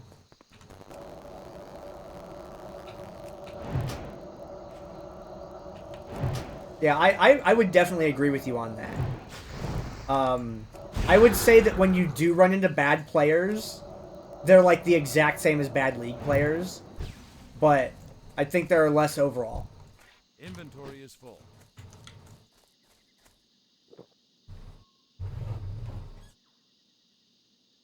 I think Dota players can be a little bit more ragey at the game itself than the other people. And in League of Legends, I think that people are more ragey at the other people, not the game. When the game is generally the thing that causes all the problems. Like, the average League player is unwell. And I used to commentate competitive League of Legends Dominion. And I've been fortunate enough to meet and speak with professional players a few times at Major League Gaming events. And a trend I notice is everyone is exhausted with the player behavior in the game. From, like, the bronze people all the way up to pro players. Everyone is just absolutely fatigued by dealing with it when they play. And, like, that's not a good sign. That's not like a good thing for your game when it's everyone. I can't carry anymore. Real?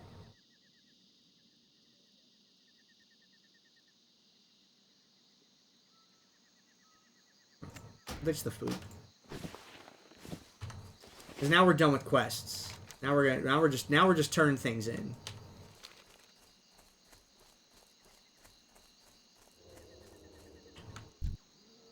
Yeah, I'll go around that. Gotten really familiar with this camp layout.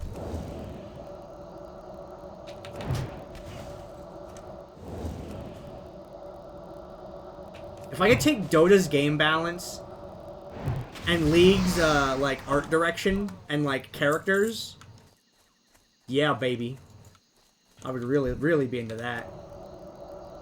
Because Dota's heroes have always felt really uninspired to me.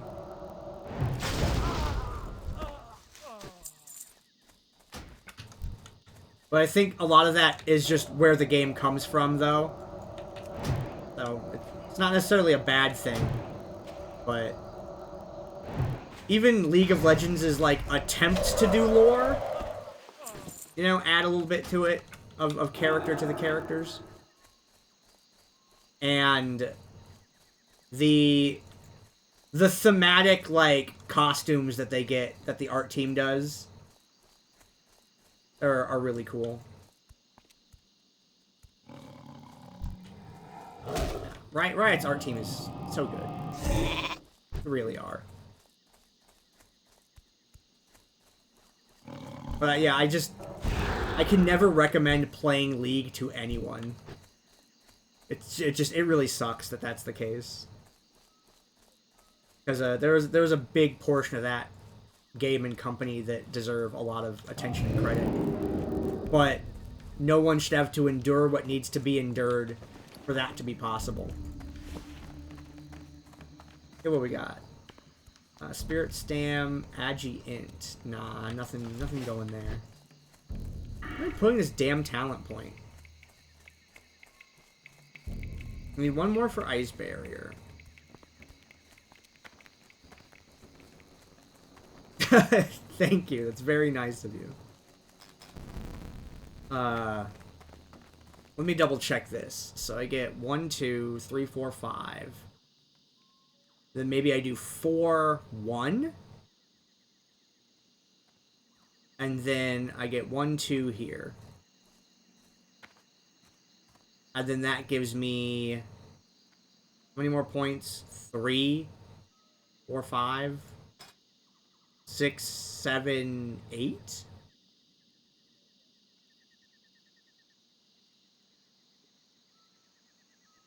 I think I can almost do Shatter. It just depends on how much clear cast I want.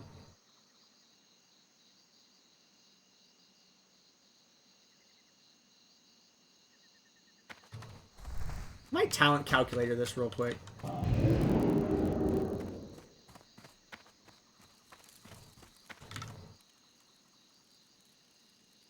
Arcane's a lot of fun. Arcane power is strong. The thing I like most about Arcane is Palm. Presence of Mind. Make a thing instant cast.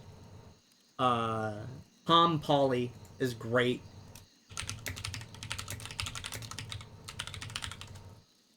Okay. Give me the, Mage 1. Alright, let's see what do I have right now. I have 5 here, 1, 2, 3 here, 3, 1, 2, 1, 2, 3. I have 1, 2, 3, 1, 1, 3. Then 2 in Arctic Reach, 3 in Frost Channeling, 1 there, right? Yeah, Frost Talents, 29. Okay, and then what do I need in Arcane? 2 in Subtlety, 3 in Arcane Focus. Then let's say I stick to my plan of 4 in Arcane Concentration, 1 in Magic Absorption, 1, 2 in... leaves me with 10 points to play with. Well, no, because I don't have Ice Barrier yet. Hold on.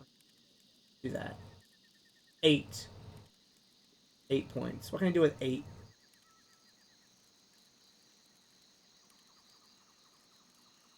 What can I do with 8? With 8, I can cap Shatter. Then I have 4 for Ice Shards. Right? Increase critical strike damage of frost spells by 20, 40, 60, 80. So instead of Winter's Chill, Improve Cone of Cold, I can take Shatter. So I have really strong single target, like, control.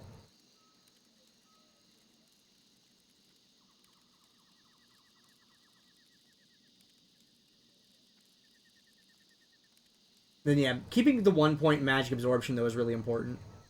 Even though it leaves me with only 4 of arcane concentration. Which is kind of lame. But, oh well.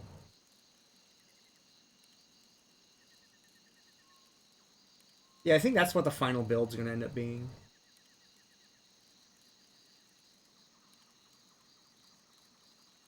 Like, is there a point I can pull from anywhere? Not really.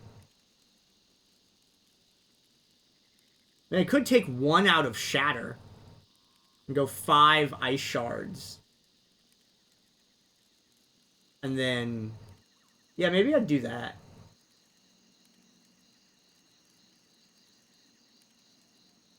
Be 40% on Shatter. But I'd have 100% for crit. Yeah, I'd probably do that. That sounds better.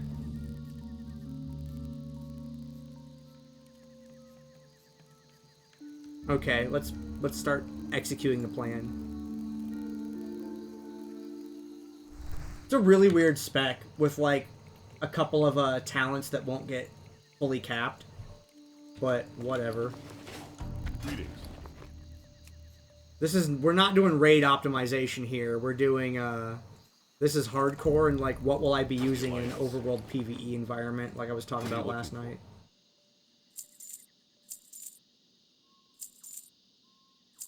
Okay. Really good loot out there today. That is going to my priest. With honor, friend. Okay. With honor, friend. Light bless you. What was this? From deep within the stockpile. I'm not doing this. Be careful. No. I peeked in the front of it and I saw that cave went 3 different directions on the inside. You're on the dream dust. You need an intervention. Okay. Looks like that is Booty Bay, that's Booty Bay. This is Nessingwary's camp. Okay. Then we go to Booty Bay after that to turn those things in.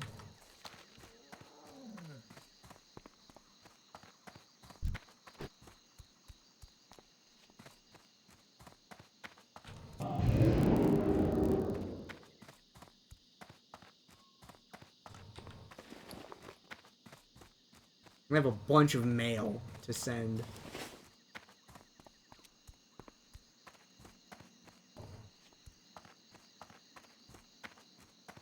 Then cook off some materials and... but that's an iron forge, right? Because it's tiger meat? Yeah. Need apples and waters, which are an iron forge. So you go to iron forge to cook those off.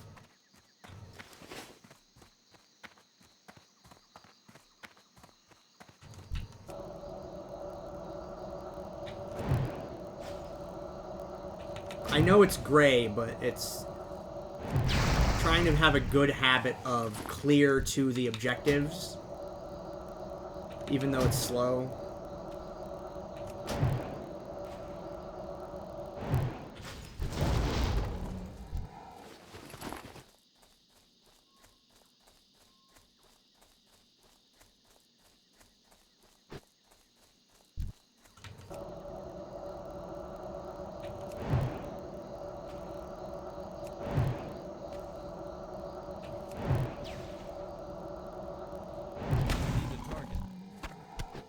Another tiger meat.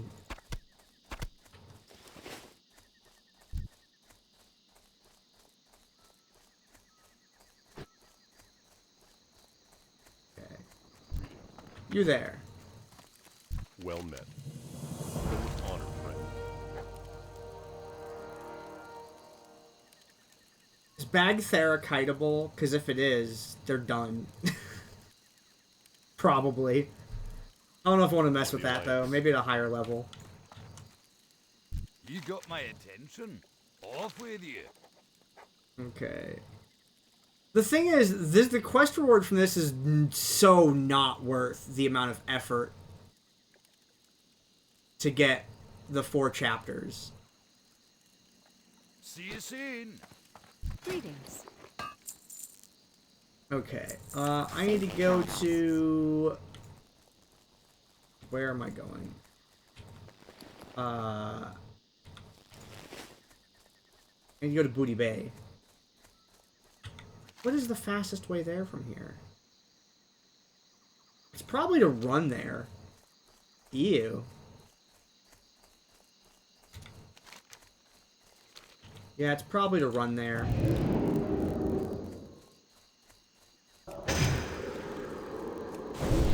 Because, like, the time it would take me to get to Westfall, even if I went up the coast.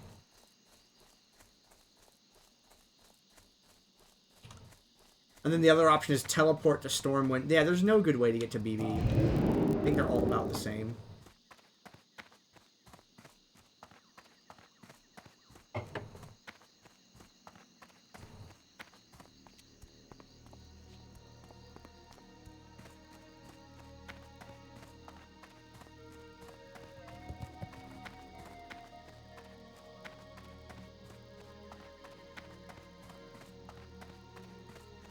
I wonder. 0 players total.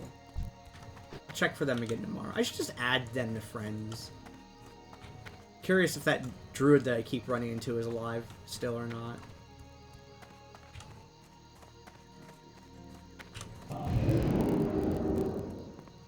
It's gonna be weird playing not in this time slot the next couple days.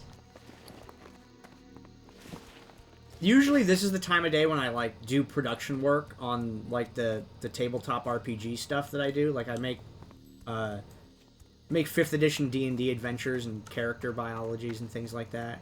Like, if you ever wanted to play as, like, a gargoyle or something weird.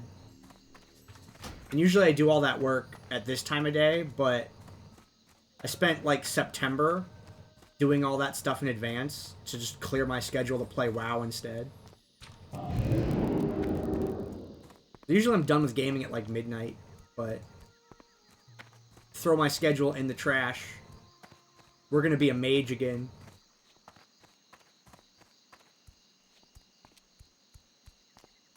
And then they're like, Season of Discovery, and I'm like, how many times is this game gonna make me make a fucking mage?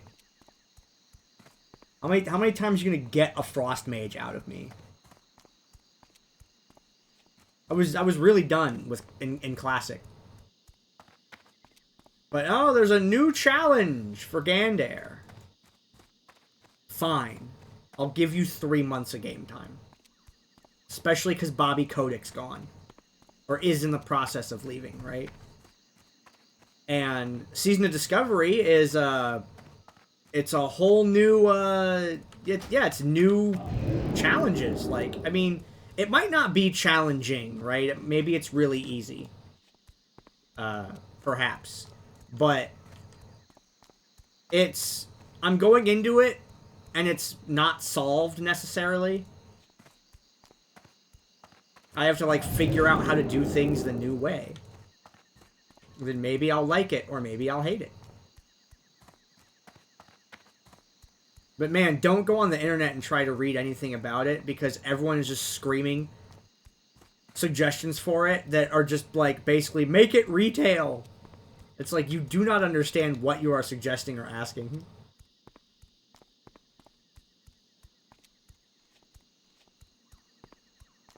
If it isn't hardcore, you can't think of it as a challenge.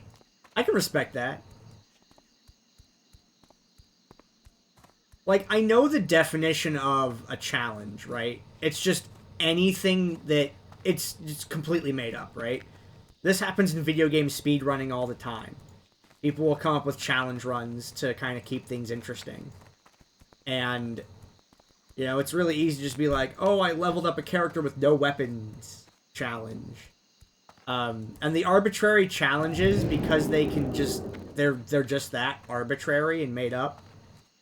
It kind of takes away some of, like, the interesting or prestige or whatever of it. You know, maybe... However you want to phrase that, right? However you want to think about that. But when, like, the first party company comes out and is like, here, we're providing you new things. Like, okay. any percent speedruns are just glitch fests. Not all of them. A lot of them are, though. I really enjoy the technical aspects of those. Like, I love watching a commentated any percent run and just hearing them talk about how it works and why it works. Like, that's just fascinating. I love knowing how the code works. I love knowing why the inputs they're doing cause the things to happen the way they do. Like, that's very fascinating information. I love that.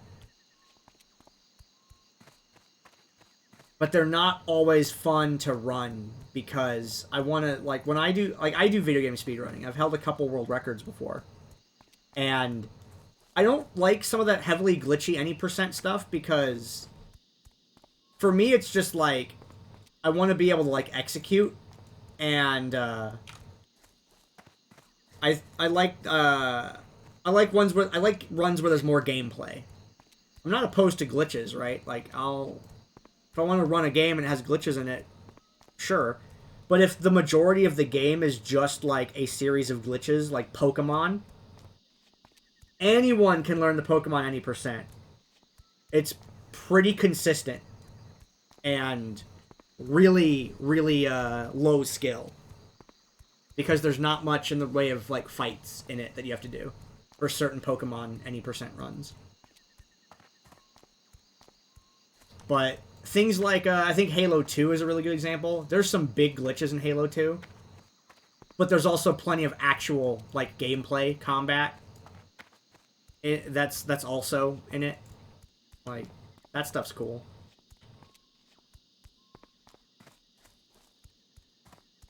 Like, there's two things I really like seeing in those things. I like seeing people that can explain the technical details. And I like seeing people that can perform, like, the frame-perfect inputs. Those are the two things I like in speedrunning. That's why I like the hobby so much. I can tell you all sorts of weird shit about Agent Chronicles the First Mage. And, like, there are people that know it better than me at this point, which is really awesome. Literally, there was a random guy on YouTube who, like, sent me a message. It was like, bro, the game can be beaten in 5 hours. I'm like, dude, I would love to see a video of that. And they're like, oh, I don't have, like, I'm not a streamer. And, like, he took a picture of the end screen save time with his phone of his TV. He took a picture of his TV with his phone. And he posted it online. And I'm sitting there staring at it, and I'm like, holy shit, this guy was like, he's telling the truth. How do you do that? And then he explained it. He was nice enough to tell the runners about it. It was really cool. But yeah, some of the out of bounds things is like memorize a narrow path and just walk down it and not have to do fights, and like those are cool to see once. Like I really do like them as an art piece, as a piece of performance art and like technical showcase. Love that. But I want to watch people be really good at video games, generally speaking.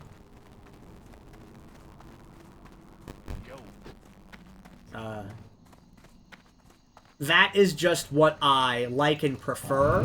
However, I'll watch pretty much any speedrun, even if it doesn't fall into either category. Sometimes there's a commentator that's good. Sometimes it's just a special event. It's just on. You know, so it's like, I'll just leave it on and watch runs. Might be with you. Sometimes I find new games I like that.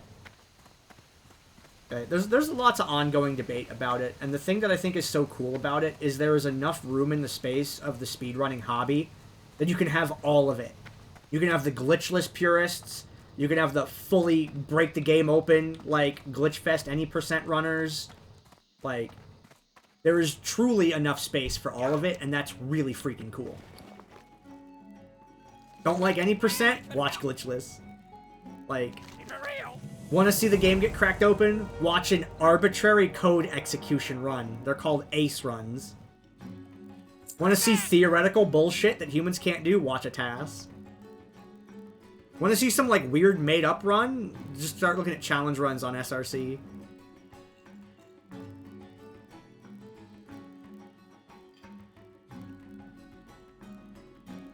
Crystal Vein Mine.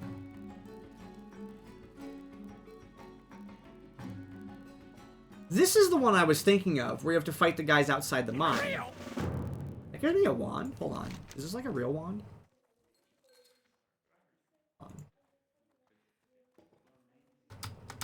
What's my current wand?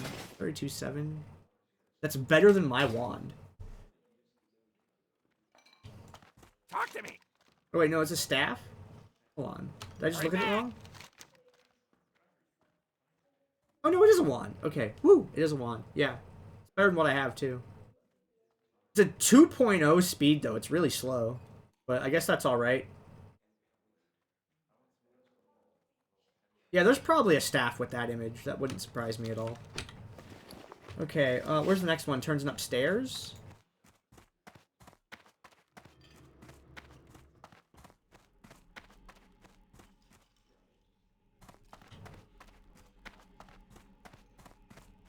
Ah, here it is. Time is money, friend. It's... I'll take it over. Glad I could help. Hurry back. What's up? I still haven't gotten those. What were you again? Keep it real.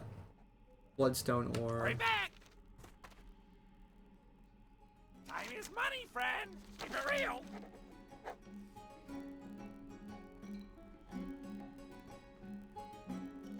Okay. Glad I could help. A referral quest. I have work for once. Okay. I didn't do that step. Yeah, I'm not interested in going to Swamp of Sorrows. I don't like that zone. I don't like it as Horde. I don't like it as Alliance. It's just the layout of the place sucks. Like, there's nothing wrong with the writing for it at all. Or the, like, actual, like, encounters. Yeah, It's just the layout. I can't get over the layout. The layout sucks. Keep it real. I was looking Time for is a money, friend. place I can vendor these. I'll keep the Azure Silk Gloves a little bit longer. Glad I could help. Okay. The next thing I'm doing is... Yeah, there's a couple more quests I can do here. Like... Oh, that bullshit. I don't like that one. Okay. I'll do this one next time. Can look for those also. I can do Raptor Mastery and the Venture Co mining one. Then I gotta find like another place to do work at. Okay, let's go to Ironforge. Maybe I'll have Green Hills of Stranglethorn done.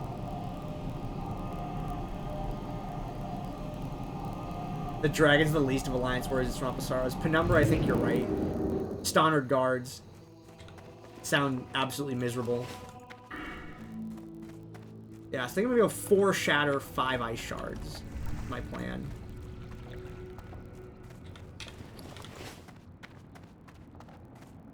Okay, where's my fruit vendor? There she is.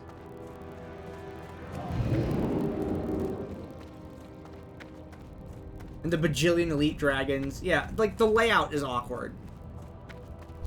I don't like the layout. How many of these do I need? I need to go get waters.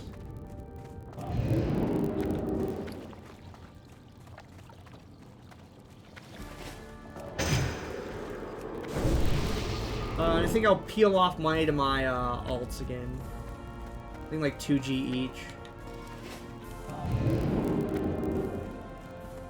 Anyway, at least staying above 10 on this one.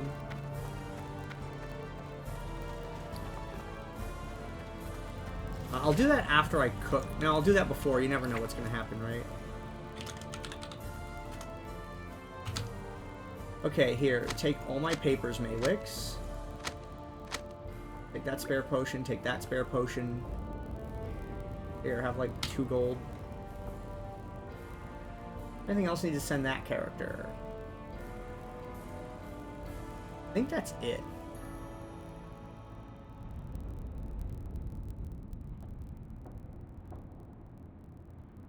Yeah. Alright. Ovi's getting... belt and the herbs.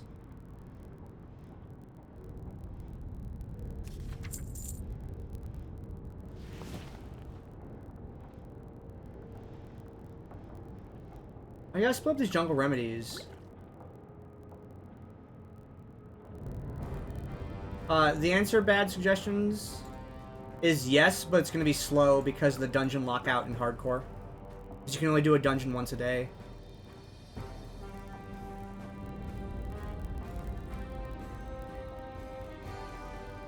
So it's like, yes, you can, but...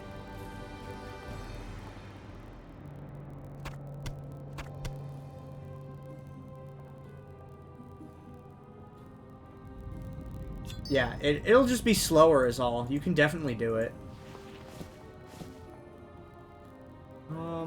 Requires level 22. Len, she's gonna need some of that. And then diseases and poisons. Keep these ones on Gandair. What is this? Frost and shadow resistance by 10 for 1 minute. Frost and shadow resistance? Resistance. Okay, that's an OV thing, because she has shadow resistance from the spell. Okay, I get waters and cook. I need 11 of them. What's on your mind? Okay. You went into Nomer. You are incredibly brave, and you are too powerful.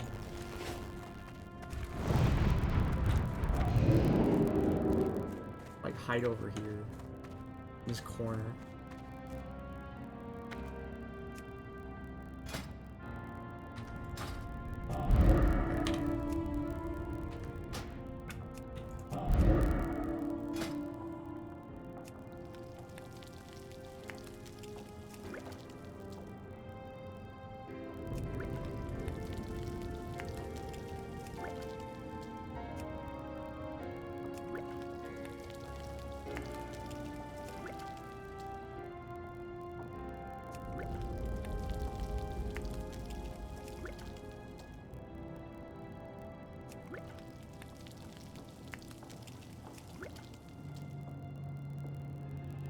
No skill points off of this one? Yeah, I guess no skill points off of this one. I like that you said you comment on roguelikes because it there's a weird roguelike-ish vibe. Because like you get one character really far, and if you use your account and, like, alts to store things, then you kind of like, oh, but my next character will have these extra options. Because of what I found on my first character. It's, like, interesting. That's, like, not a thing, really, from MMOs. Okay, level 25. I don't know, is it too early to start sending Len things? Only level 16, just a long way from 25. Whatever. That's true, you're right. Roguelite, excuse me. I really wish there was a different word for these, because I don't like having to get the roguelite trap constantly. There needs to be another thing about these. Like, another way to refer to them. Great to meet ya. Like how extraction shooters are what we call Tarkov-likes. Or whatever it is. Dude, CDDA is... That's a freaking game. Holy crap. Well, that goes to Len also.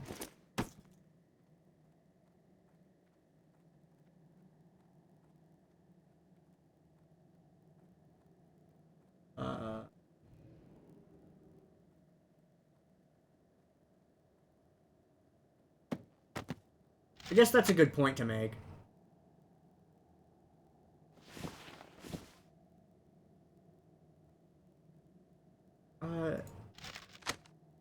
That's also a Len item. Okay. See you soon.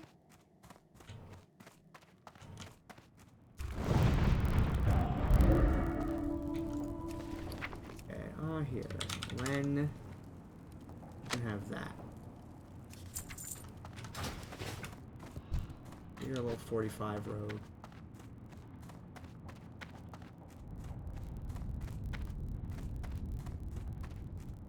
How are you? See you soon. The, like the What level can I do for ya? 45 green set? Or... Oh no, you're talking about the Mara drop. Gotcha. Oh, I accidentally bought too many waters. Whoops. Oh well. Only out copper, thank goodness. Safe travels. Alright.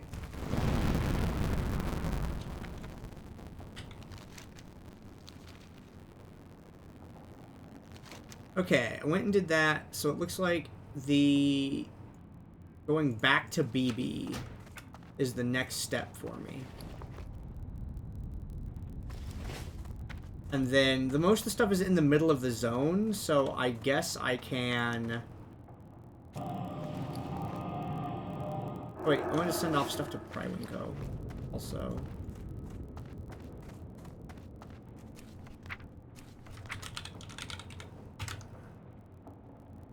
Here, hold this. Just 2. I like 210.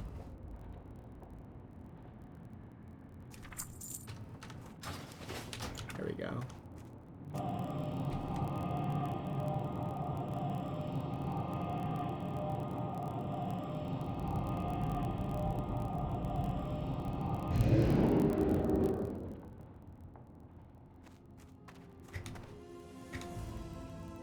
But yeah, also Penumbra, I agree with you on the not playing retail because I also don't like the way the end game has gotten, but I also don't like the way that the questing has gotten because well, I guess end game is world questing. I don't like that. I think I've talked about it before, but yeah, I don't like having to like be required to log in every day for an hour and a half. Like, I'd rather just play on my day off for 9 hours. But Modern WoW, you can't do that shit. And that's one of the big reasons that I stopped playing it. It's... I got other shit going on. Like, I moved my schedule around to be able to be on WoW every day for, like, this period of time. But with the projects that I have going on, that would not be a normal thing for me. Like, during COVID, different, you know, because most of us were really stuck at home a lot of the time. And so it was okay to, you know, just be on WoW all day, but I was playing Classic then, because that happened to re-release at that time. But yeah, my schedule went back to normal, I guess you'd call it. Light blessing. Yeah, when my schedule went back to normal, it's like, yeah, I get off work. I have D&D games that I run with people. And then I have, like, I write fiction and, like, produce things. So, I do all that stuff. And that's, like, 3 or 4 days out of my week. And that's, like, those are shifts outside of whatever my job is that I'm working, right? So it's like if I do, let's say 5 shifts at work, well, no, usually 4s. Most of the jobs I've had, I've been able to get 4-day work weeks. But if I do 4 workday shifts, and then I do 4 hobby shifts in a week, that leaves me with, 6 open shifts on the other days. And that's when I would, like, play a video game. But trying to cram, like, 90 minutes of required World of Warcraft playing into a day when I'm already doubling, where I, like, go to work, get off work, have to get home, have to run D&D, and then have to do dailies before they reset. Fuck that. I'm out. Done. Like, that shit just did not work out for me. If you let them stack up for the whole week, I'd be way more into it.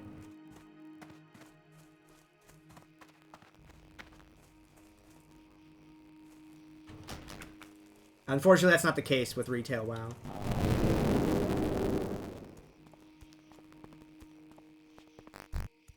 And then sometimes you have to do a dungeon you hate. Because it's the daily or whatever. And that's skipping daily dungeon. Doing daily dungeon can sometimes tack on a bunch of time depending upon what the heroic daily is. Oh, it ran out. I was going to try to get one more Dark Moon buff, but I guess not. Okay. So I guess I'll fly down to BB.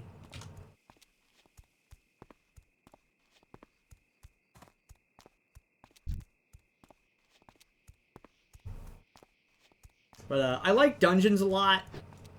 I do not like the current era dungeon culture with people disrespecting tanks and things like that.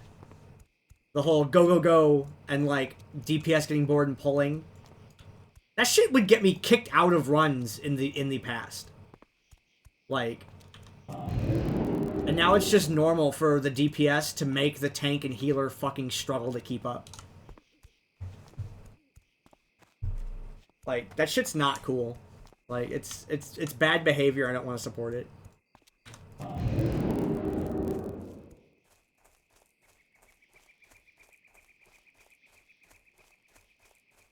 Penumbra, I would politely disagree. I think there's more dungeon variety in retail than there is in classic. However, I would say that them being required is the part that's bad. Because, like you said, makes you spam them for rep, right? I think is what you're referring to, if I'm drawing the conclusion there correctly.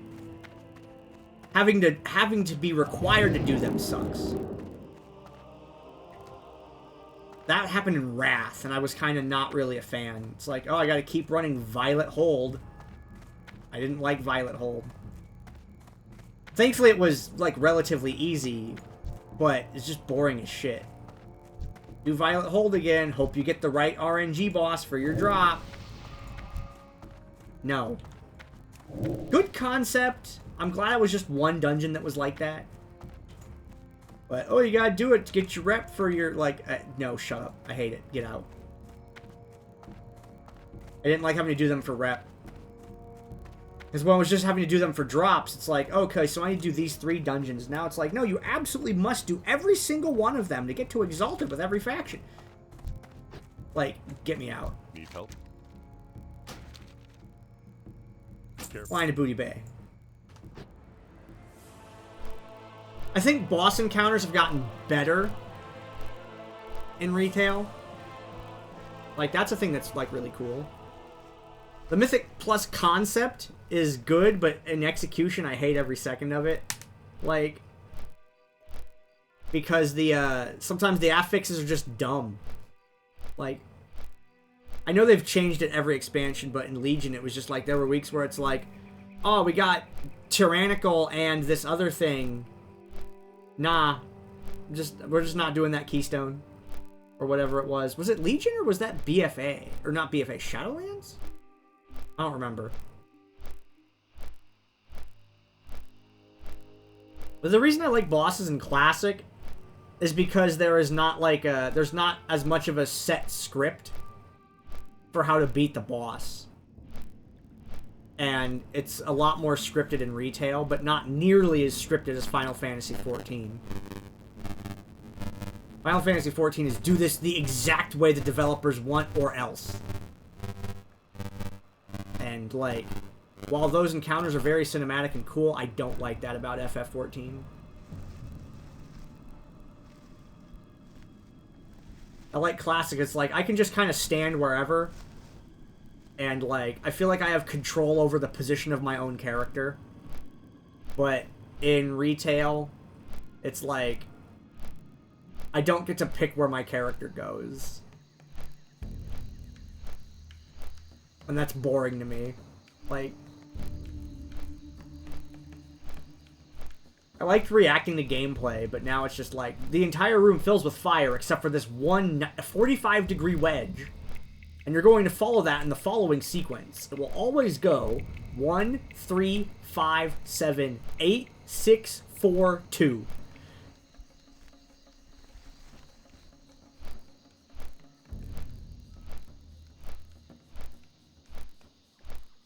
It's like Hegan in Nax. That encounter's stupid.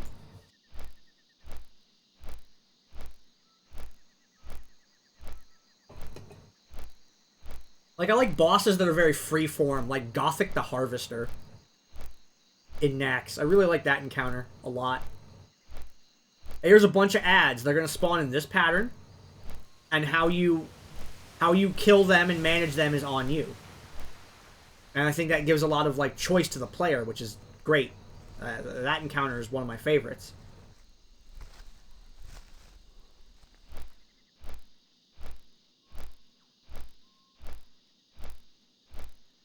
What are these? These are jungle stalkers?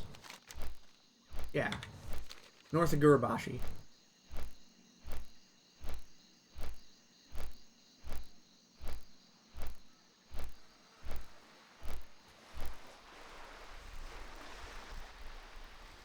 Hey, I'm excited for you. It sounds like you're gonna have a really good time with it. I hope it goes well for you. The earlier raids are...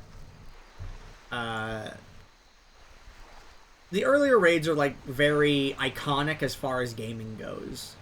I think like Ragnaros and Molten Core are really well known, like, historically.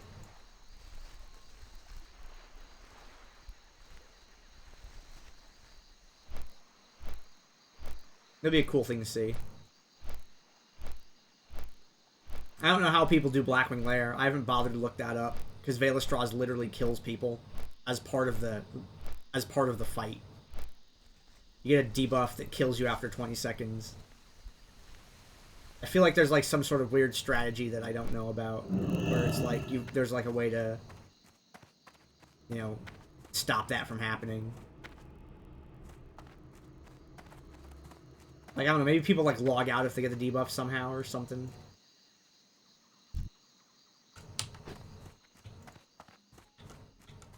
What's up? Keep it real. Okay, at the inn in BB, and next week, not next week, maybe tomorrow or something, I'm not sure exactly when I'll be on. I gotta do a bunch of things tomorrow. It's like my first day off in like 4 days. It's the end of my work week. Oh, they just leave. Okay. They just literally hurt. Thanks, Withersoul. I didn't know about that. I completely forgot that was a mechanic. That's right. The debuff is removed from you after you leave the dungeon so that you can't blow up low-level players at the freaking auction house with it. How do they get loot, though? They don't. Like, you probably just don't. And that's just a fact of life, unfortunately.